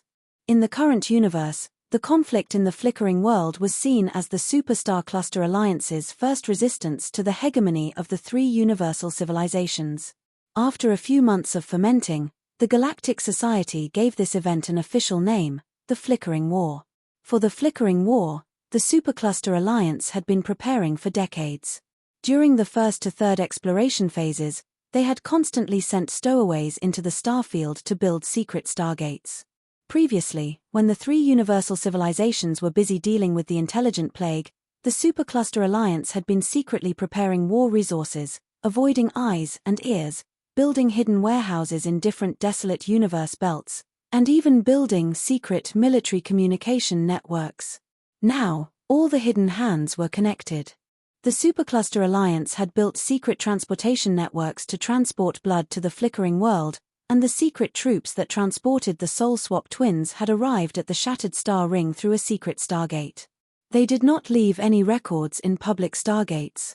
In the temporary detention room of the main ship, the Modo Civilization's expedition fleet overseer Lagos was communicating with the Soul Swap twins and giving them the mission. Your mission target is Aesop Harrick, the adoptive father of the Dragon Emperor, and the current special consultant of the Black Star Corps. Didn't the higher-ups send us here to deal with Black Star? Why did they change targets? The older brother of the Soul Swap twins asked. This is the plan to deal with Black Star. Aesop is a key figure. He's very important to the Dragon Emperor, and Black Star has a special relationship with the Dragon Emperor. We can use this method to make Black Star shift his attention away from us and withdraw the Black Star Corps. Lagos said with a deep voice. Over the past few months, he and the upper echelons of the exploration army had analyzed the pros and cons time and time again before finally choosing the indirect route. This battle plan had been approved by the General Staff. According to Modo's current situation, if they wanted Black Star to stop, they would have to make Black Star fall into another whirlpool. The Modo civilization also knew of Aesop's name. This long-lived species had extremely strong prophecy abilities and was very difficult to deal with. However, in comparison, directly dealing with a beyond grade A was more difficult, so the success rate of dealing with Aesop was relatively higher. Furthermore, it was precisely because Aesop's prophecies were so powerful that they had to be purged. Over the past few months, Aesop and Nero had been searching the Shattered Star Ring and had already discovered the locations of many of the Supercluster Alliance's transport routes, causing quite a lot of losses. If not for the fact that the Black Star Corps only targeted the Modo civilization on the surface and could only accidentally injure the other supercluster civilizations, the impact on the war situation would have been even greater. Although Nero's luck played a huge role in this, in the eyes of the supercluster civilization, it was mainly due to Aesop's prophecy. Therefore, even if they did not need to deal with Black Star, they had to think of a way to deal with Aesop. Now, they could kill two birds with one stone. However, The Soul Swap twins were disappointed. I thought that we would directly attack Black Star. I was happy for nothing. Lagos frowned. If we fail to deal with Black Star, you guys will definitely die. Isn't it safer to deal with Aesop? Hearing this, the Soul Swap twins sneered sarcastically. They were living in darkness. Why would they care about this? Black Star was a pinnacle beyond grade A, so he would definitely not be easy to deal with. However, the two of them did not care about the danger of the operation at all. They only had their eyes on Black Star's huge assets and high status. If they could use the Soul Swapper to occupy Black Star's body, all of this would belong to them. Not only would they obtain freedom, but they would also become the strongest in the universe and take away the power and foundation that Black Star had built over decades. Compared to life and death, the two of them wanted to take this gamble more. However, there was no need to express their thoughts at this time. Tell us, what do you want us to do? The younger of the Soul Swap twins asked with a hoarse voice. Aesop is now the special consultant of the Black Star Corps. The Black Star Corps is heavily guarded and has some kind of special ability to discover enemy targets. Therefore, we will use fake transportation lines as bait to lure the snake out of its hole and find a way to let the two of you come into contact with Aesop. Then, you will use the Soul Swapper to temporarily distort his thoughts and manipulate him into participating in the conflict of a certain civilization. Then, you will deliberately send him to his death and frame that civilization to anger the Dragon Emperor. We will push this matter secretly. You only need to be responsible for your own mission. You don't need to know the other details. Lagos explained in a low voice. Be it for public or private reasons, Aesop had to die and frame his death on a star system civilization that was protected by the peace treaty. This would make the Dragon Emperor hate that civilization, and it would be best if the Dragon Emperor lost control and caused a massacre. This way, the advanced civilizations would have to protect the peace treaty and make the Dragon Emperor the target of public criticism. Even if the Dragon Emperor was not forced to do such a thing, with her personality, she would definitely have a conflict with that civilization. No matter what, the Black Star Corps would definitely turn around and help. They might even have to use force to protect the Dragon Emperor. This way, the Black Star Corps would have another more urgent opponent, and there was a high chance that they would withdraw their troops. Got it. The Soul Swap twins did not comment. This was not the first time the two of them had done something like this, so they were already used to it. Lagos gave a few more instructions before ending the communication. The guard closed the door again, not allowing the two of them to move around freely. The Soul Swap twins looked at each other. They did not need to say anything to understand each other. This was a chance to become free people. After they obtained the Soul Swapper, they would find a way to escape after completing the mission. They were not willing to continue being imprisoned by the Modo civilization as tools. In his office, Han Xiao flipped through the reports of the Shattered Star Ring and looked up at Nero and Aesop's remote projections from time to time. 38 Super-Star Cluster Alliance transport fleets discovered. 2 secret transport routes of the Modo civilization and 7 secret transit resource strongholds have been completely destroyed. Daily supplies, weapons, and ammunition have been seized. There are also 11 suspected transport routes of other superstar cluster civilizations being monitored. Well done. After browsing through the report, Han Xiao smiled and praised. It's all thanks to your guidance. Nero touched his head, smiled, and licked his hand. You're now the general manager of the Shattered Star Ring. Don't smile so foolishly. You have to be serious, okay? Han Xiao knocked on the table. Nero's face instantly tensed up. He stopped smiling and put on a serious expression. He was now an adult, but in front of Han Xiao, he had always been very relaxed and unknowingly revealed his childish side, making Han Xiao feel that he had not grown up. However, in the eyes of an elder like him, his child would always be a child who had not grown up. Of course, it could also be because Nero's height made him look very young. This time, Aesop smiled and said, I like this kid. He has a lot of potential. Give him some time, and he will grow into someone who can take charge. Plus, his luck is really not bad. Han Xiao nodded and asked, have you made any predictions about the Modo civilization recently? Aesop shook his head. It's still that vague sense of danger. 3 months have passed, and they still don't seem to have made a move. Han Xiao turned to look at Nero. Then pay attention to increasing the intelligence gathering. If there's any movement, report to me immediately. During this period of time, he had analyzed the possible plans of the Modo civilization and felt that the chances of them attacking him directly were very low. It was more likely that they would attack the people around him. Thus, he strengthened the defenses around his mother planet and the various officers, especially increasing Philip's surveillance of the entire army. Because most of the intelligence was reported one by one and might not reach him, he lowered the importance of the intelligence that Philip reported directly to him.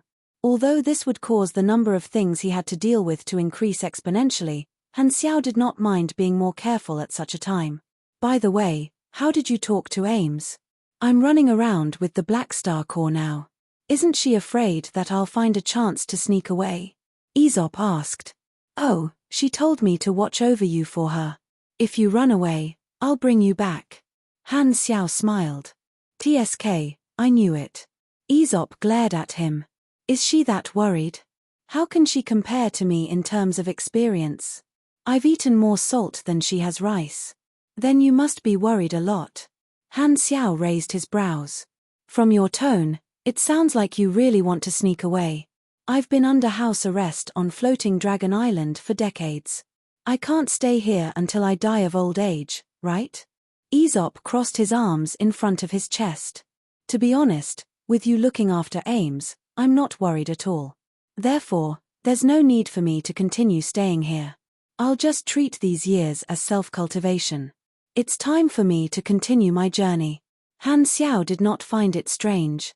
Although Aesop had stayed by Ames' side for decades, to a long-lived species like him, this amount of time was probably like 1 or 2 years in the eyes of a normal person.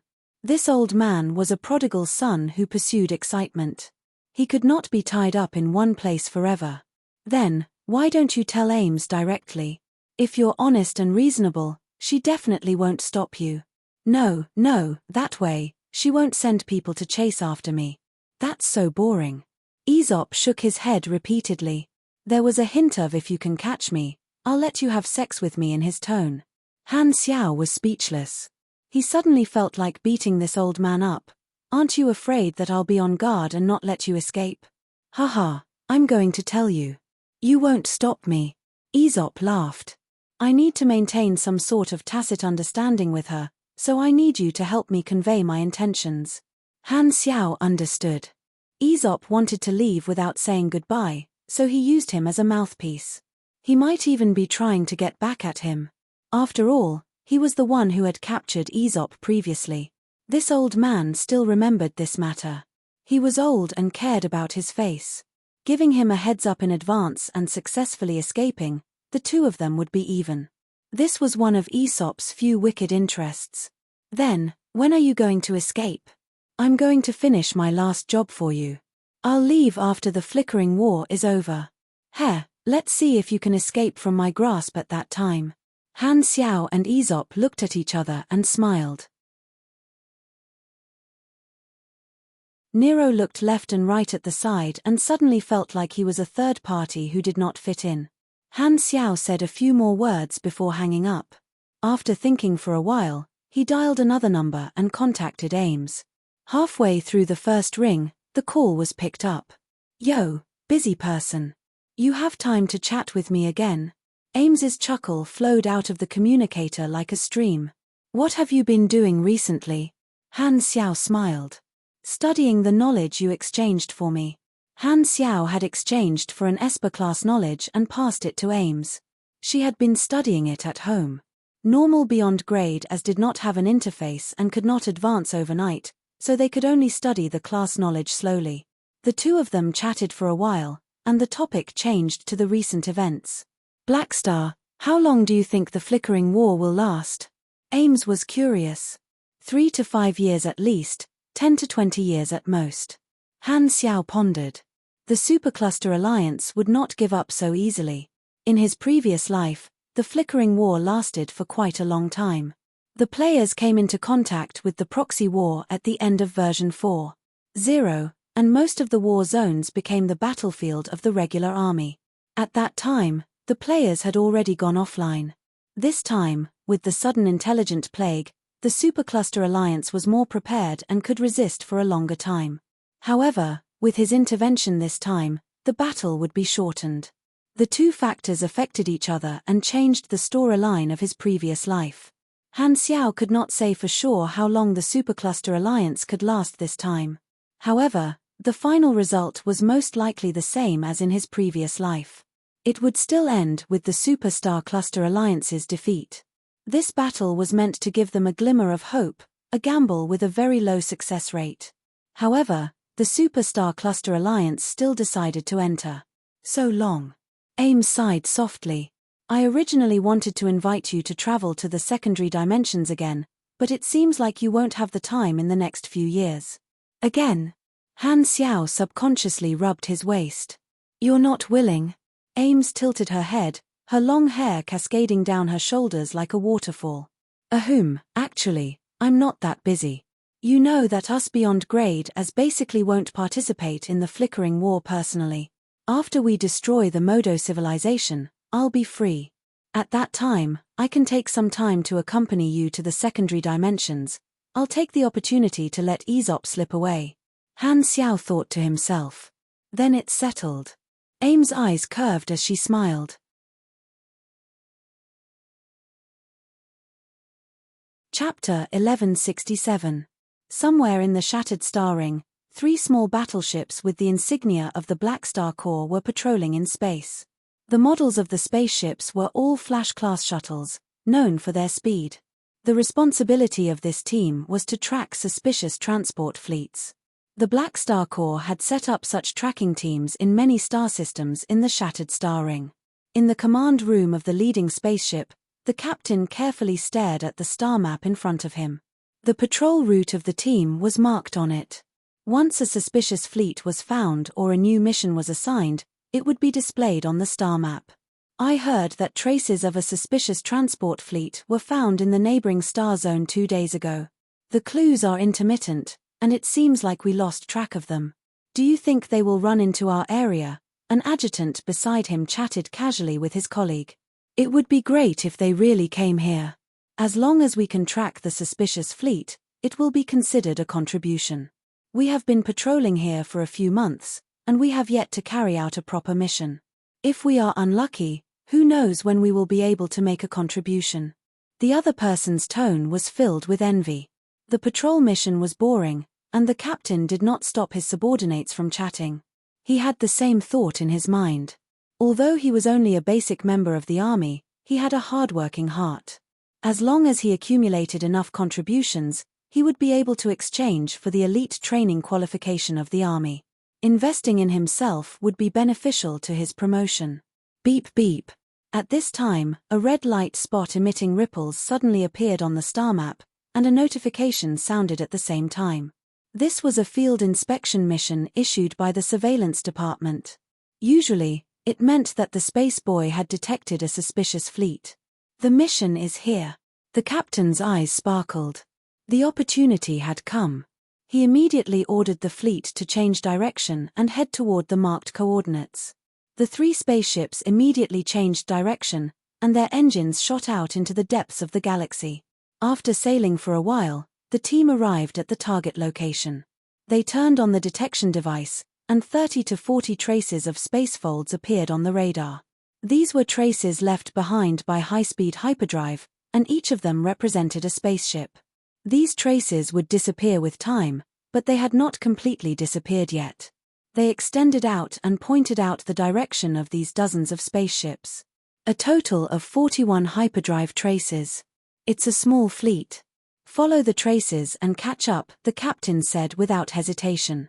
The team moved forward at full speed, following the traces of the warp jump. After 2 hours of tracking, a barren asteroid came into view. The trail ended here, which meant that the target had exited transition mode. Reporting, the target's tracks have disappeared. He may be temporarily staying on this planet to collect resources, or he may be hiding behind the planet to ambush. Please give us the next step, The adjutant looked at the radar that had no warning and said. The captain pondered for 2 seconds and said, "Ship number 2, scan the surface of the planet. Ship number 3, circle to the back of the planet. Ship number 1, where I am, is on standby. Keep the engine running to ensure that we can evacuate at any time." Got it. The 3 spaceships immediately split up, and it didn't take long for them to come to a conclusion. They found a fleet docked somewhere on the planet. The symbol of the force on the outer armor represented a local commercial consortium. At this time, they were collecting underground gas resources, and the scale was exactly the same as the number of warp traces. It was the target of the team. Issue a wide-area communication request to check their identity code, the captain said. The transport fleets of the Supercluster Alliance used all kinds of methods to cross the ocean, and disguising themselves as troops of other organizations was one of the most common methods. If the Army's tracking team caught up with a suspicious fleet, they would usually ask to check the other party's identity first. If there was a misunderstanding, they would let them go. Normally, checking the identity of a transit fleet was the responsibility of the security team. As a private armed organization, the Black Star Corps did not have this authority. However, fists were power. Now that the Black Star Corps was chasing the transport fleet of the Modo civilization all over the starfield, normal organizations would give them face and not ask for trouble. Most of the civilizations in the Shattered Star Ring would not have any opinions and would turn a blind eye to it. Occasionally, when the tracking team encountered the real deal, the enemy would strike first. This was a risk that could not be avoided. Therefore, the tracking team would usually not fight and would always maintain communication with the intelligence department. This way, even if the tracking team was cut off, they could still send back information and let the surveillance department know that the target was an enemy. This time, the tracking team sent a communication request to the transport fleet, but there was no response. The captain immediately became alert. Something's wrong. Prepare to evacuate immediately. Report, however, before he could finish, his mind suddenly went blank, and his vision suddenly became chaotic. This state lasted for a moment before he regained his clarity of mind. However, when he saw the scene in front of him again, his entire body froze, and horror exploded from his heart, instantly destroying his rationality. He saw that his surroundings had become a prison, and his body was firmly locked in a prison cabin, unable to move. He was shocked. I was still in the command room of the shuttle 1 second ago. How did I suddenly end up here the next? Before he could understand, his head went dizzy again, and the environment around him changed again. He was actually in a transparent glass room, and beside him was a group of enormous black beetles. His eyes passed through the transparent walls of the room, and he was instantly terrified. He saw many giants walking around outside the room, and he could not even see the end of them. He could not see how big these giants were. As far as the eye could see, everything seemed to have become countless times larger. What the hell is this? The captain muttered to himself subconsciously, but he did not hear his own voice. Instead, there was a slight hissing sound. He was slightly taken aback, and he looked down at himself. A chill suddenly rushed to his brain, and he was scared out of his wits. He could not believe what he was seeing. His body had turned into a black beetle, exactly the same as the insects around him. In an instant, he understood something. It was not the world that had become bigger, but he had shrunk. At this moment, an orange-red high-temperature flame fell from the sky, filling the entire glass room, and his mind was frozen in a blazing white. Boom! In just a breath, all the black beetles were burned to ashes. An operator in a white coat moved away the flamethrower used for the experiment, glanced at the residue in the glass box, and made an OK gesture to the captain not far away. The captain nodded and reported to the communication screen. "Commander, the target has been eliminated." In the flagship, the commander of this fleet nodded and turned to look at the scene outside the porthole. Out of the 3 shuttles in outer space, 2 of them had been blown up by their sudden attack and turned into fireworks in space. Only the first shuttle, which was the command ship, was left, and it escaped the scene with a hyperdrive under their deliberate mercy. As for the escaping spaceship, the souls of all the crew members had changed under their bodies. "The plan is going well. The commander nodded lightly and turned to the side. He saw a black crystal mirror floating in midair. It was about 50 centimeters in diameter and less than 3 centimeters thick. The Soul Swap twins were standing in front of the mirror. Their palms were submerged in the mirror up to their wrists. As if they had been swallowed, ripples appeared on the surface of the mirror. This mirror was a wonder-type universal treasure called the Soul Swapper. "That's enough. Stop," the commander yelled. Hearing this, the Soul Swap twins slowly retracted their palms. The soldiers around immediately stepped forward and moved the Soul Swapper away, putting it into an extremely intricate safe, far away from the Soul Swap twins. Seeing this, the Soul Swap twins casually glanced at the mechanical cannons that extended out from the surrounding walls and territory and laughed nonchalantly. These cannons were safety devices to prevent them from doing anything. They were controlled remotely by artificial intelligence, and the Soul Swapper was only effective against the souls of living beings. It was useless against artificial intelligences. Only then did the commander retract his gaze and look in the direction of the shuttles. He said in a low voice, "The men of sacrifice prepared in advance have already entered the enemy's territory. With us as bait, it should be enough to lure them out." A tracking team in the 1000 Lightstar system was ambushed while tracking a suspicious fleet. 2 of their spaceships were destroyed on the spot, and only one managed to escape. In the Black Star Corps headquarters in the Shattered Star Ring, Nero finished reading the report and looked up at the officers in the room. "Everyone, what do you think?" Mia's tone was decisive. "The situation is very clear. This transport fleet has made a move, so it's basically confirmed that they are from the Supercluster Alliance. Immediately mobilize the troops around the location of the incident to track the target." "I feel that this is a little strange. The troops of the Supercluster Alliance usually don't take any action because their identities will be exposed the moment they engage in battle. Most of the time, they are thinking of ways to get rid of their pursuers. The reason for the encounter is usually because they did not discover their pursuers and accidentally got caught up. However, since they made a move, they shouldn't have left anyone alive. It's the same case." He had learned magic from Lagi for decades. Although his teacher was a salted fish, his talent was just too good. He had also become an upper echelon officer and had a good relationship with Nero. He could be considered one of Nero's subordinates. Maybe the surviving spaceship escaped in time, and the troops of the Supercluster Alliance knew that the information would definitely be leaked. Thus, they did not want to waste time chasing and would rather use the time to escape, MIA guessed. That makes sense as well. Tomar didn't suspect anything.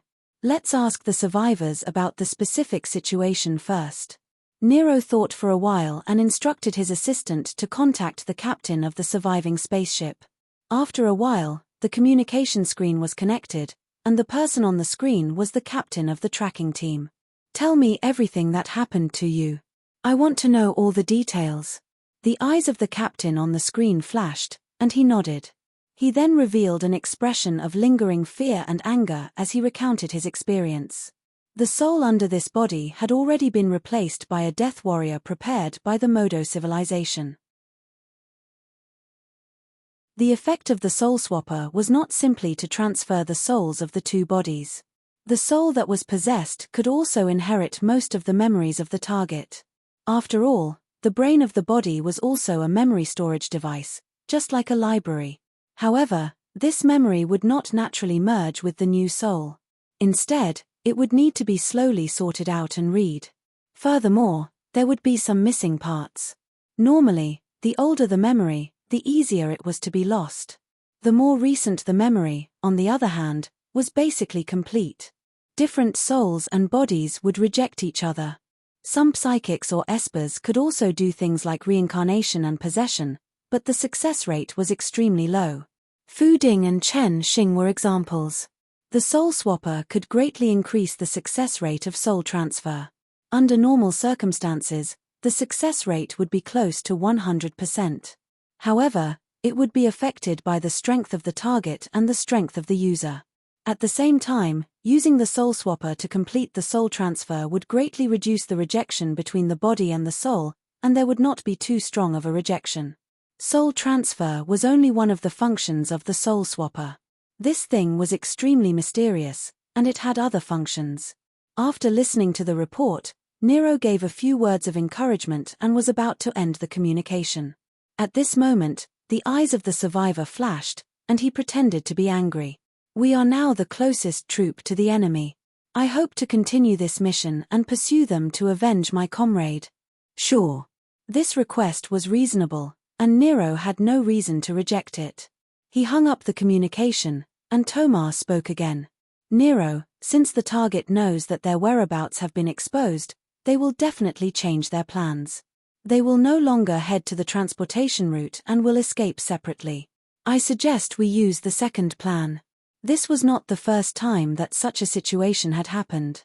If the transportation team was exposed, they would basically be abandoned. Even if they continued to follow them, they would not be able to find the secret stronghold of the Supercluster Alliance. "That's right." Nero turned to Aesop and said with an embarrassed tone, "This. Your Excellency Aesop, I will have to trouble you again." "It's fine." Aesop waved his hand and did not mind. The so-called second plan was to borrow Aesop's ability to head to the location of the incident and use the relevant clues as a medium to make a prophecy. He would be able to foresee many future possibilities and obtain more clues. In order to obtain a clearer prophecy, he would need more mediums. This method was very effective. Aesop had not only stayed in the headquarters for the past few months but had also conducted many field investigations under heavy protection. Using this method, he had found many targets for the Black Star Corps. Nero nodded and said loudly, "There's no time to delay. Prepare the spaceship immediately and send Your Excellency Aesop and the guards to the location of the incident."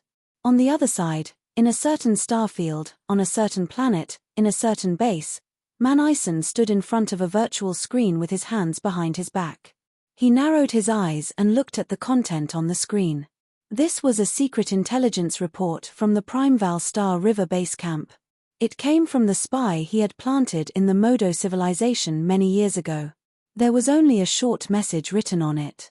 "The Soul Swap twins have been transferred out of the base. The Soul Swapper has been taken away from the warehouse by the army. Destination unknown. Soul Swapper, If I'm not wrong, the Modo civilization is using this universal treasure to deal with him. Maybe I can," Manison muttered to himself, an inexplicable light flashing in his eyes. "You're tuning in to the Celestial War YouTube channel. Don't forget to subscribe and join us on this journey to catch the most captivating stories.